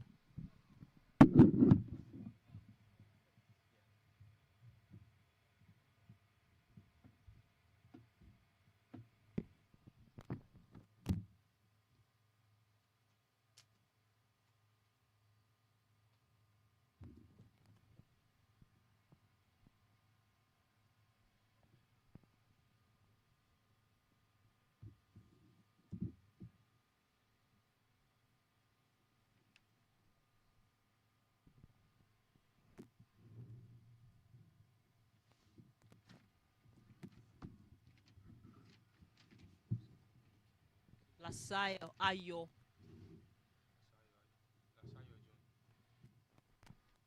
Lasayo John. Good time to bring in the spinner down. The deep, good catch. Comfortable catch it is by Solomon Williams. In his first over, he conceded about 11 runs, but this time around, great catch from him at the deep. Sending Suleiman runs away, captain of the side, who scored 36 runs already off 25 balls. Solomon runs away, heads back to the pavilion. Peter, what a great time to introduce the spinner. First ball in this innings, and he picks up a wicket. Yeah, good idea bringing in a spinner, but the result of that wicket is because of the shot Suleiman chose. That ball was full. Should have sent it towards the square leg region, extra covers region, but regardless, that ball should have been sent all the way to the maximum. I understand no one is perfect in cricket, and that is the loss of the first wicket. Anyway, brilliant partnership for Nigeria, 57. And just losing their first wicket. Suleiman Ruse with a new tournament personal best. Last time around was the top batter at the first edition. Not really matched that performance from last time, but you can give the young lad a rest. He's giving his best so far.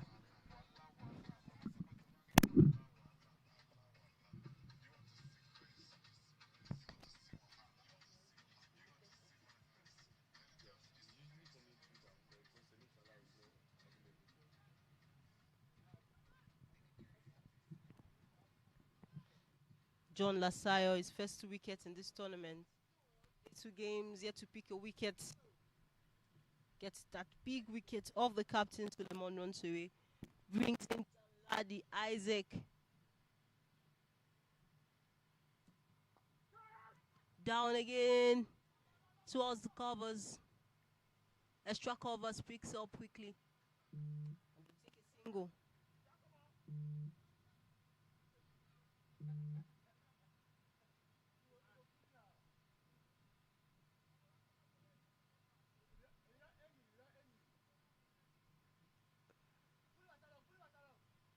Danladi Isaac, 154 runs in this tournament. Up again.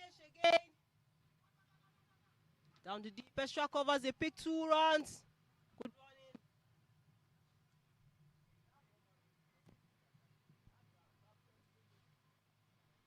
running.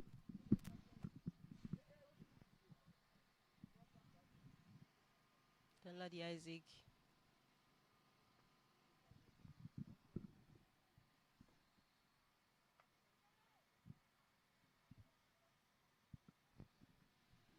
Four runs it is.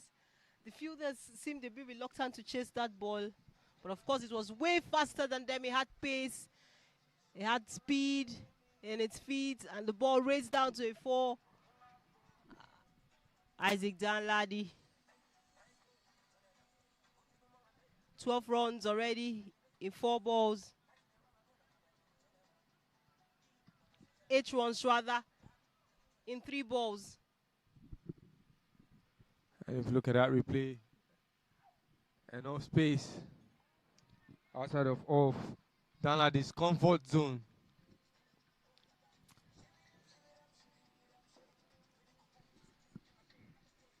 Nigeria is actually one of the most balanced sides from the top order to the middle order to even the tail end. You can expect runs from them. No other team has been able to, match up that prowesses in batting, even though they lost against Rwanda. But you can understand, you cannot always win a game of cricket. There are some you win, some you lose. Against Rwanda, just wasn't Nigeria's day. But if there's any team more compact and more complete in terms of balance on both bowling and batting, it is the Yellow Greens of Nigeria.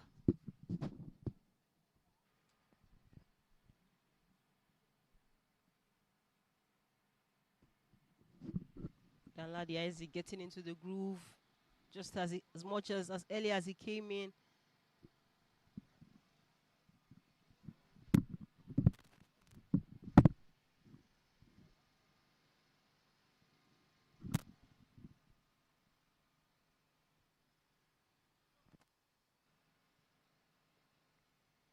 Lasayo picked the first wicket in this over, but he's conceded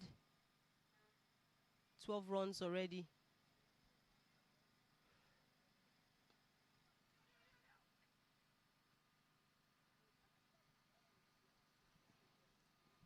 Quick running, that single brings us to the end of the 9th over. It is 70 for 1.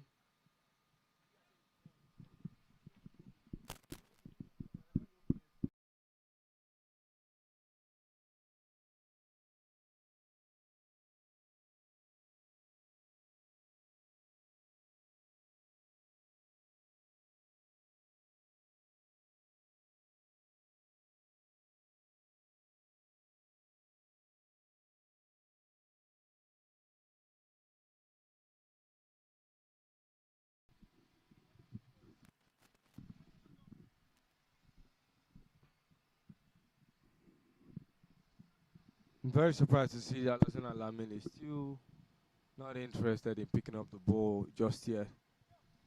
He's coming. I think he likes to come in when the game is in desperate need of someone to keep those runs down. And he's done that every time he's had to pick up the ball. He's been very, very aggressive on attacking those storms and making sure that those runs are not coming out of the batter's bat. And now I think early, this is going into the 10th over. Nigeria is already on 71. It is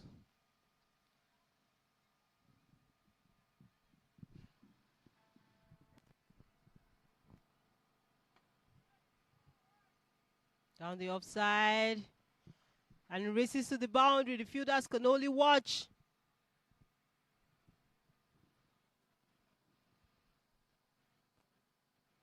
Danladi Isaac. Lot of power behind the bat.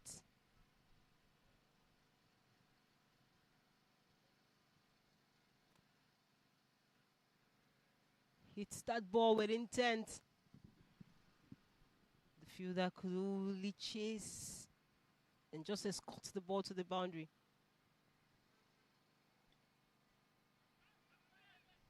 One out chance. And it is given. Muhammad Raymond Ali Rather departs. 20 runs off 23 balls. Peter, I really did not see much of a run in that. I felt that that effort, that attempt to put a run was unnecessary. Just look at that. Raymond Ali just only had to react to the beckon of Danladi Isaac, given the fact that Danladi Isaac is the more experienced player in this team. So what he had to do was listen. If Raymond Ali was, not that into the ball, he would not take that run. But because Danladi was the one on strike and said, come, come, he had no choice than to respect that beckoning. Should have been much more solid on his ground and said, no, no, no. Because that he's got a better view of that ball than Danladi Isaac. Well, sadly, he had to be the one to go out.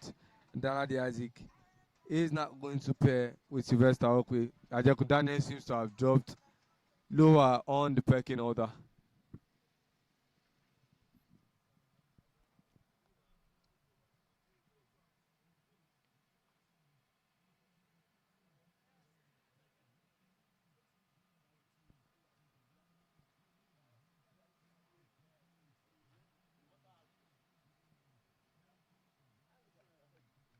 Six wickets for Mohamed Toure in this tournament.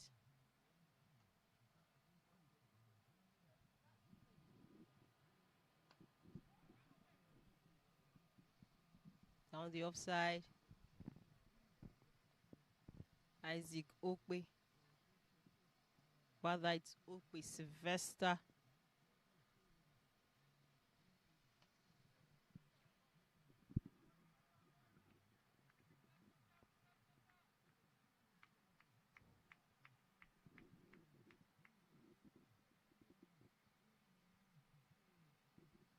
Oops.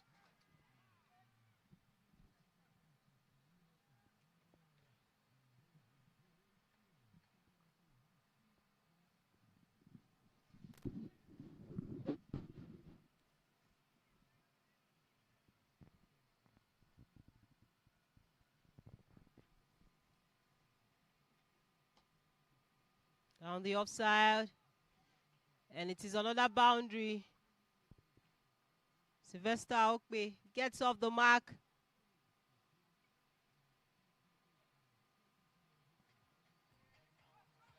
That boundary brings us to the end of the 10th over. We're halfway into the innings. 78 runs for the loss of 2 wickets.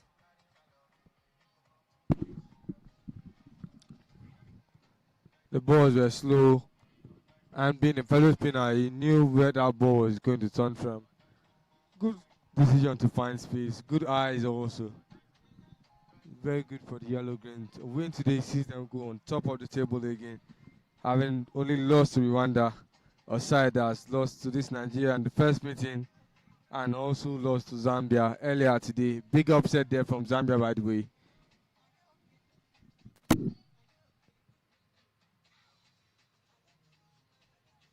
'78 runs for 2 wickets. We head into the water break. As we take a break from our own end, I'll return in a few seconds once the water break is done and dusted.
Another spinner, Raymond Coca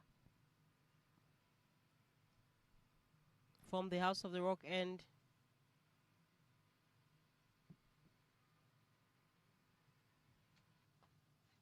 Back to the bowler.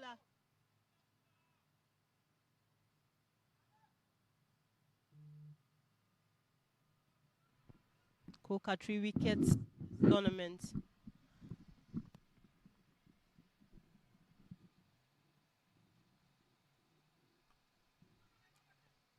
Towards the offside and the picker at point, and the fielder rather at point. Mohamed Toure stopped that one from racing towards the boundary.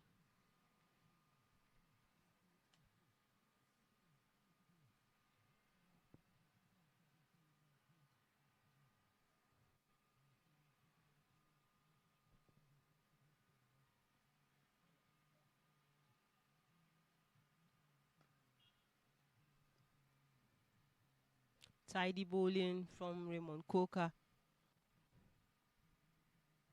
He's picked 1 wicket in the first game on the 5th of December.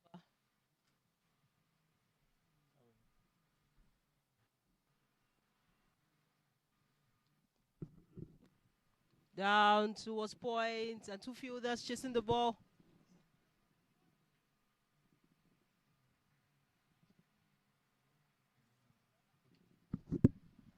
Raymond Coca has been very instrumental for the Sierra Leonean side with the bat as well.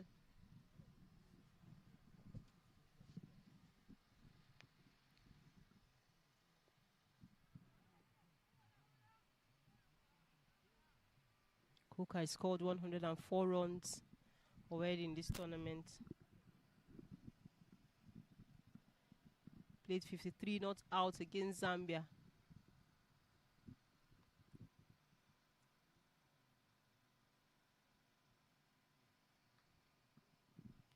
Towards point, but then that fielder races the ball down to the deep. Will it get to the boundary? It won't. Good effort. Good chase from Chenoba.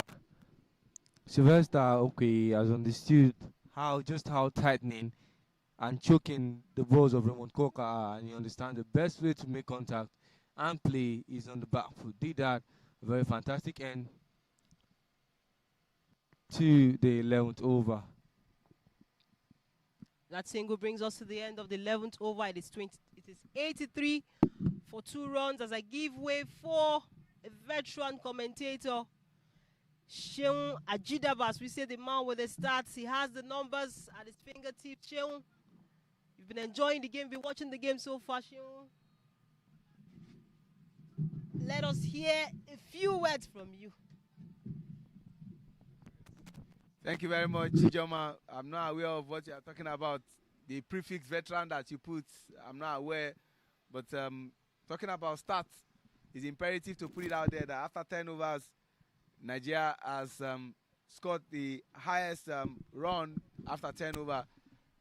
We are now 83 for 2, like you rightly said, 11 overs gone, 2 wickets down, the wicket of the 2 opening batter, Sulaiman Rushewe, and of course, Ramon Ali. That of Ramon Ali, very, very painful. You have to say it was a run out.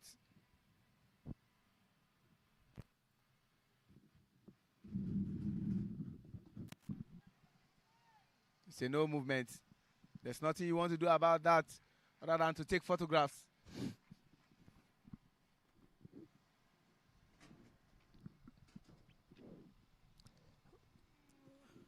Peter, for Danladi Isaac, you understand that he needs to play out the overs. And him playing out the overs means that he will be closer to those guys at the top.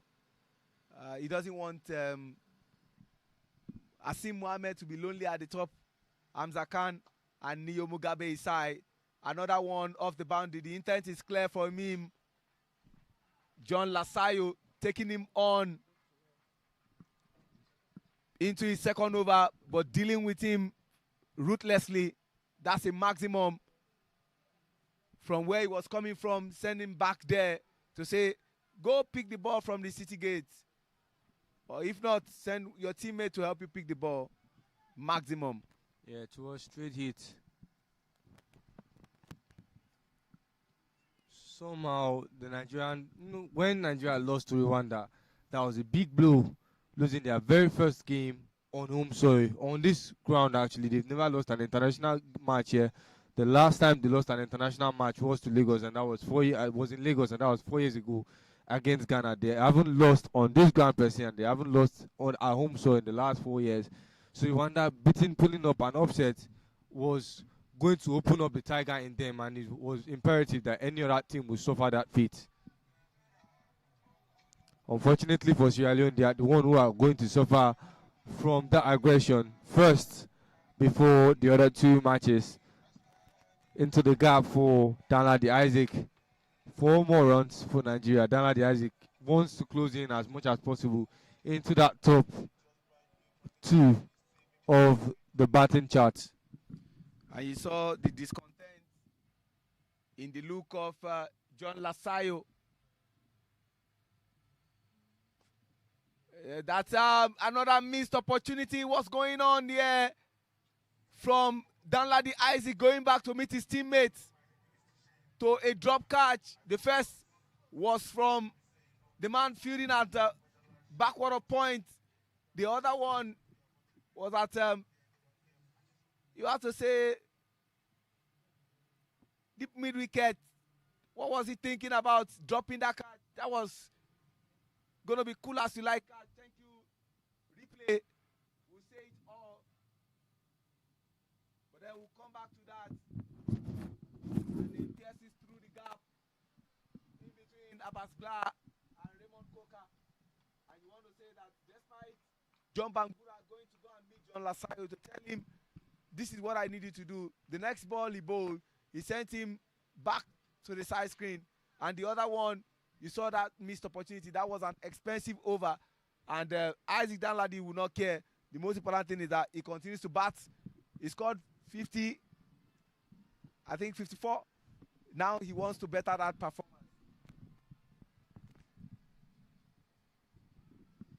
You know, the 2 of the tournament's highest totals have been against Sierra Leone. Nigeria put in 177 against Sierra Leone, and Zambia equaled that also, 177 against Sierra Leone. Sierra Leone, for some reason, their bowlers are doing their best bowling wicket to wicket, but the fielding is just not helping in the cases, putting extra pressure on the batters. Because when a batter is coming in knowing he's chasing 177, he has no choice but to explode with the bat, not having time to select shots.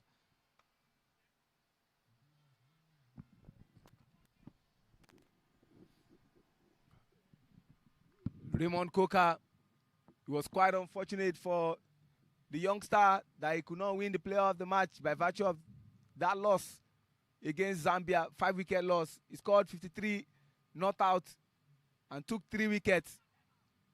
But unfortunately, that could not happen. Ayaz Dadabai won the player of the match in that game before they took a deserved rest.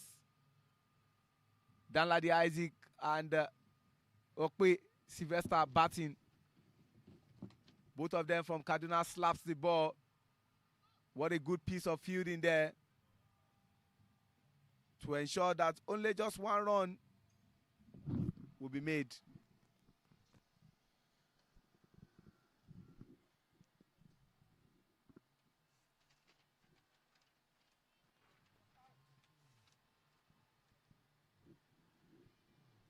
That signal by umpire Ramon Adilakun says dead ball.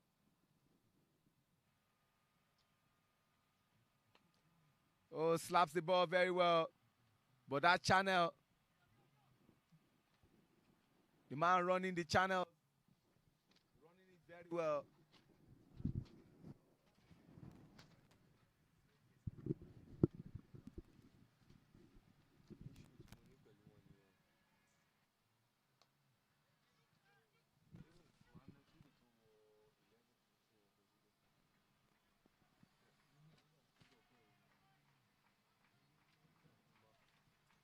Good pick up through there from the Solomon with a lot of wisdom. Solomon Williams.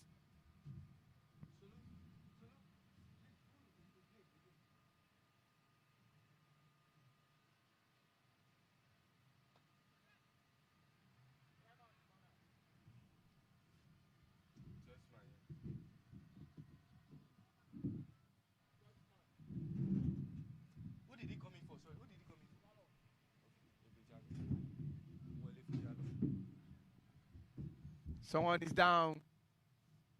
Jersey number 21. And I hope he's not hot. He's needed Abubakar Kamara.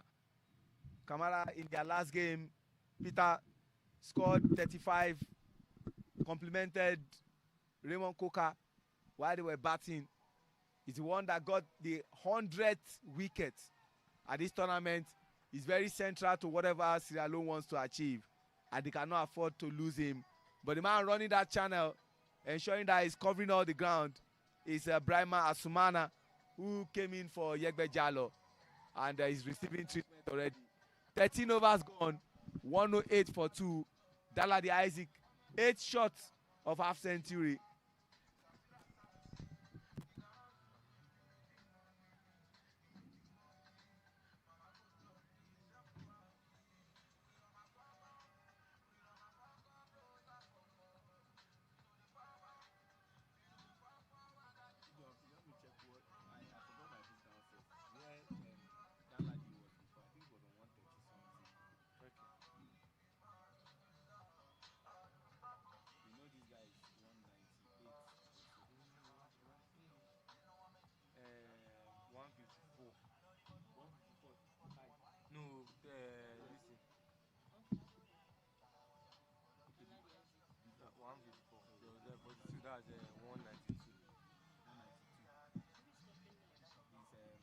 This guy, I see him 198.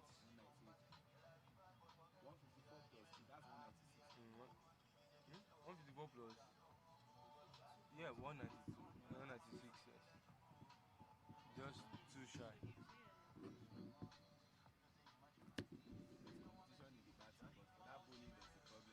Bowling, Rwanda, Prosper is not playing today. Not playing today. And this guy is like, Native picked one wicket and these are picked one. These are some 14. Native picked a wicket today. Zapi is on 11. It's only okay that can compare. Okay is on 11. Abubakar Kamara should be much better after receiving treatment from the medics. The medics have done a fantastic job in making sure that players are fit as a fiddle. And things are gradually changing in the batting. We thought someone was on a runaway lead. But Daladi Isaac, you have to give him credit for his fight back. He has played fewer matches than every other person. The likes of Neo Mugabo Isai, Hamza Khan, Asim Mohammed.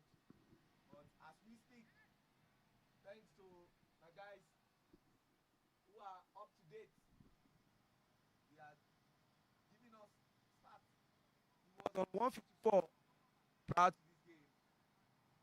And when you do your mathematics and you add the 42 that is currently on, Liz is on 196. 2 shots of The leading. Mohammed, the leading run scorer. He has the opportunity to become the leading batter despite playing fewer matches and probably extend it and give himself some breathing space. But in the bowling, there is no breathing space because the man who is creating a gap for himself is Emile Rukiriza. He had 1 wicket today to make it the 14th wicket he will be getting.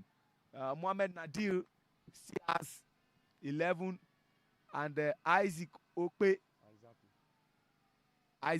has 11.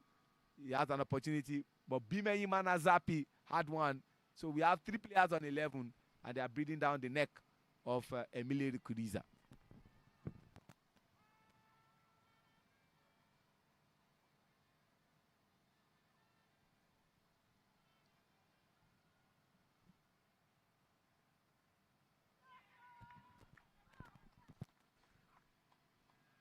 Brilliant bowling from Lansana Lamin, the only man in the history of this tournament, be it first edition or second edition, to get an hat-trick, 3 balls, 3 wickets against a top-ranked Rwandan side. And he's the one capable of also getting another wicket. That means former captain of Nigeria and history maker Sylvester Okpe has to be very very careful.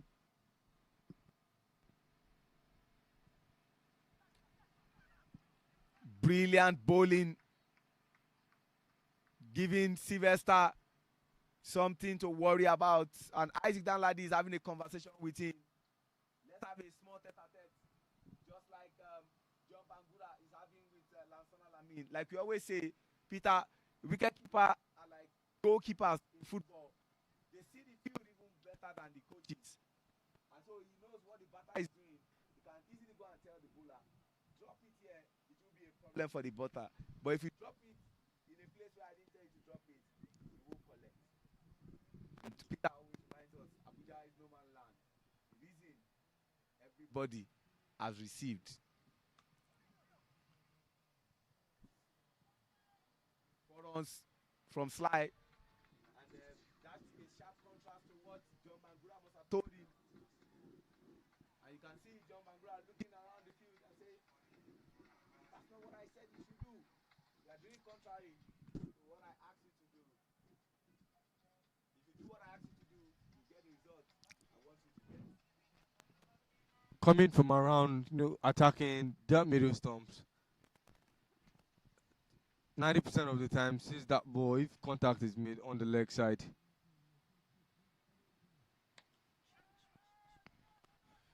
That's a sleeping field.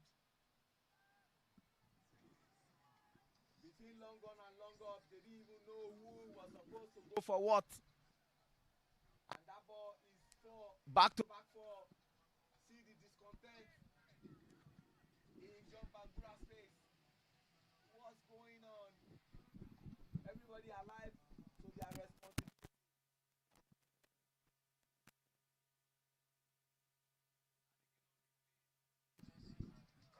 After threatening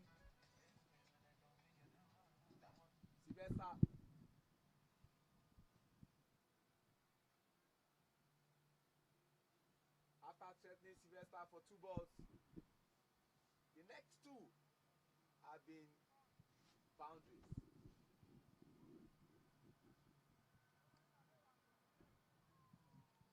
Danladi Isaac, 200% strike rate. Sylvester Okpe, over 100% strike rate.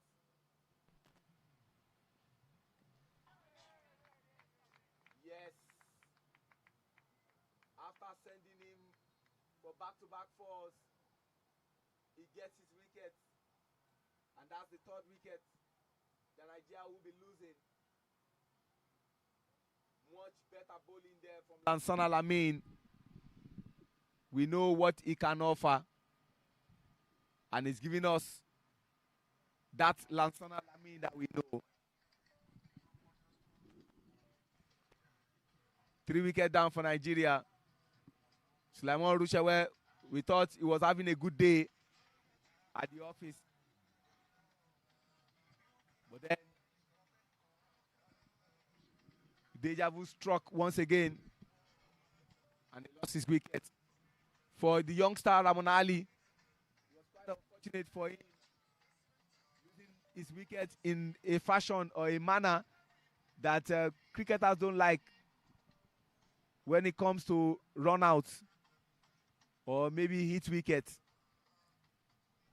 And you are not bold.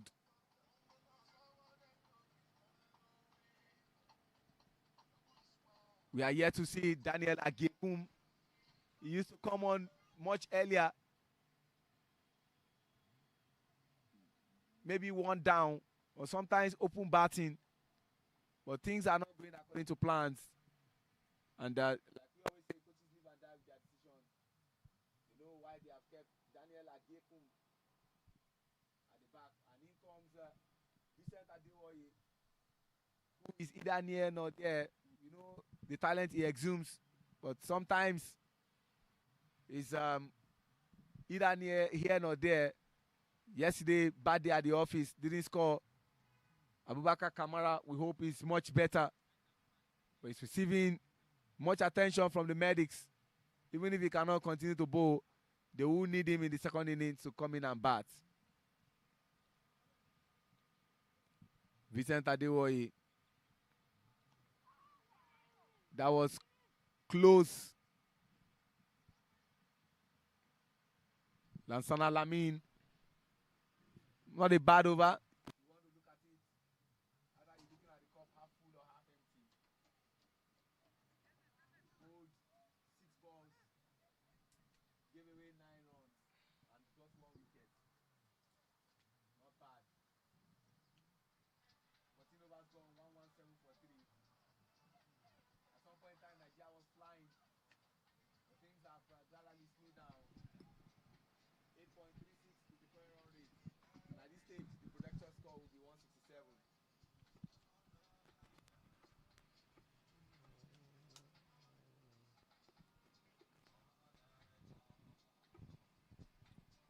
Aladi Isaac still has to wait for that 50.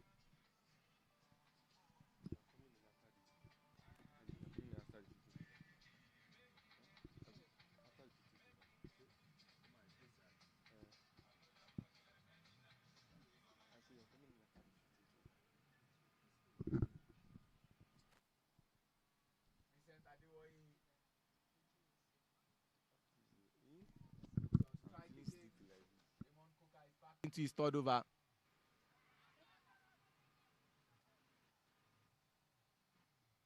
See where the ball was going. We hope for a better day in the batting crease, like what happened yesterday. He hasn't really mashed up, hasn't really stepped up since that 49 he hit against Sierra Leone. Maximum. It was Lamine, but there was little to what Lamine could do. Solomon expected a miracle. I don't believe in miracles, but as the ball was getting closer to Lamine, he was getting on the upward trajectory, like they say in physics, the velocity. Maximum.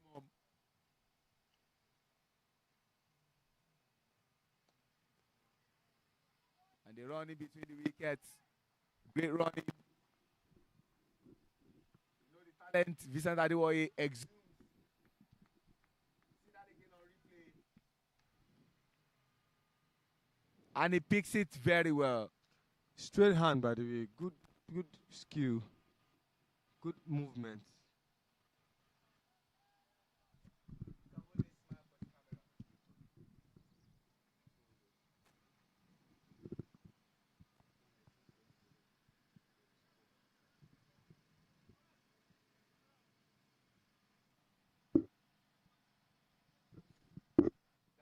Isaac. 46 runs on 21 balls. Currently on 200 runs. Become the leading run scorer now. And 3 shots of half century. Thank you, Peter, for that reawakening. And congratulations from the Kaduna player.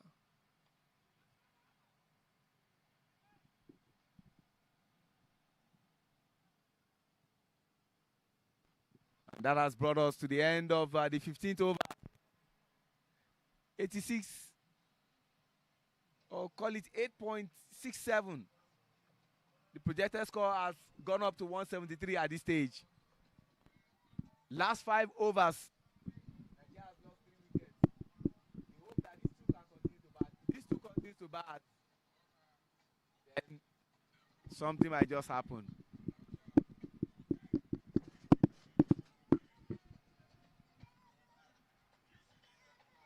Shout out to the youngest ground staff, Samuel.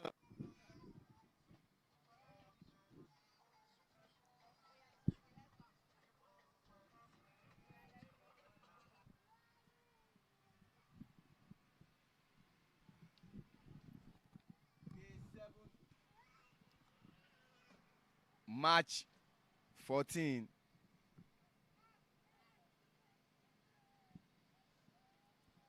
Already a shocker has happened today. Zambia beating Rwanda.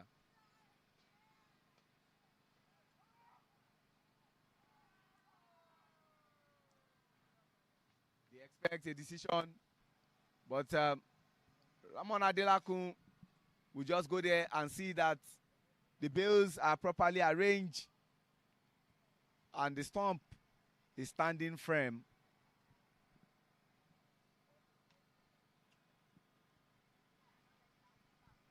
Lansana Lamin into his second over. More importantly, the 16th over. The last over, 9 runs was what he considered, but got a wicket to his credit. Wicket of Sylvester Okwi.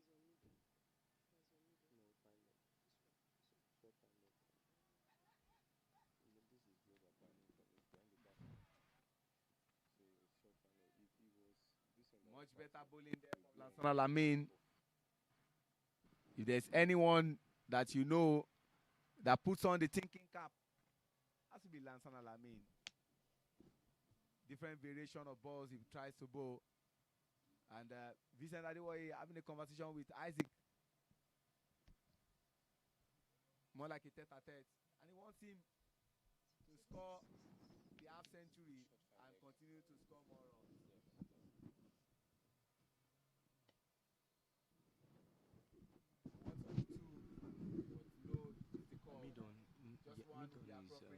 Bring his tally to 48. If it was like where this guy is now, where Lansana Lamin is running from. So he has faced 24 balls and scored 48. And when you multiply 24 times 2, it gives you 48. So it's safe to say that Danladi Isaac is on 200% strike rate. Lansana Lamin on your screen, the most experienced player on this field, be it for Nigeria or for Sierra Leone. And bringing his experience to the fore, Vincent Adewoye ticking those boxes. And Lansana Lamin says, get me the ball quickly. I keep the ball. Chenoba, don't you know why trying to caress the ball? They could steal a run. Lansana Lamin, record breaker, coming from the City Gate end into his second over. But more importantly, the 16th over. Talk about second, 2 more is what Danladi Isaac requires. And we all get up to say congratulations.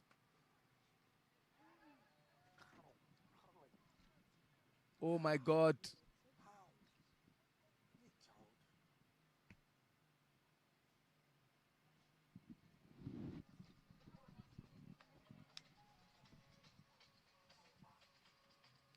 that extra bounce from that initial pitch.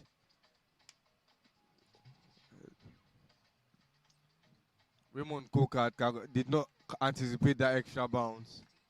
And I think that is what is responsible for that collision with his face and the ball. But overall, we do hope he is fine. Because Sierra Leone need him, not just with the bat and ball, but also on the field.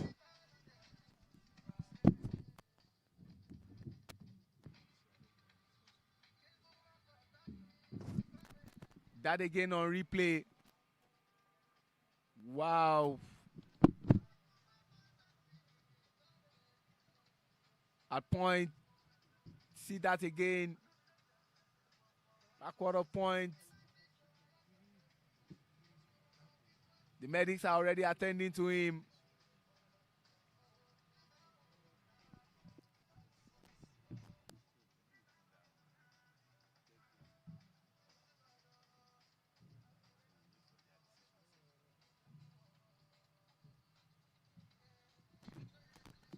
Peter, Coach Musuva, Captain Lansana Lamin, and the entire team cannot afford to miss Raymond Coker and, of course, Abubakar Kamara. These were the guys we talked about in their game against Zambia that were very impressive. But it's been carried off the field. But shout out to all the medics for a fantastic job.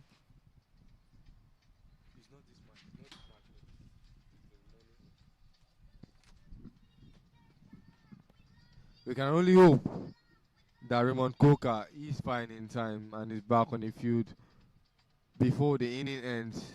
The team needs is over. No plenty bowlers in the team currently, and he hasn't finished his bowling spell. They need him desperately. The hand on the head says it all.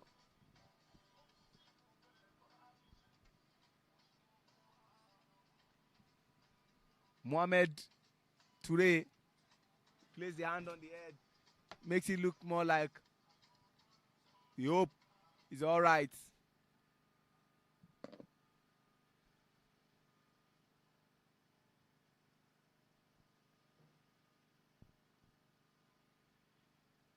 Waiting for a decision of that ball.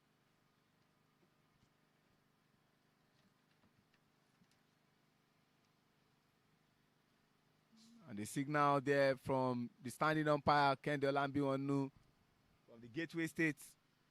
That's in Ogun State. The state that hosted the 22nd National Sports Festival.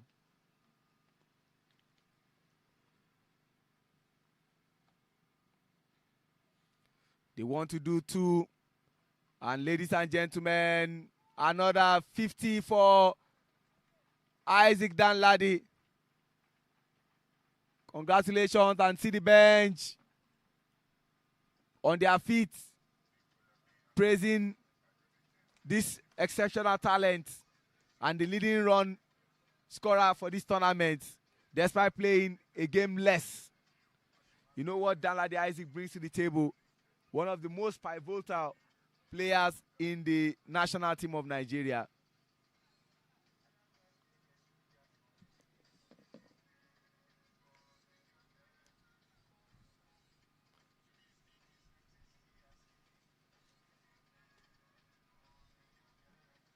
But quite unfortunate that Danladi is yet to pick any player of the match. Just like I saw a stat.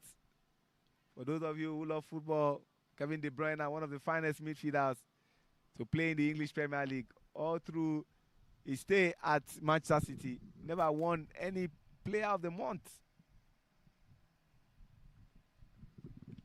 Yes, regards to that, we do know that the Premier League player of the month is usually given to the most surprising player, not to the player that actually performs the most. So it's of no surprise that he has not won it once. Abbas Blah getting the wicket of Vincent Adewoye. He looks to the heaven, and I don't know what he's looking at, because certainly the Angels did not say play like that. He has to carry his cross. Another below par performance. The middle stump. And that was what Isaac Danladi was telling him. You threw away your eyes. Yeah, Vincent Adewoye hasn't bettered that previous performance against Sierra Leone, where he scored 49 of 34 balls faced. His next performances after that was 17 of 9 against Rwanda, 2 of 3 against Zambia, and a silver dog rather, against Rwanda again. So he hasn't met up with that performance. He hasn't stepped up like he should. And a player, once you get that kind of figure, there will be a lot of eyes on you going forward. So Vincent Adewoye, I don't think he recognizes that as a fact, and really needs to keep his head down. And look at now, Isaac Okwe is back in the top order. Usually when the game is looking out of reach or unstable, he is brought lower just in case another wicket falls. Now they have 135, something very defendable against the Sierra Leone, if I'm put it that way. It's just best to let Isaac Okwe come and have his own taste of the meal and have his feel, if possible. What the two of them have in common is that they both represent Kaduna State. And they understand each other so well, especially when they speak their language, the Hausa language. A bit I understand. I don't know about Tijoma and Peter. Once they say muje muje, let's go, let's go. Let's run. Abbas Blah gives it that slap. But good pickup from Brahma and Sumana, the 12th man. Abasgla into his third over. Has gotten 1 wicket, and that was the wicket of Vincent Adewoye. Isaac Okwe, 100% strike rate, but I just faced 1 ball and I scored 1 run.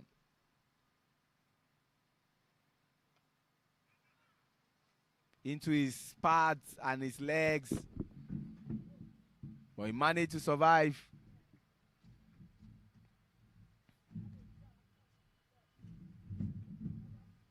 Towards this die moment, they are not giving anything to chance. They are improving on their bowling. They know Nigeria is aiming for a projected score of 164 with their current run rate, which is on 8.22. And that's what Sierra Leone are trying to avoid, with Abasgla coming from the house of the rock end. And that's one any day, anytime. But they will require boundaries if they want to increase the run rates and push it up further.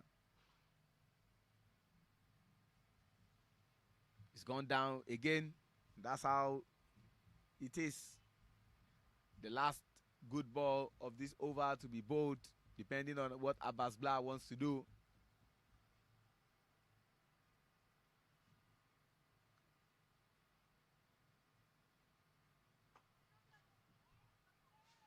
There was no movement.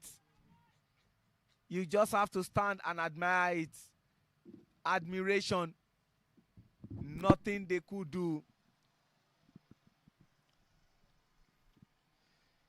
That strategy by Danladi Isaac was very perfect in my eyes, because he knew that advancing would make Abasgla put that ball outside of off, and that was the region he wanted. Abasgla fell for it, and to Isaac Danladi's convenience, he played it into that gap between the points and backward points. Very easy forward to get. That is, that tells you the quality of the player that Danladi Isaac is. He's showing that today. He showed that once before. And anytime the team is off pressure, he keeps on that stead. Very good one from Danladi Isaac. Abasgla needs to do better. At that point, what you need to do is attack the stumps, because you are a pace bowler. The wicketkeeper is not nearby to get a stump. So what you do is put that ball on his toes so that he will be forced to either deck that ball down or play it in the air into your grasp. Very lovely shot again. Admirable shot by Danladi Isaac. And good thinking by him as well. Fortunately, Sierra Leone will have more runs to chase going forward.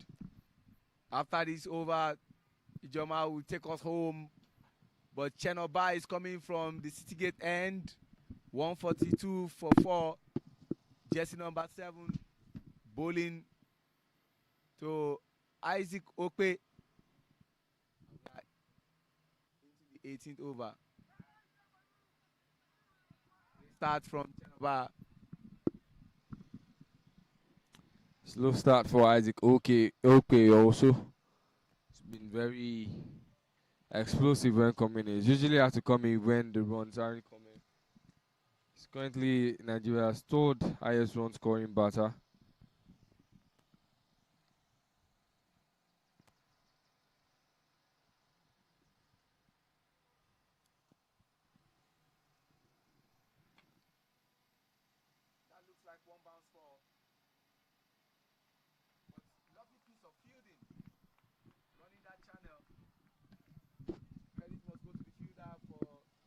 Ensuring that 4 became 2.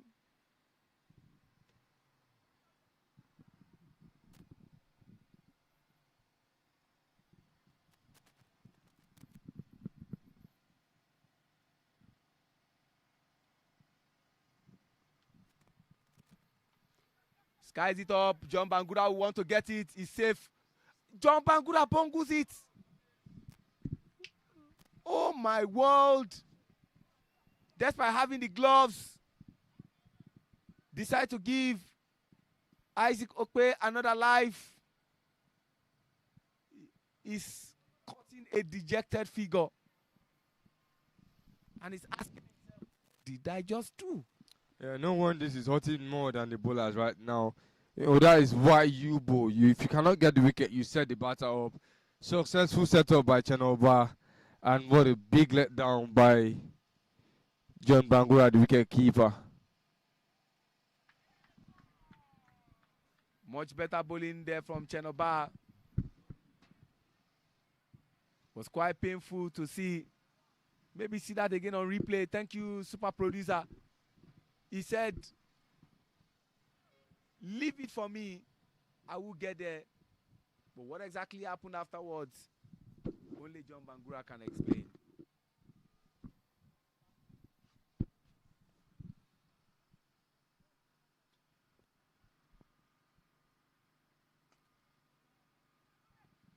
They want to do two, but say no, no, no. And lovely piece of fielding from jersey number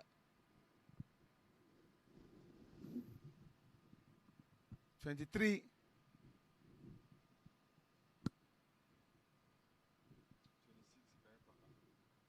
I beg your pardon, 23 is John Bangura, 26 is Ibrahim Packer.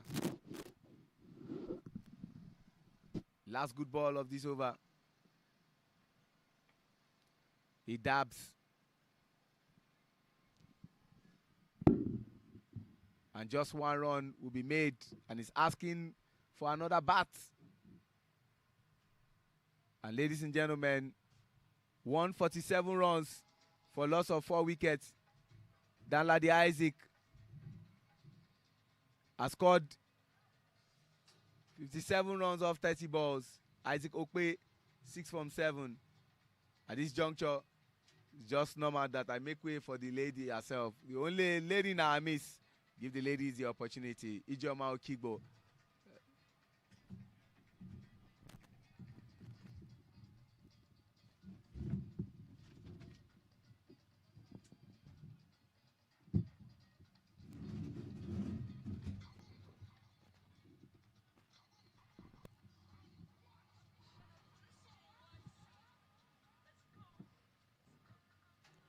Two overs left in this innings. Black returns with the ball.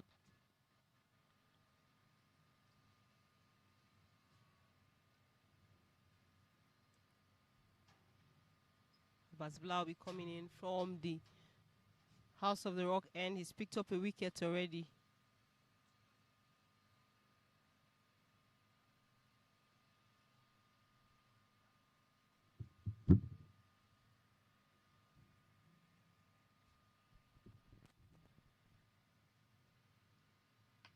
Skies it up in the air. Who wants it this time around? Earlier, Bangura dropped it. Dropped him. But then it lands in no man's land.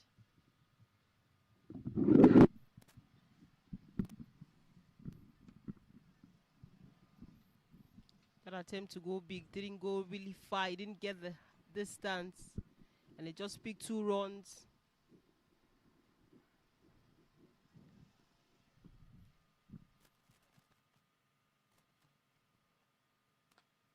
Up pitch once more. With that will go for a maximum of Isaac Okpe.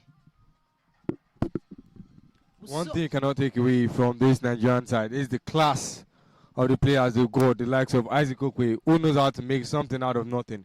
That ball for maybe that thing would be maybe probably for 4 or not even go anywhere. But he fed up that outswing. That ball was swinging out, and he knew just that. He expected that outswing, bottom end of the bat, straight into the open space, all the way above the ropes. Big 6, big boundary for Nigeria. More rows for Sierra Leone.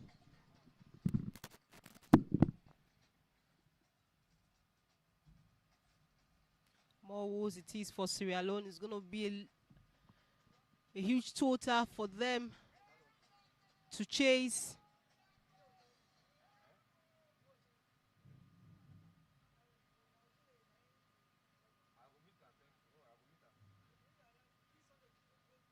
Sierra Leone reaping the consequence of dropping Isaac Ukpe. Slapped once more. Lassana Lamine picks up quickly.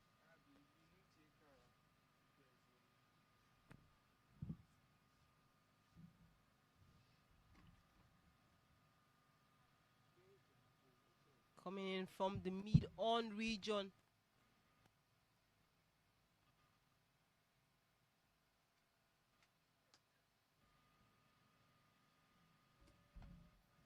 More down towards the leg again. Lassana Lamy races from the mid-on region. Will he get to the boundary? Good stop. He put his body on the line to ensure that the ball was short off the rope.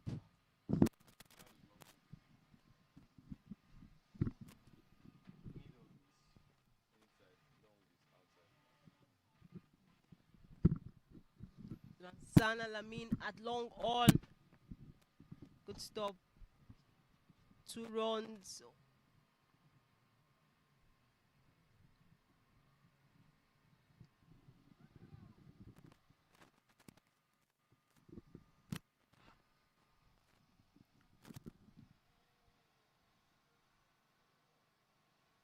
Danladi Isaac 58 of 31 runs, 32 runs, 58 runs rather, of 32 balls. He is currently topping the charts in the batting order of this tournament.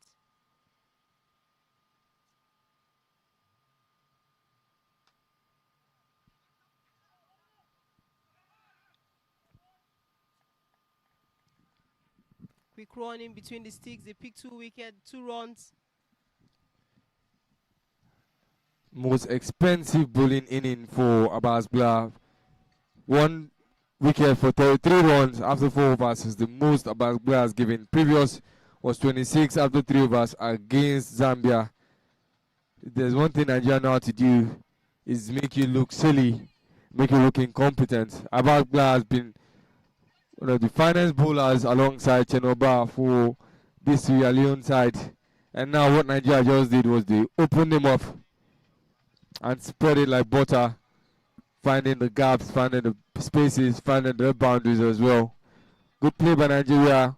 A lot of work on the drawing board for Sierra Leone. Isaac Danladi is still on strike.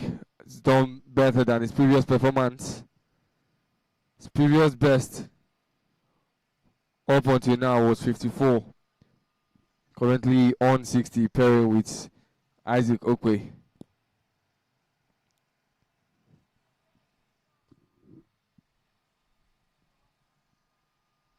Remains to see last over of the game. I expect Isaac Okwe to go all out.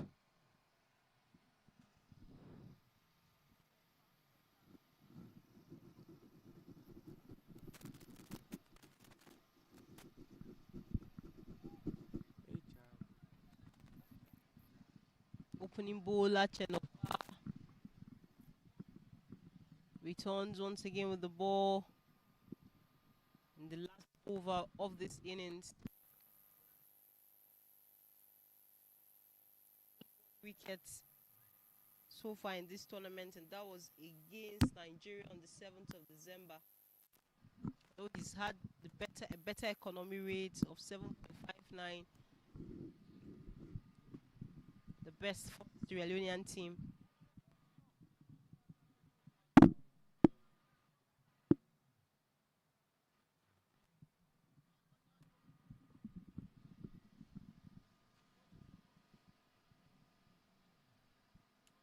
Six good balls left in this innings.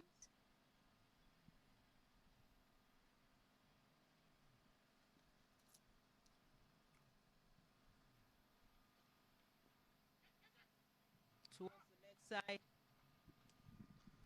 Boubacar Kamara stops that one. Great to see Abubakar back in. He was injured a few moments ago.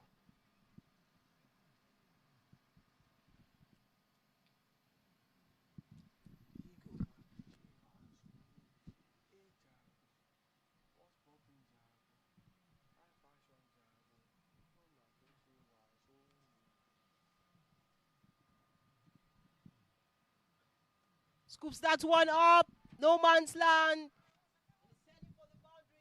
Gets there. Downline the Isaac once more. Maximum, rather.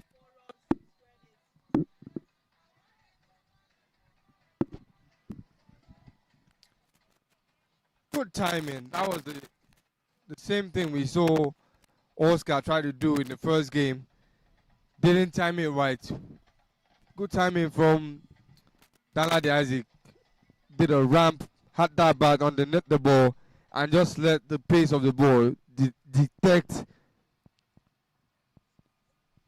how much energy needed to be added to it. Very good over the keeper. Nice 4. Again.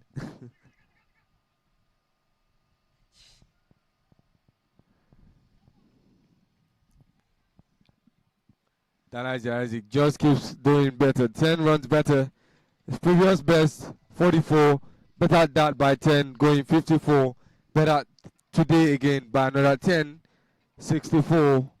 And on top of the batting order. Good play by Nigeria. 3 more balls in this over. Sad to see Danladi Isaac go off strike very quickly. But you have to obey the call of Isaac Okwe, who was already close to the batting crease before he took to his heels.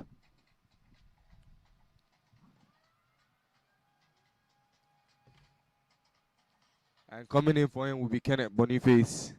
He's batted only 3 innings prior to today, having only 7 on the board compared to Ramon Ali, who has 106 in 4 innings. And look at that again. It was already in. There was nothing he could do. And not to waste more time than that as it goes out immediately. Fish. Let down. Another opportunity on live given to Isaac Okbe. At this point, IJ is just to grab a popcorn, sit down and enjoy from the fielding dismay of the Sierra Leone side. Could do better, I would say.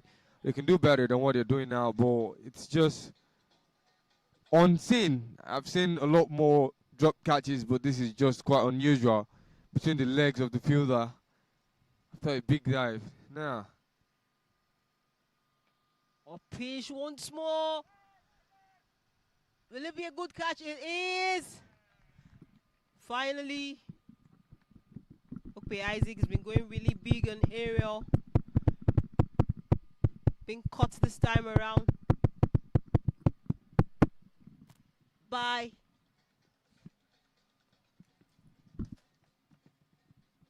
Brima Asomana.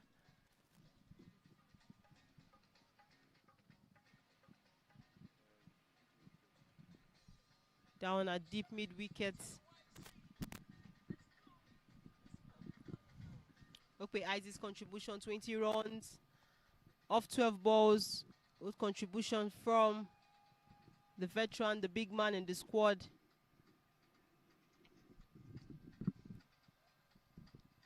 Guess who is in right now? Ndubudem Elochukwu David. Both were against Rwanda. Didn't really bat so well.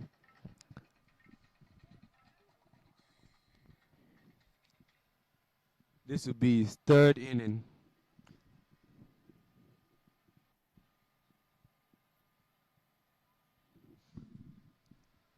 I would say the fielding, the sloppiness in the fielding has been the undoing for the Sierra Leonean side. Very much agree with you on that one, IG. Affected Rwanda earlier today. And this Sierra Leone side always have had to play under pressure. We see their best performances when they chase. And when they chase, it is never enough.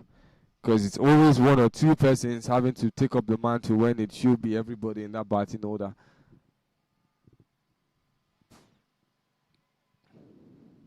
Last ball of the innings. Ndudube Eluchuku will face that one. Up here she goes. Up here she goes, but it lands safely, no man's land. And they pick 2 runs. They go for a 3, but unsuccessful. It's just 2 runs. 171 for 7 in the allotted 20 overs for the Nigerian side.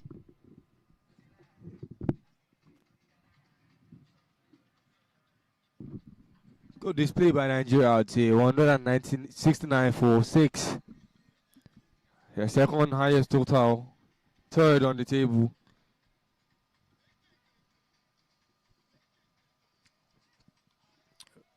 Sierra Leone have a very big dark side of them, given how below par their performances have been.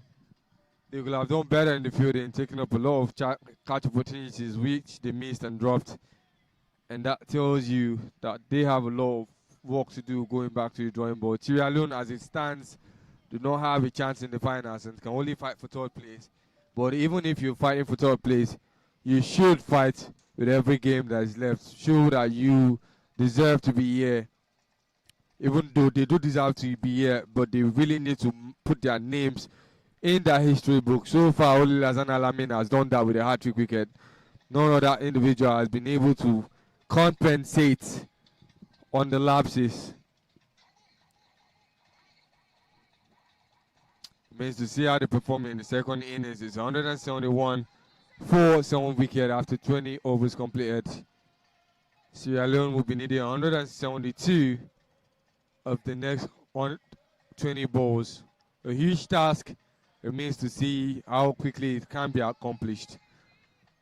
Join us after the innings break as Sierra Leone will come out to bat next.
had run into water break. So I said, let me use that one and just. By the time I opened, it was 13 point something.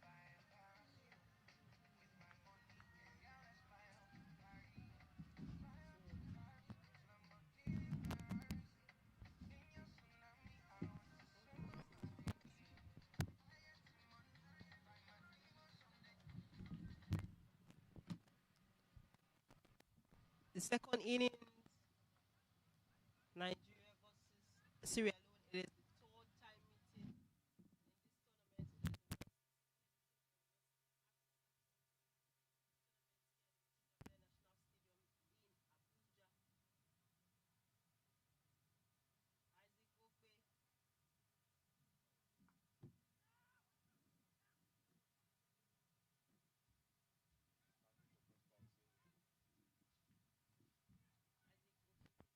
Isaac Okpe, Prosper Hosseini. Prosper Hosseini, who is not in the starting lineup of this game, he's injured earlier. Nigeria in the first inning scored 171 runs for the loss of 7 wickets. They allotted 20 overs. Finds the gap for the run for a single.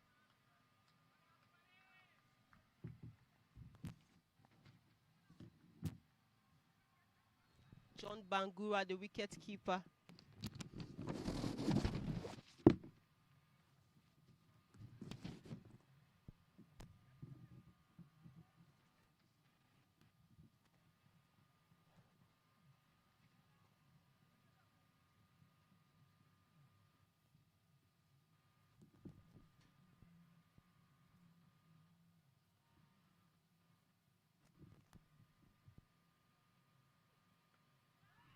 Down the onside, rather the offside.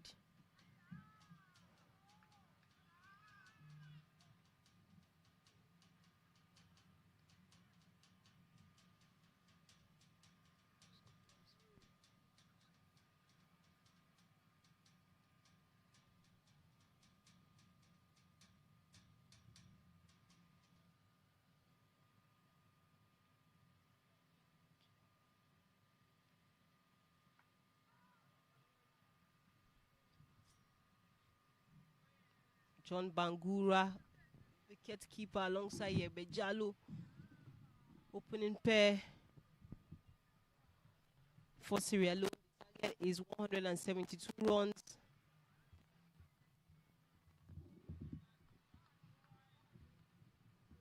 So Sierra Leone in the first innings very sloppy in fielding, cost them so many runs. They leaked lots of runs, failed to pick catches. Towards the leg side, towards square leg as well, and the fielders. Raymond Ali races for that one.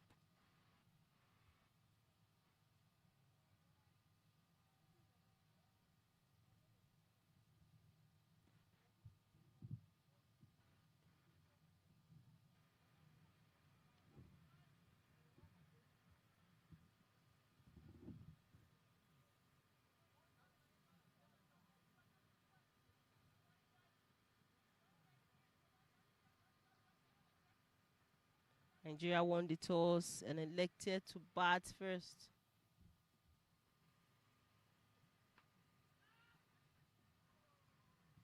Good bowling from Isaac Okpe. 2 runs in this over brings us to the end of the first over. 2 runs for no loss after the very first over.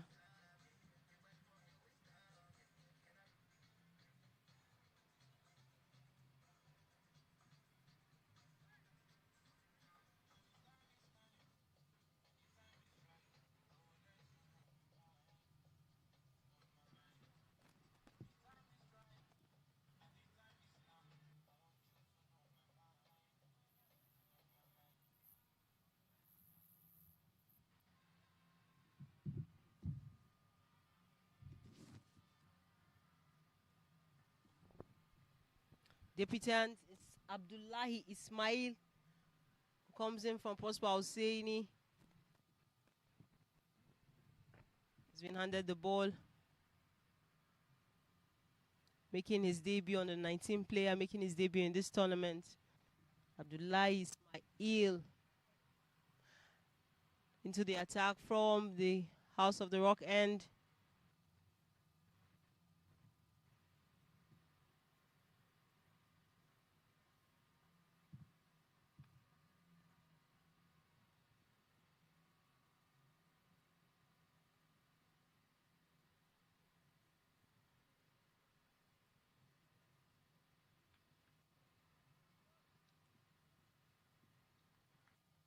One run it is.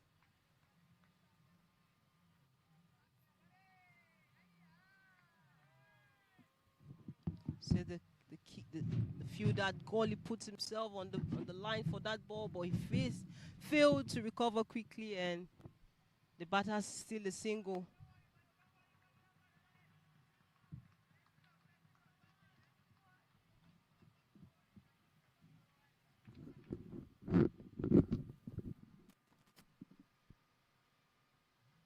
Opesh, no man's land, down to the boundary.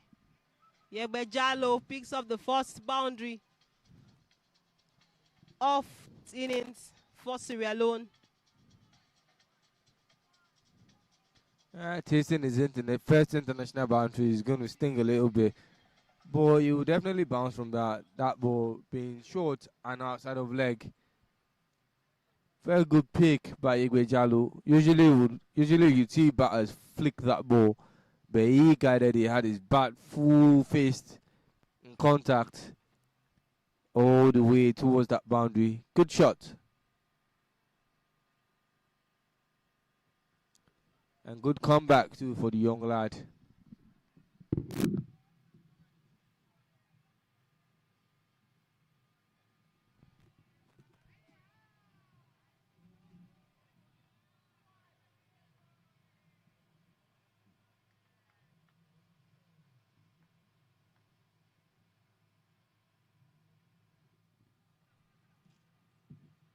White ball.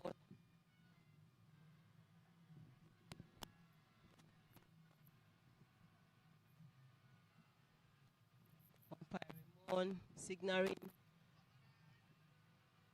the white ball call.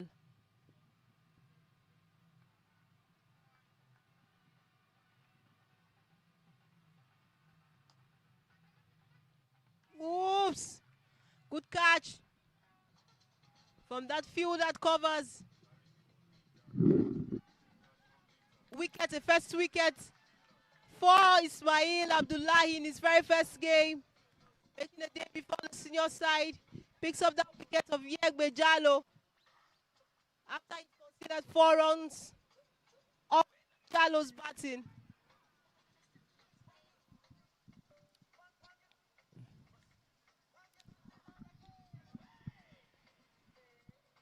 Shane Sierra out, not drop a catch. Good catch from Okasha Ishaku at covers.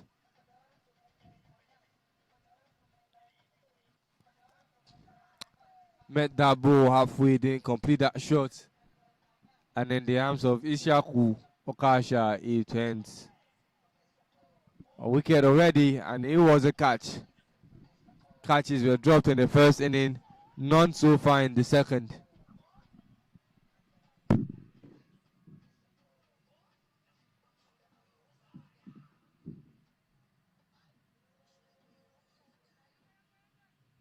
Drop catches has been quite expensive for some of these teams today. We saw that against Rwanda in the game Rwanda versus Zambia earlier, where Zambia capitalized on the missed opportunities, the missed chances Rwanda should have swallowed up. Also in the first innings, where Isaac Okwe was spared many times. But this time around, Okasha did not let that opportunity slide, as he helps contribute to picking the wicket of Yegbe Jallo. 5 runs in 5 balls, 100% strike rate. Yegbe Jallo departs early on in the innings.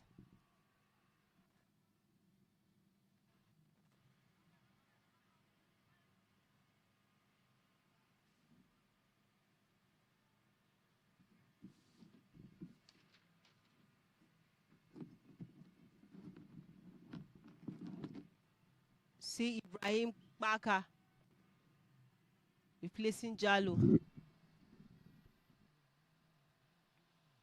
Ups! Ups!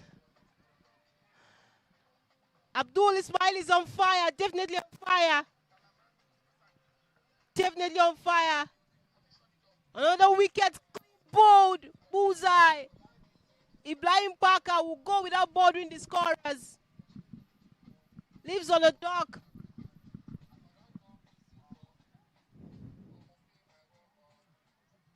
Shot on good length. The advantage of the left arm towards the right arm. Ibrahim Baka hasn't clicked in any of his batting innings, and certainly will not have that chance today. Out for a golden duck. Ibrahim Baka will walk back for Abubakar Kamara as Abdullahi Ismail is on hat trick. Last ball of the second over. 2 wickets already.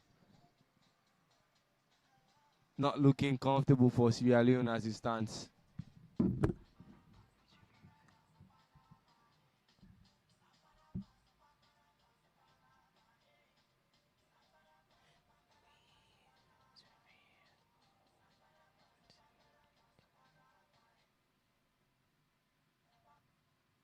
Ibrahim Abdullahi Ismail is on a hat trick. A hat trick ball. What a way to repay your coach the confidence in bringing you into the squad.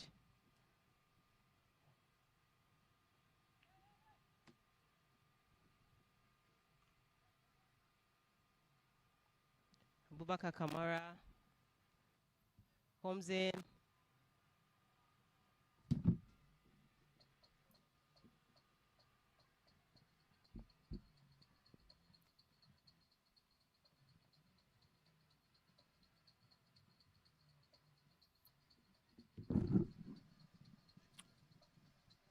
The umpire is saying Abubakar Kamara can't come in yet, given how long he spent outside, and he hasn't spent that time equivalent. And so we have to wait a little bit longer before getting the batting opportunity. Probably by the next couple of wickets, time will have been up, and he can now stay and bat for Sierra Leone. But for now, he's out. Raymond Kuka is in.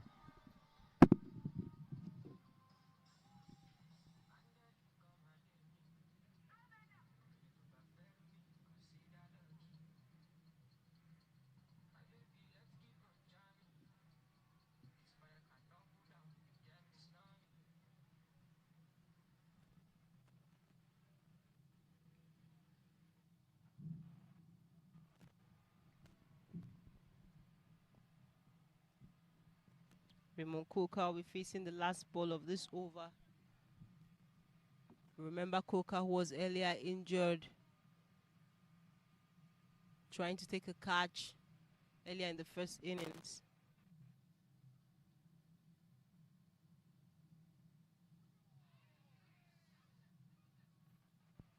Appeal, but it's not granted. Good bowling from Abdullahi Ismail. Although he conceded 6 runs in this over, but he was able to contribute for the Nigerian side. It is 8 runs for Sierra Leone.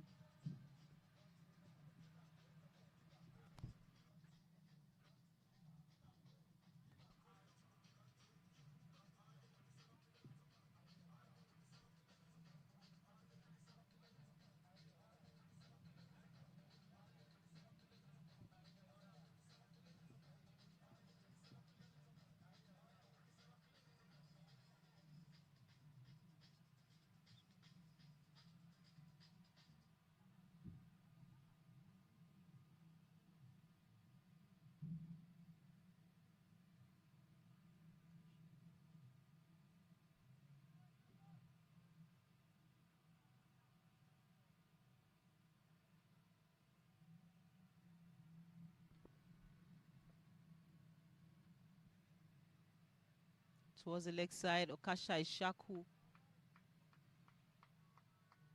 from the City Gate end. Okasha picked 5 wickets in this tournament already.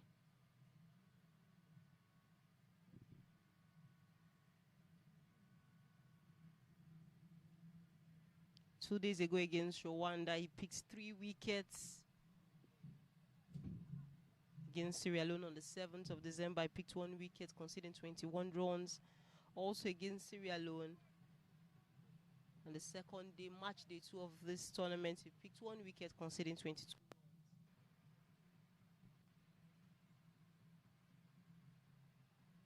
Okasha Chako, one of the under-19 players, handed opportunity in this tournament. Okasha, the likes of Boniface, likes of Ramon Ali, Elochukwu as well as Abdullah Ismail, very has contributed so much to this Nigerian team. One reason why the coach had entrusted them with places in this squad. That would be a wide ball.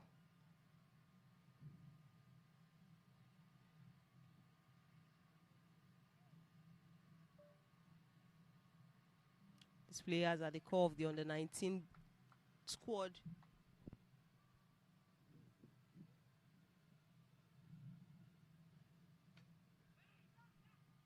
Down the offside, towards covers.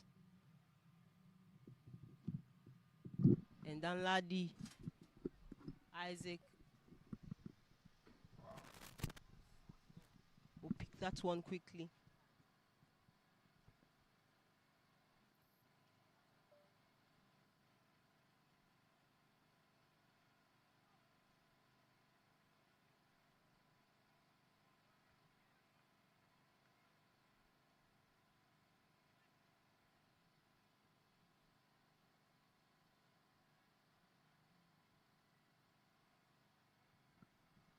Wide it is.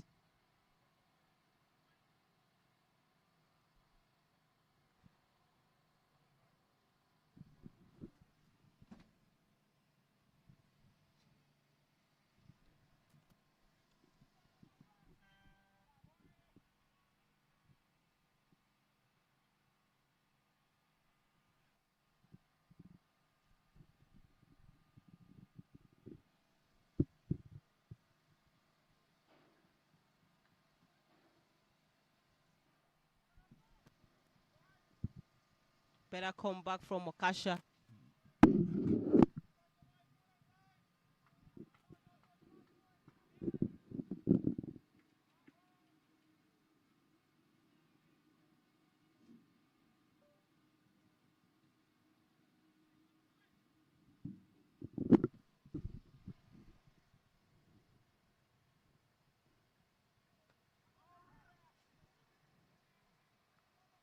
Towards the square leg.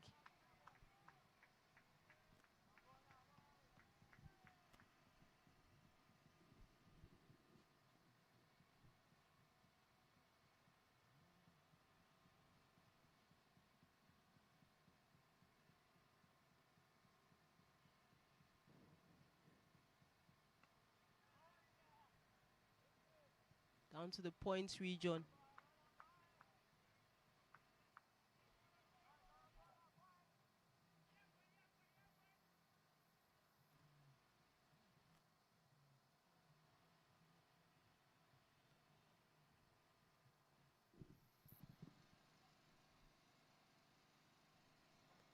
The last ball in this over.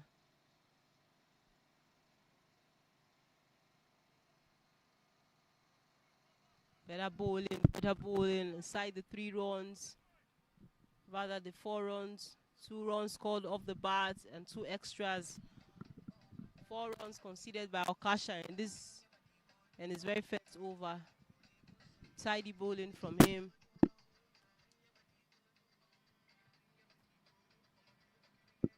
At the end of the over, it is 12 runs for the loss of 2 wickets for Syria. To get to the target of 172. Sierra Leone, we need to score at least 9.41 runs per over. About 10 runs per over. Run out chance. Not taken.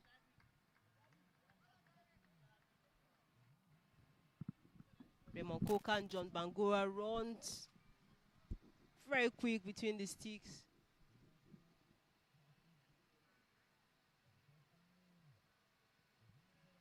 Ismail Ali from the City Gates. Ismail Abdullahi from the House of the Rock End picked up 2 wickets already. Wickets of Yegbejalo.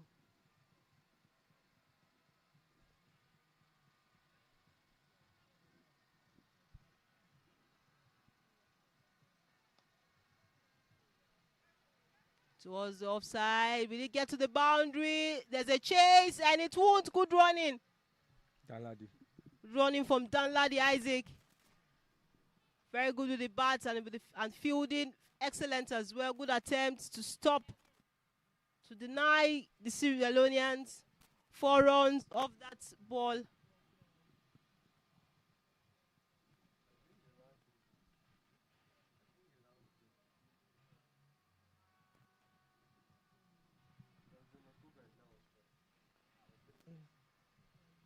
However, they picked 3 runs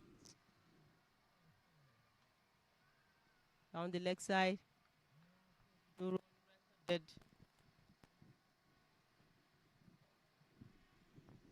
was good running between Raymond Coker and John Bangura.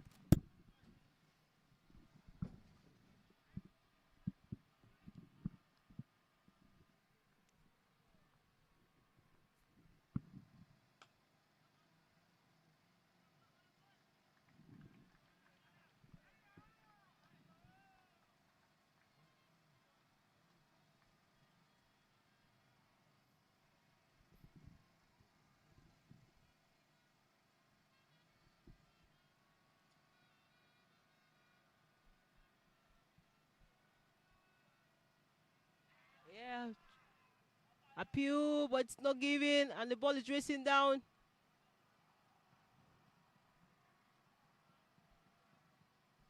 Elochukwu picks that one.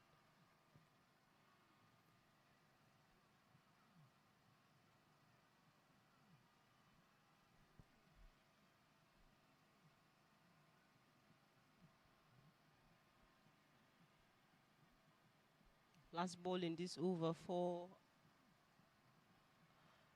Abdullah Ismail.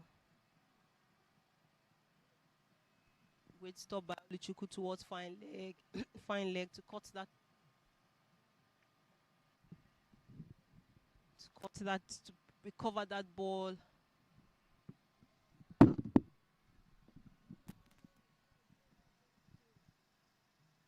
Oops. Slaps it hard. And Danladi Isaac at deep square leg could do nothing about it.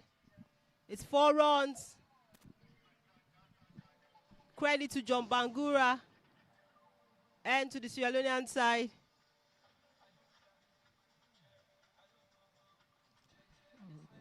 They'll need to improve their run rate if they are able to get to the target of 172. I mean, look at that ball. He's constantly been attacking the leg side of John Bangura and Yegbejalo, even before Yegbejalo went out. It's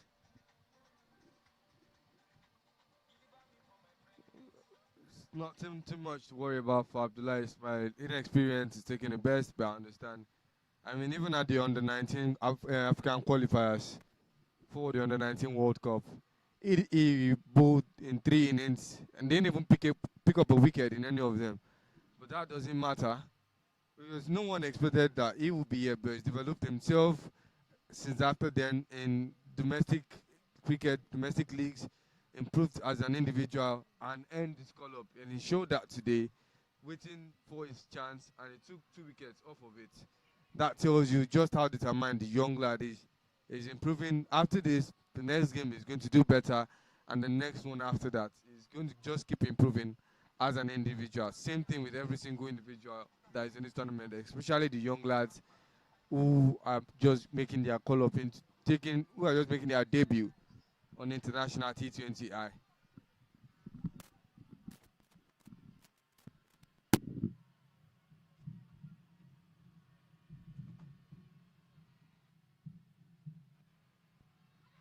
Okashai Shaku appeal, and it's given.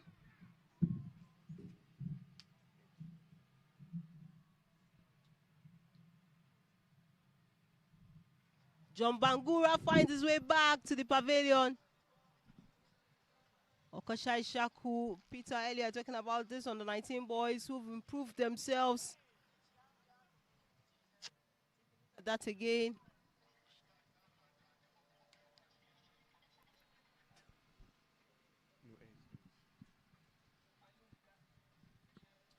Yeah, much to the displease of John Bangura. He doesn't think his bat made contact with that ball, which the umpire and square leg agrees that there was contact, there was a click, and the click came off the bat and into the gloves of Suleiman Rusewe.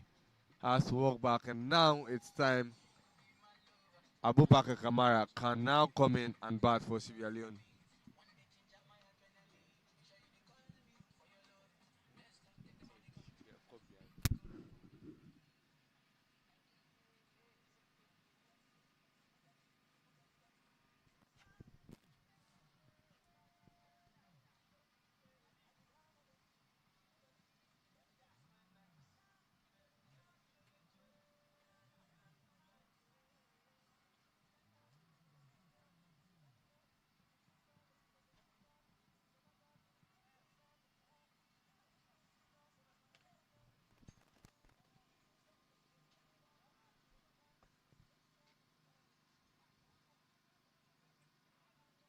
Abubakar Kamara, after the fall of John Bangura. Bangura, one of the leading run scorers for Sierra Leone, sent back.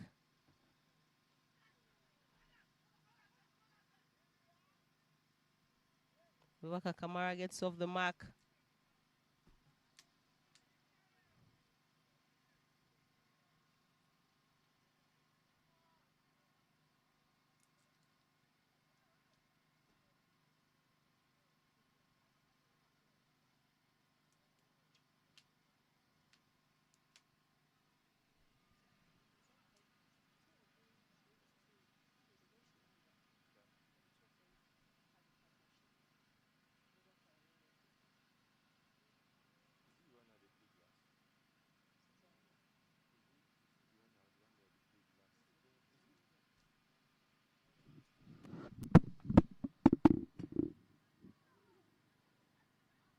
Towards the offside. One run we do. Abubakar Kamara, Raymond Coker.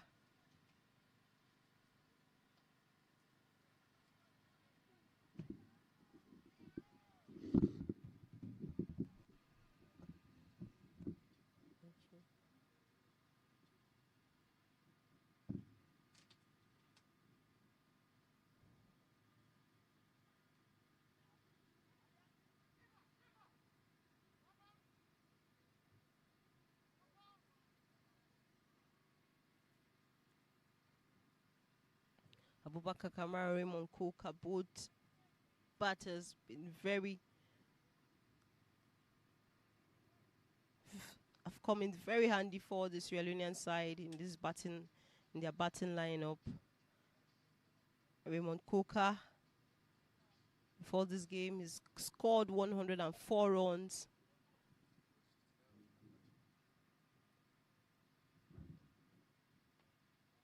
Back to the bowler. Against Zambia, both Raymond Coker and Abubakar Kamara scored a 59-run, had a 59-run partnership, helping Sierra Leone in that one, although Zambia had the better of, or had the final say in that game. And this time around, they've been handed an opportunity to help secure possibly Sierra Leone's first win in this tournament.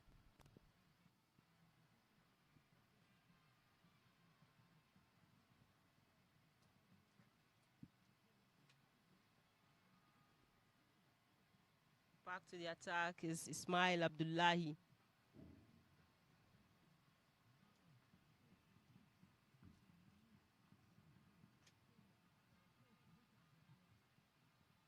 Down the offside.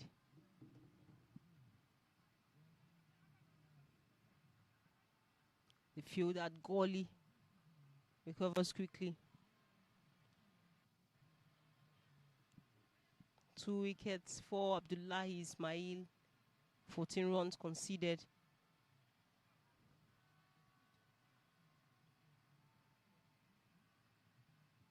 The wicket keeper fumbles that one, and that will race down to the boundary. Couldn't put his hands behind the ball well enough.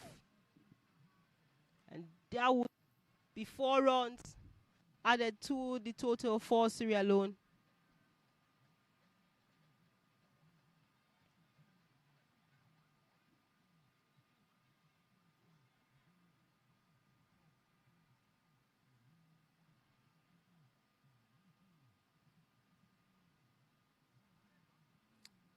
Suleiman runs away, wicketkeeper missed that one.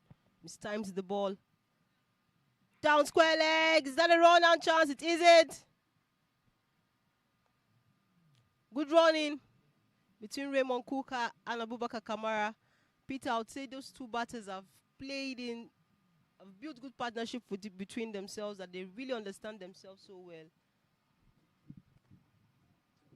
And they're able to, as much as possible, communicate well enough. When it's time for them to run, when it's time for them to pick the singles, they do that quickly. They do not hesitate. Yes, very much. Against Zambia was the highest runs partnership Sierra Leone have had in this tournament, and that was between Abubakar Kamara and Raymond Koka, putting 59 on the board. It tells you that they not really been really consistent. Abubakar Kamara having one good performance or two good performance in 6 or 7 innings. Igwe Jalo hasn't really picked up from his form after that 72 against Zambia. Neither has John Bangura or any other of the other batters from the batting innings. Abagba, the only one to actually be consistent in terms of putting up figure, and hasn't done that in the last 3 innings he's batted either. So there's a lot of work to be done, and a lot of partnership built to work on. Nigeria, prior to today, their best batting partnership was that of Suleiman Rusewi and Ali Ramon. Today they did better than that. They did better, I would say, not better than that. They did better. But a lot of work still needs to be done in the batting order of every team here, including that of Rwanda's.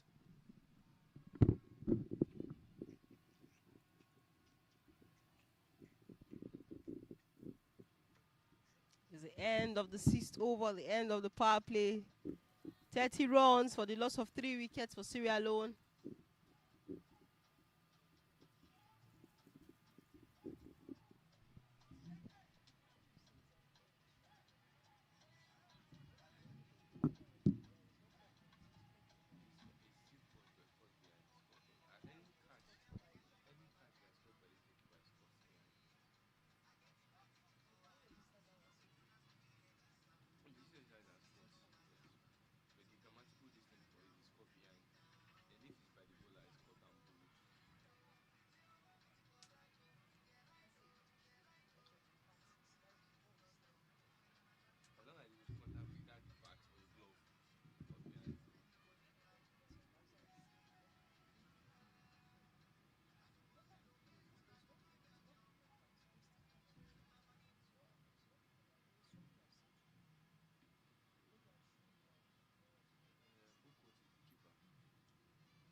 Nigeria brings in a spinner, former captain Sylvester Okpe.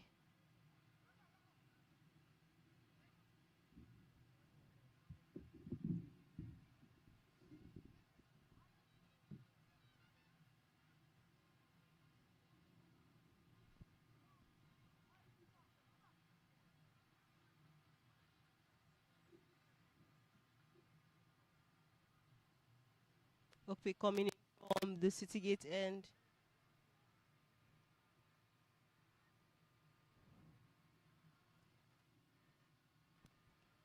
Okpe just picked up 4 wickets in this tournament.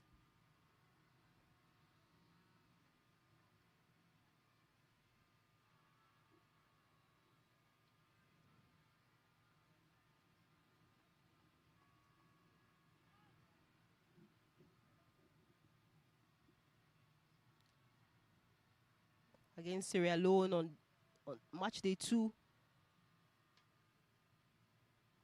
Down the leg side.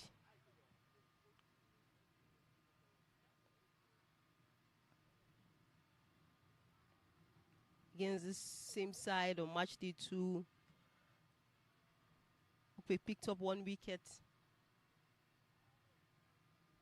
conceding 18 runs.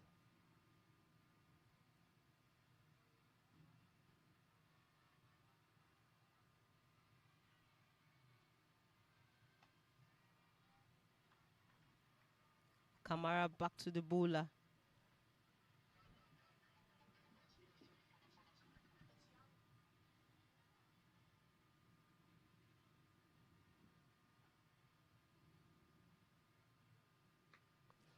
Up in the air.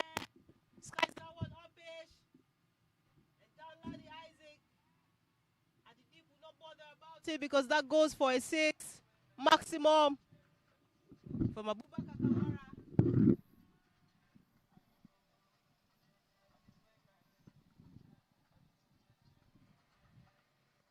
The 8 runs for the loss of 3 wickets it is. For Sierra Leone, they'll need more of those big hits to ensure they can go close to the target of 172. Because the doubles or the singles won't do them any good. They'll require 134 runs in 97 balls. Rather, in 79 balls.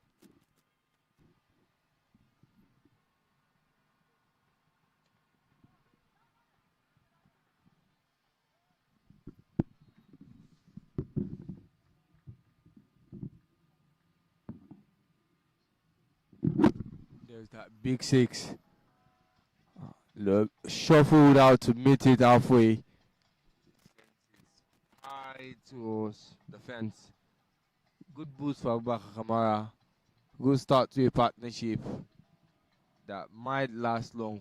Raymond Coker and Abubakar Kamara. 3 wickets already, and we're not yet into the midway point of this game. There is another view of that magnificent 6, lofted high and out.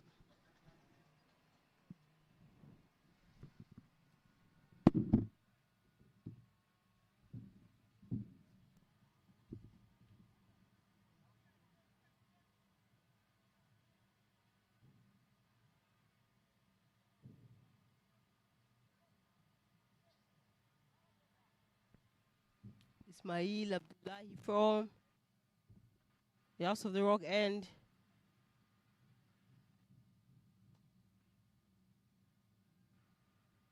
Into his final.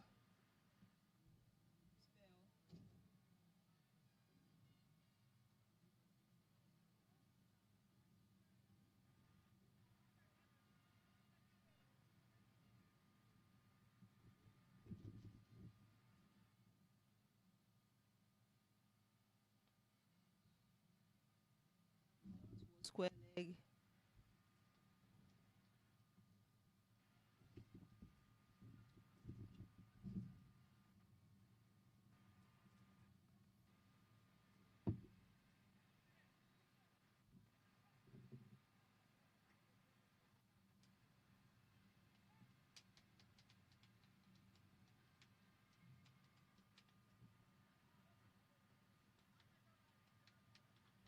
Abubakar Kamara. It's on 100% strike rate. Koka. But Abdullah Ismail.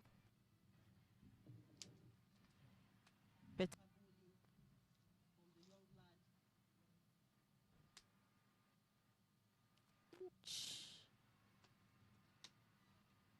Missed the wicket by Whiskers.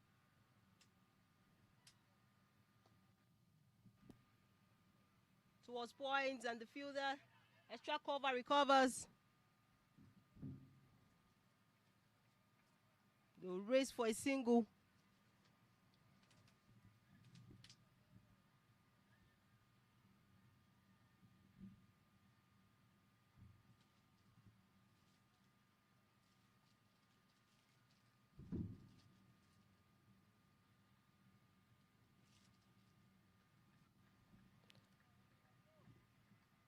One ball left for Ismail.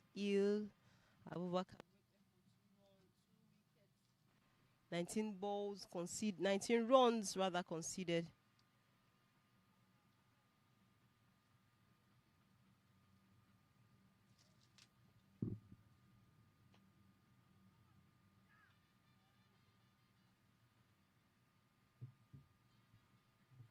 A bit sloppy from Abdullah Ismail, and they'll steal a single.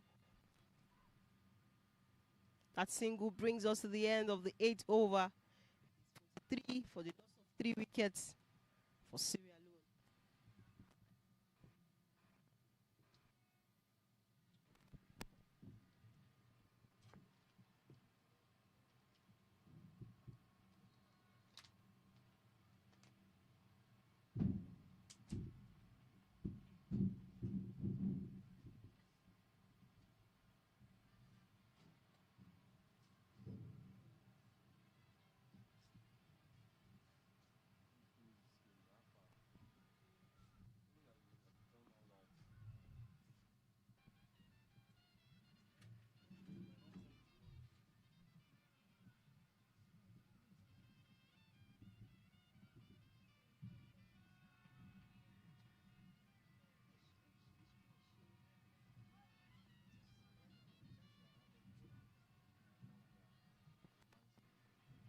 Ilochukwundu the beam. Been handed the ball from the City Gate end.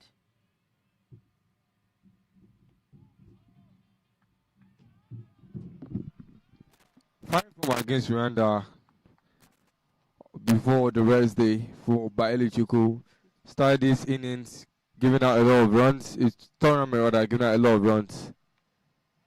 And then good comeback from him in the game against Rwanda. Sad to see that he couldn't, amplify that fantastic bowling spell with a victory against the Rwanda side. But 2 wickets started the fall of wickets for Nigeria against Rwanda. And that was all that you needed. That was all I needed to tell you about how much he has improved going out of the XI, coming back into the XI. A lot of these youngsters always have a point to prove anytime they step in. Ali Ramon did that on his debut. Undubim did that on his comeback into the team. Okasha hasn't really been out of the team. Kenneth Boniface hasn't really had that time with the bat, but with, in terms of outfielding, only dropped 1 of the 5 catches of the 6 catches he's come in contact with, taking 4 catches airborne. Solid with the ball, solid hands of the youngster. And now he had Abdullah Ismaila, who picked up 2 fantastic wickets for Nigeria and picked up 2 consecutively. A lot of youngsters in this tournament, and I would say they've all stepped up. Not to that top level yet, there's still a lot of improvement to be done, but for their level, they've all stepped up.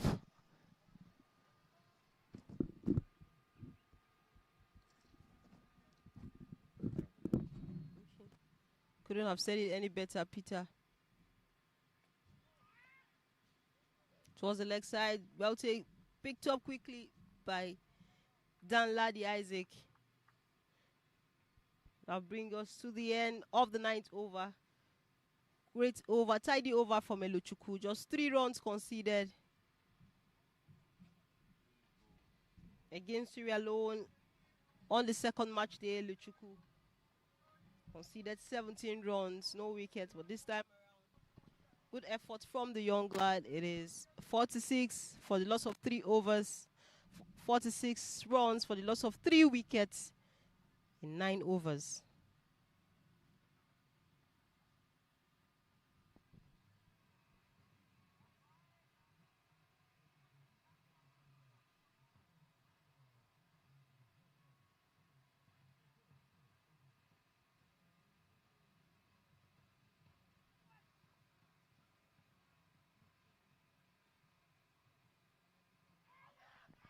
Big appeal. One on Charles as well. But the umpires obliged none.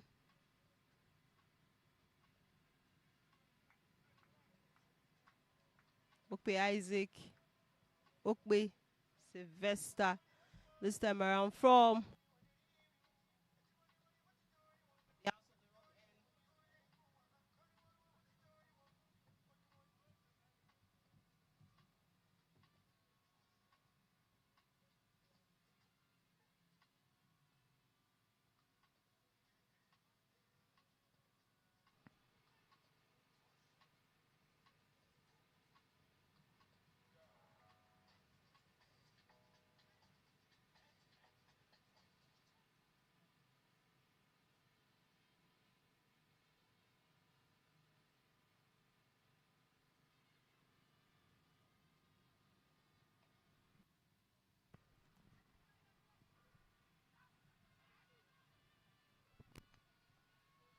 towards the offside.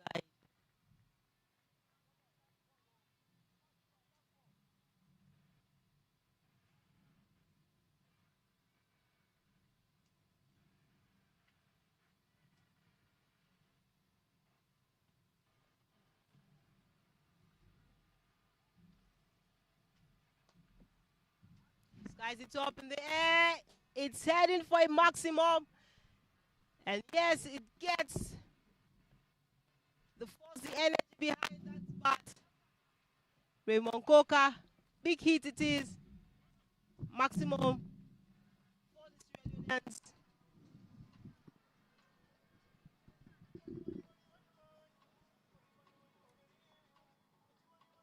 That skies it up with a lot of energy and power.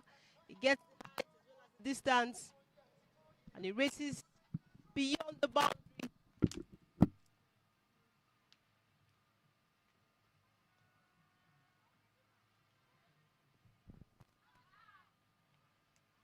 Trying to effect a run-out chance, but no. Coca gets another chance, gets another life at the crease.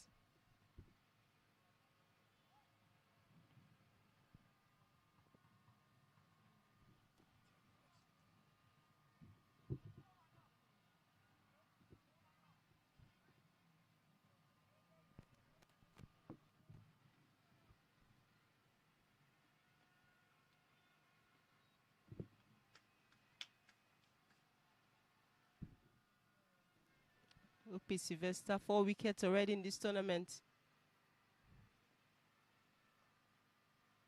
Hoping to pick his first one with that. That is racing to the boundary. An attempt by Danladi Isaac.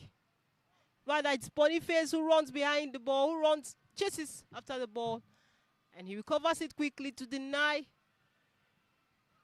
Abubakar Kamara a boundary to be registered by the scorers.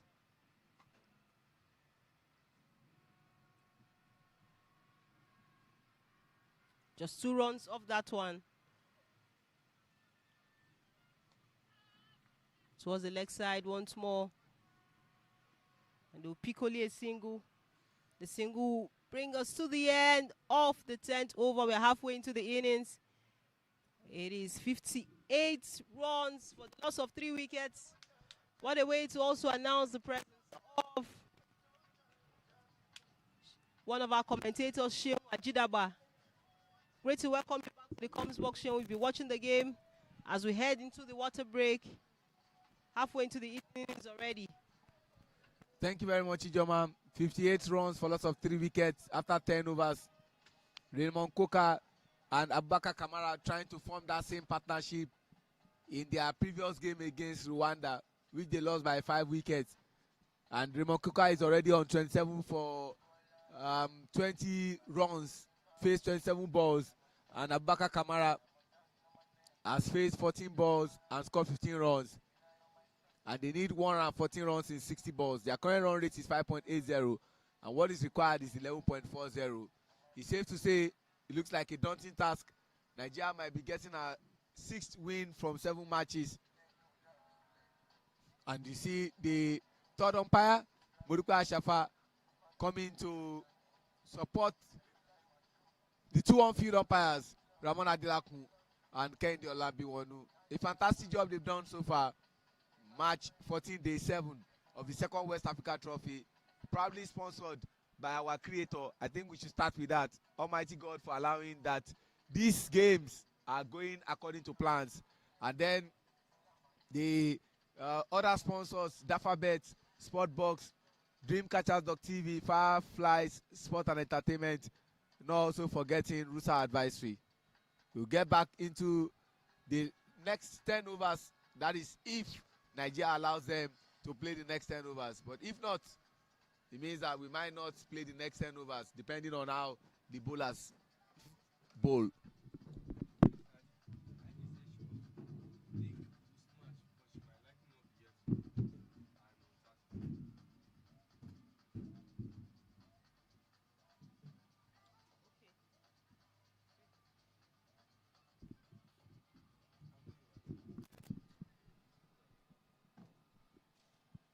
He has told me his name, and you have to slurringly pronounce his name so you don't murder it.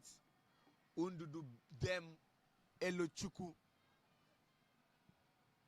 played against Rwanda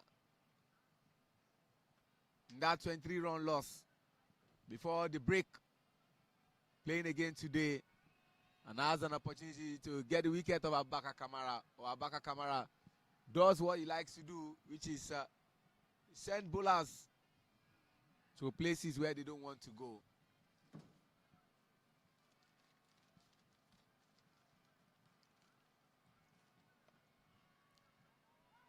They want to do too, but the leading run scorer, Danladi Isaac, will not allow.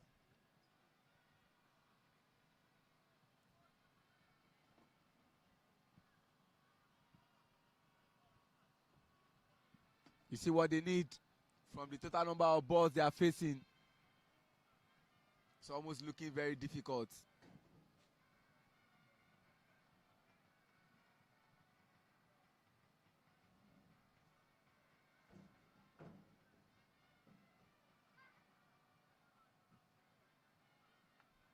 Almost an appeal from Sulaiman Rushewe, but no.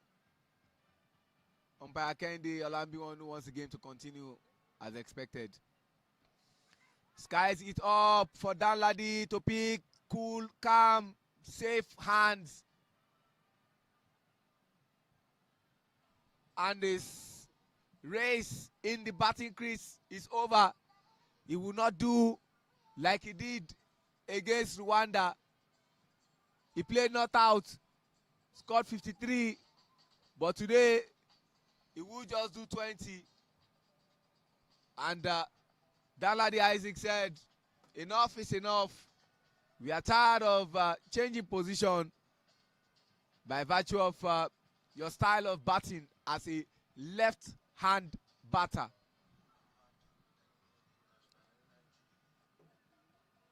And from one player who has scored 50 in this tournament to another player who has scored 50 in this tournament, there are 4 players from Team Sierra Leone that have scored 50 run plus.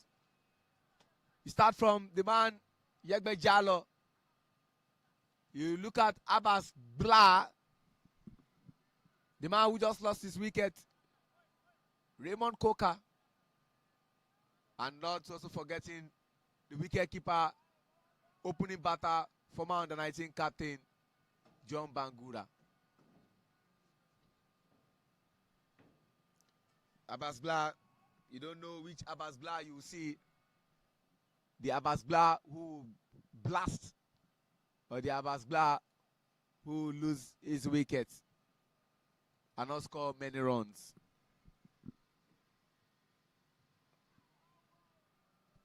Good start from Abbas-Blah of the bowling of Undudu Dem Elochukwu.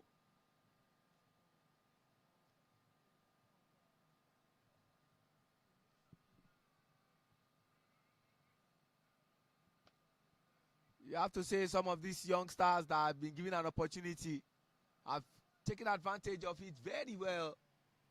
You look at Ali Rahman, since coming on, have not done badly with the bats.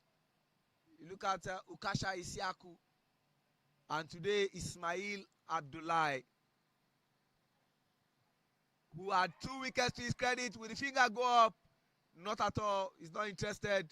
What he's interested is all about, let's have the 12th over get started. Shout out to all the ground staff that have ensured that matches are played. Francis Ategeka, the man from Uganda, and the head of the ground staff, Danjuma Gamache, Amos Ibrahim, Ijoku Ebenezer, Jacob Silvanus, Ishaku Sunday, Bashiru Yahaya, Usman Aliu, and Azan Tanko. 11 overs gone, 112 runs needed, and the required run rate continues to jack up. 12.44 is what is required. They need to score 112 runs in 54 balls. If you were to be the Tata Indian Premier League, I would have said this is doable.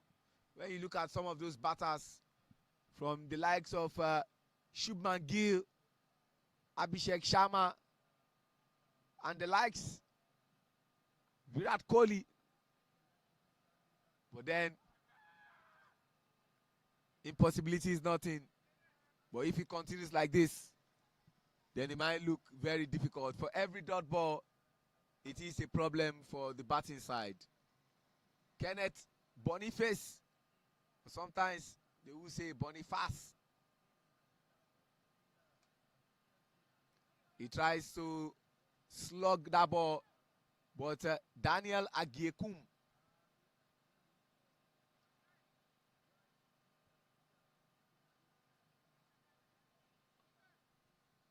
ensures that just one run is made.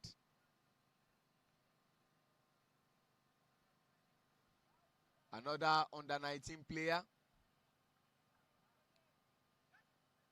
And it shows that this squad is an emerging squad and a very young squad.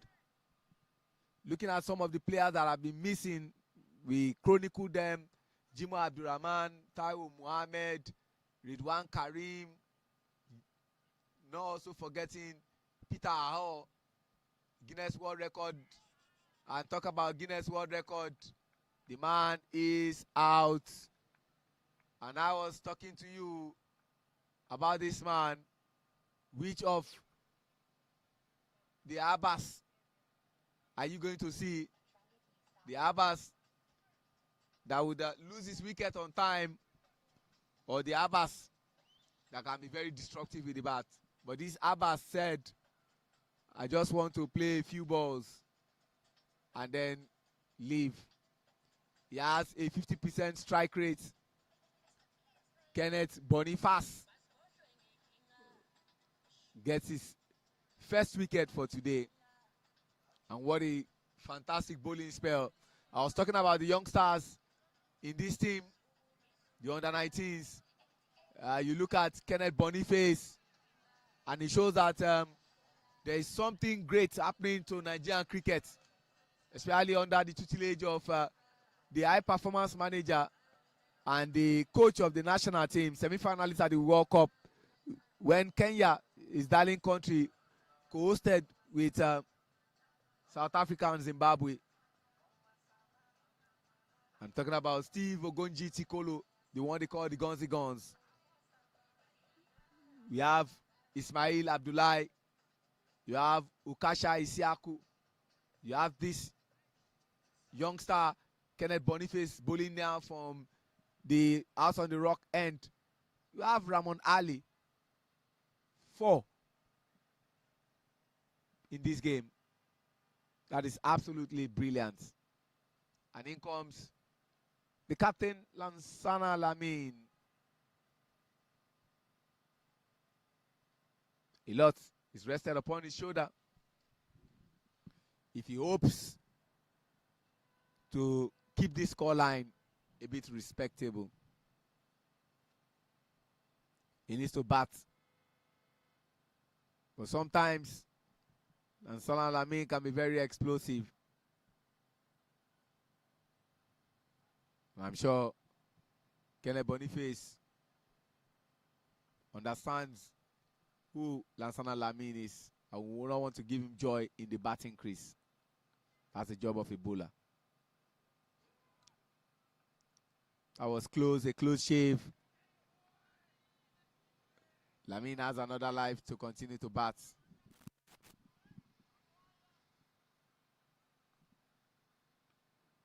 Second West Africa trophy here in Abuja. Oh, brilliant. Brilliant over from Kenneth Boniface. Brilliant over. Aside from Bimeimana Zapi, who bowled maiden in his first ball of the first innings for the first game today. This is a fantastic bowling spell. 1 run, 1 wicket, 1 over. 1, 1, 1. 12 overs gone, 62 for 5. Elochukwu. He wants to run, but Lamine said, where are you headed? You can't go nowhere. The coast is not clear, and the runway is not clear for plane to fly, so you can't run.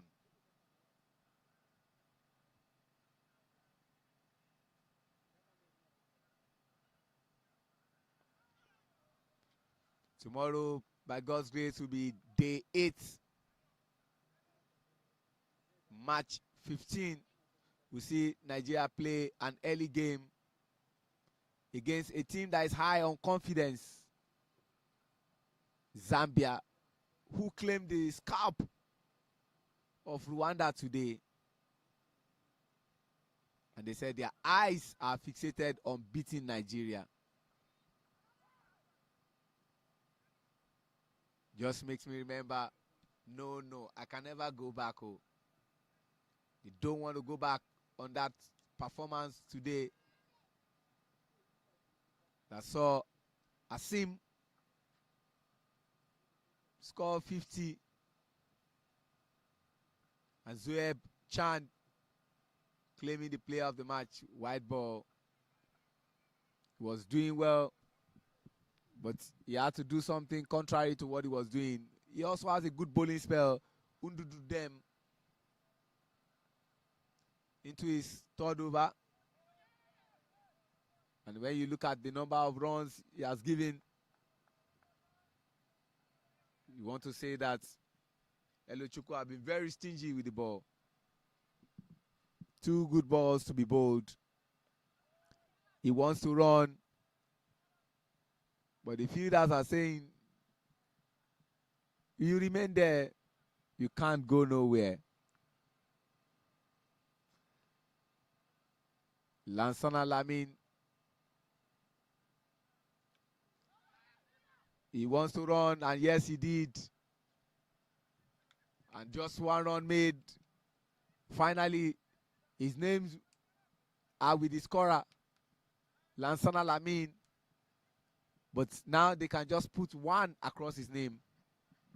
Before, he had no run attached to his name. 13 overs gone. 107 runs needed in 42 balls. It's 15.29, the required run rate. And what they currently have is 5.00. Kenneth Boniface is back to House on the Rock and for his 2nd over. First over was a very brilliant over. 1 run and 1 wicket. Ball passed in front of Ramon Ali. Couldn't do anything about that. And Sylvester Okwe had to come around to spare the blushes by ensuring that just 1 run was going to be made. Kenneth Boniface keeps it away, but that would raise for a 4.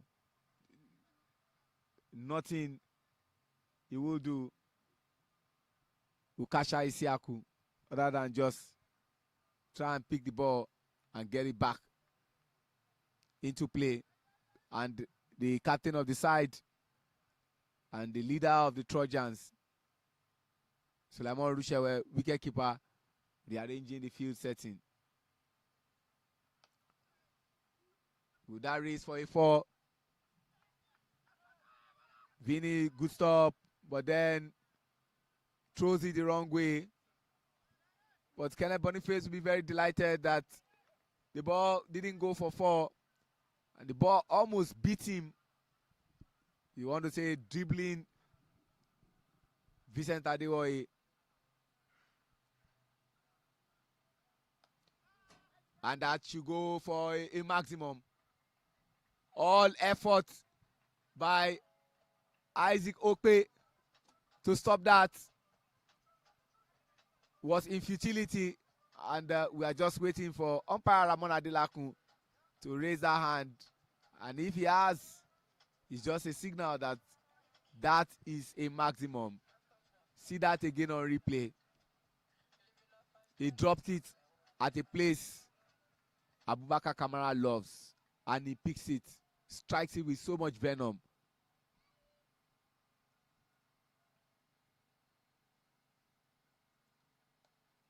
As the ball was coming towards him.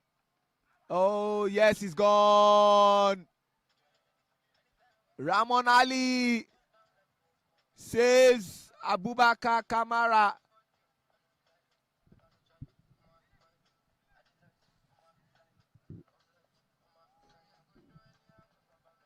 Great awareness, great alertness from Ramon Ali. He saves Abubakar Kamara from getting himself injured.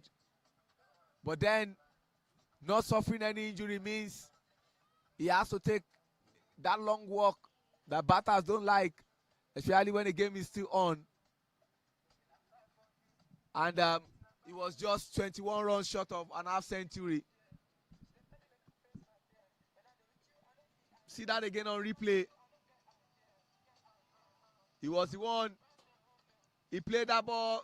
I think that there was a call, but Ramon Ali, and almost immediately the umpire, standing umpire, knew that Abubakar Kamara was nowhere close to his wicket. The reason he gave that out. And the last ball of that over was what brought us to the end of the 14th over. And so Kenneth Boniface, that was an expensive over, no doubt. But an over that also saw a wicket. When you look at it, see that again on replay. I love this view. There was nowhere. You don't even need a third umpire to check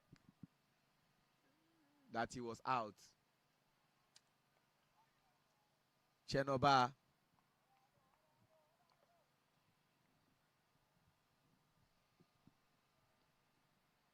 Kenneth Boniface had a first over that was good, where he only gave 1 run. But fast track to the second over, he gave away 13 runs.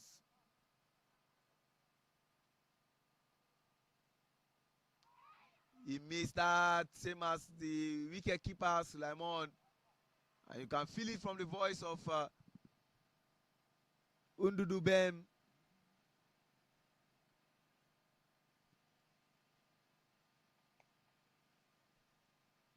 They want to do just 1 because 1 is what is appropriate, knowing the kind of fielder that is there.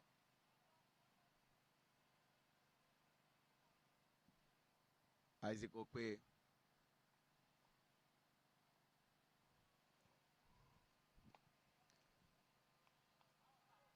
Presented it back to him. But this time around, on the ground. And they will take that one run. Vicente Adewoye picking that ball to make sure that brings us to the end of the 15th over. 92 runs is required in 30 balls. And there are 80 runs for loss of 6 wickets. The target is 172. Let's not forget.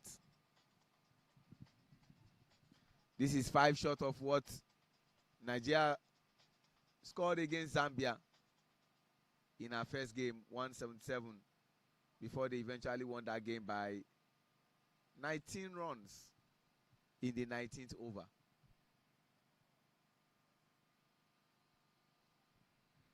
Isaac Okpe yet to get a wicket. I'm sure Emile Rukiriza has his eyes fixated on this bowling. Still wants to have that breathing space. He's on 14 wickets. Bimei Manazapi is on 11. Same as Mohamed Nadir. And Isaac Okpe in search of his first wickets. The pickup throw let him down.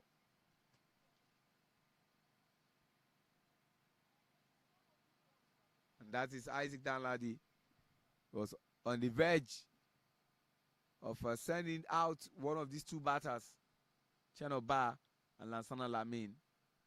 Lamin has faced 10 balls and scored 4 runs. Chenoba has faced 4 balls and scored just 1 run.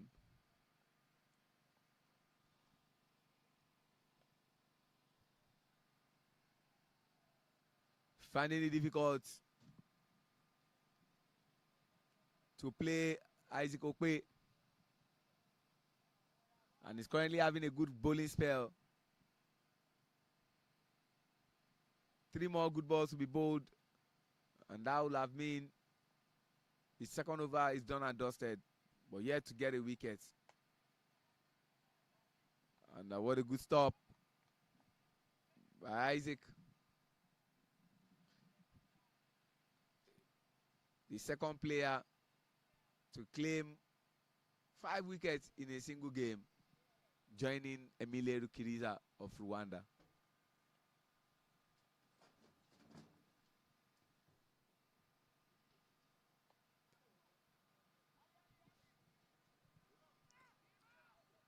The man will not allow, and just one. One more ball, and that means the 16th over is done.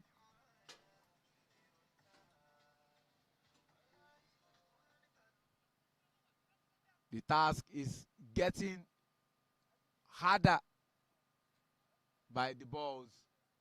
90 runs in 25 balls, and they require 21.60. Almost impossible. And they run. The single is what they can get.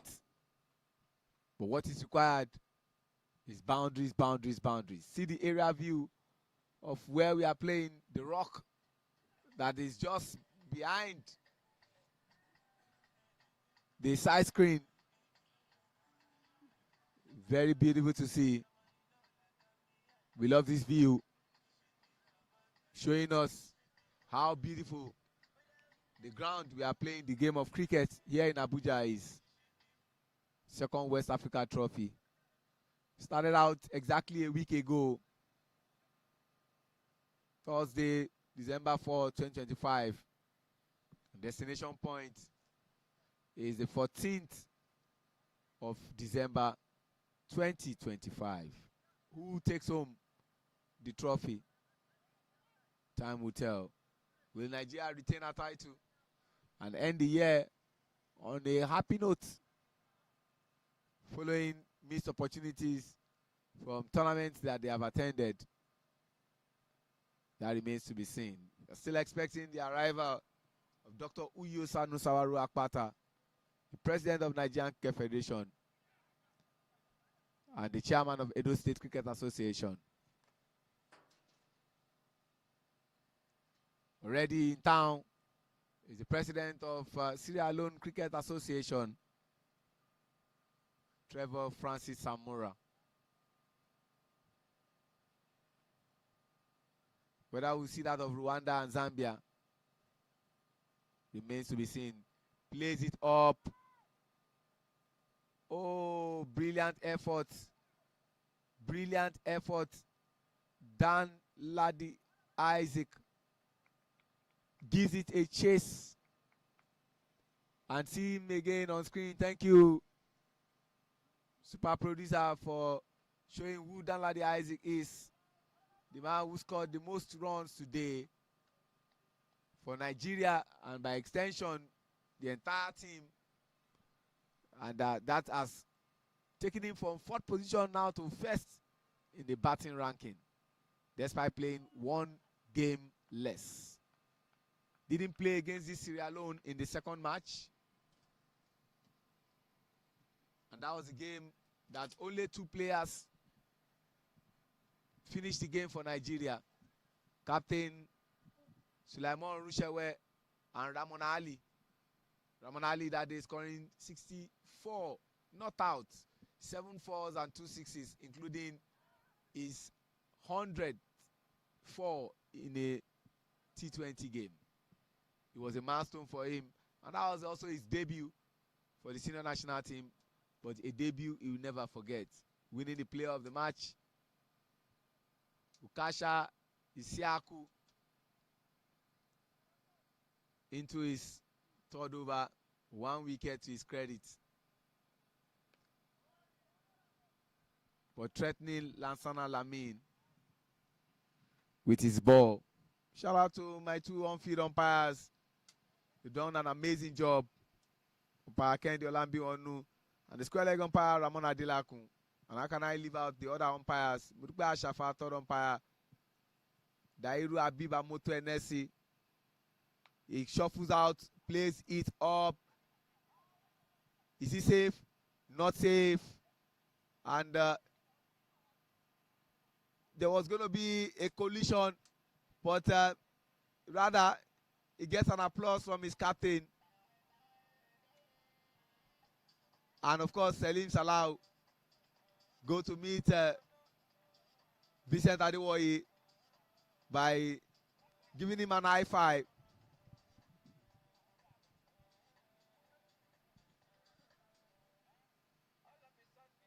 They gave him an high five for that. See that again on replay. The ball went up in the sky.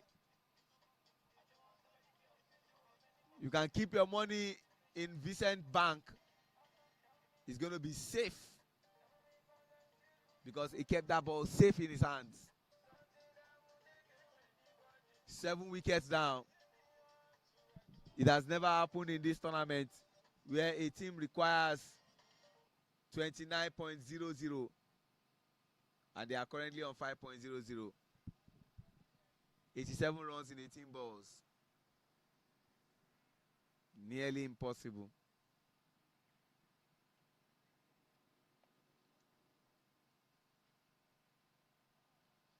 Isaac Okwe is back again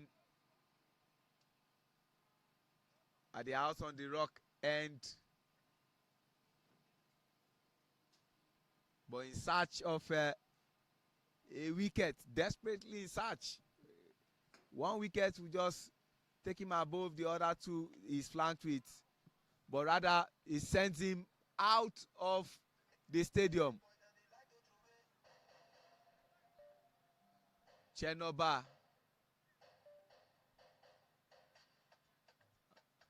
Chenoba rather sends Isaac the wrong direction. And in comes John Lasayo for the captain, Lansana Lamin.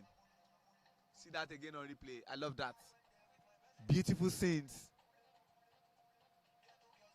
Almost going close to where the scorers are.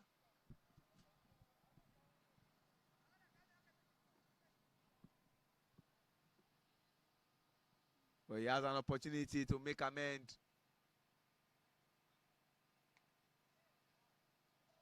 Hits the ball. And he wants to press the piano. Yes, he does, but they will take two. A bit of sloppy feeding there from Daniel Agekum. Talk about match rustiness. Sometimes when you are not active, when the opportunity comes, there's every tendency that you might not be ready and up for the task. That was zipping into the legs, more like a yoker. Ziki, Isaac Okpe, having a conversation with himself. When would I get a wicket? I need a wicket. Would this be the ball that will get him his first wicket? But no, is it? China wants to do two, but certainly not, because Vincent Adewoye will not allow. Into the last ball of the 18th over.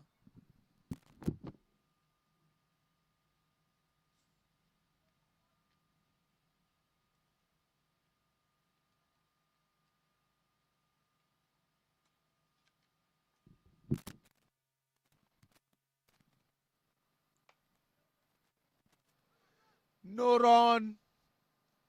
Nothing to be added to the 94. I will not change the total number of wickets. It's still 7. Will John Lasayo and Chenoba finish this game? It's 94 for 7. 78 in 12 balls.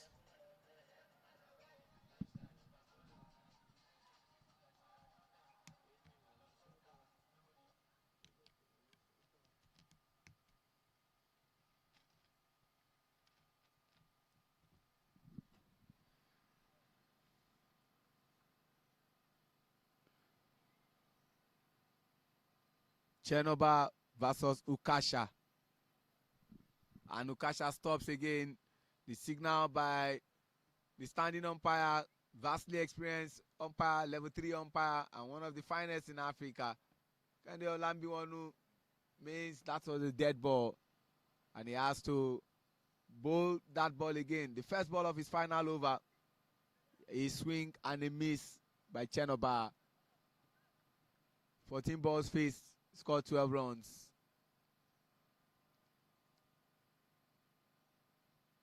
We are almost coasting home.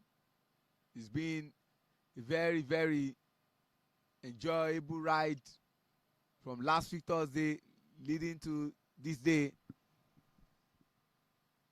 And he plays it up. And that was to the cow corner. And when you look at that shot, you remember the opening batter for Sri Lanka, Tikaratnil Dilshan, and they call that shot Dil Scoop. Scooping that ball and sending it. Not even Ismail Abdullahi or Kenneth Boniface. You see that scooping that ball and sending it for 4. But much better from Ukasha. He's learned from that and learned in a very hard way. He has 2 wickets to his credit. 3 more good balls to be bowled. We are into the penultimate over. And after this over, 1 more over. And from here, congratulations Nigeria on your 6th victory. Wide ball.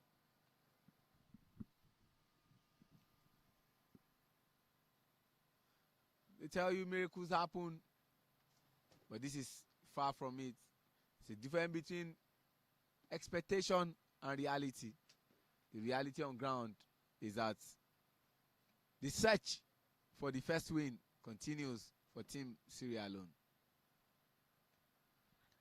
And that ball will leave it for 4. Ali picks it, but they want to make 2. Ramon Ali, the pickup was a bit sloppy. Reason they ran 2 from that.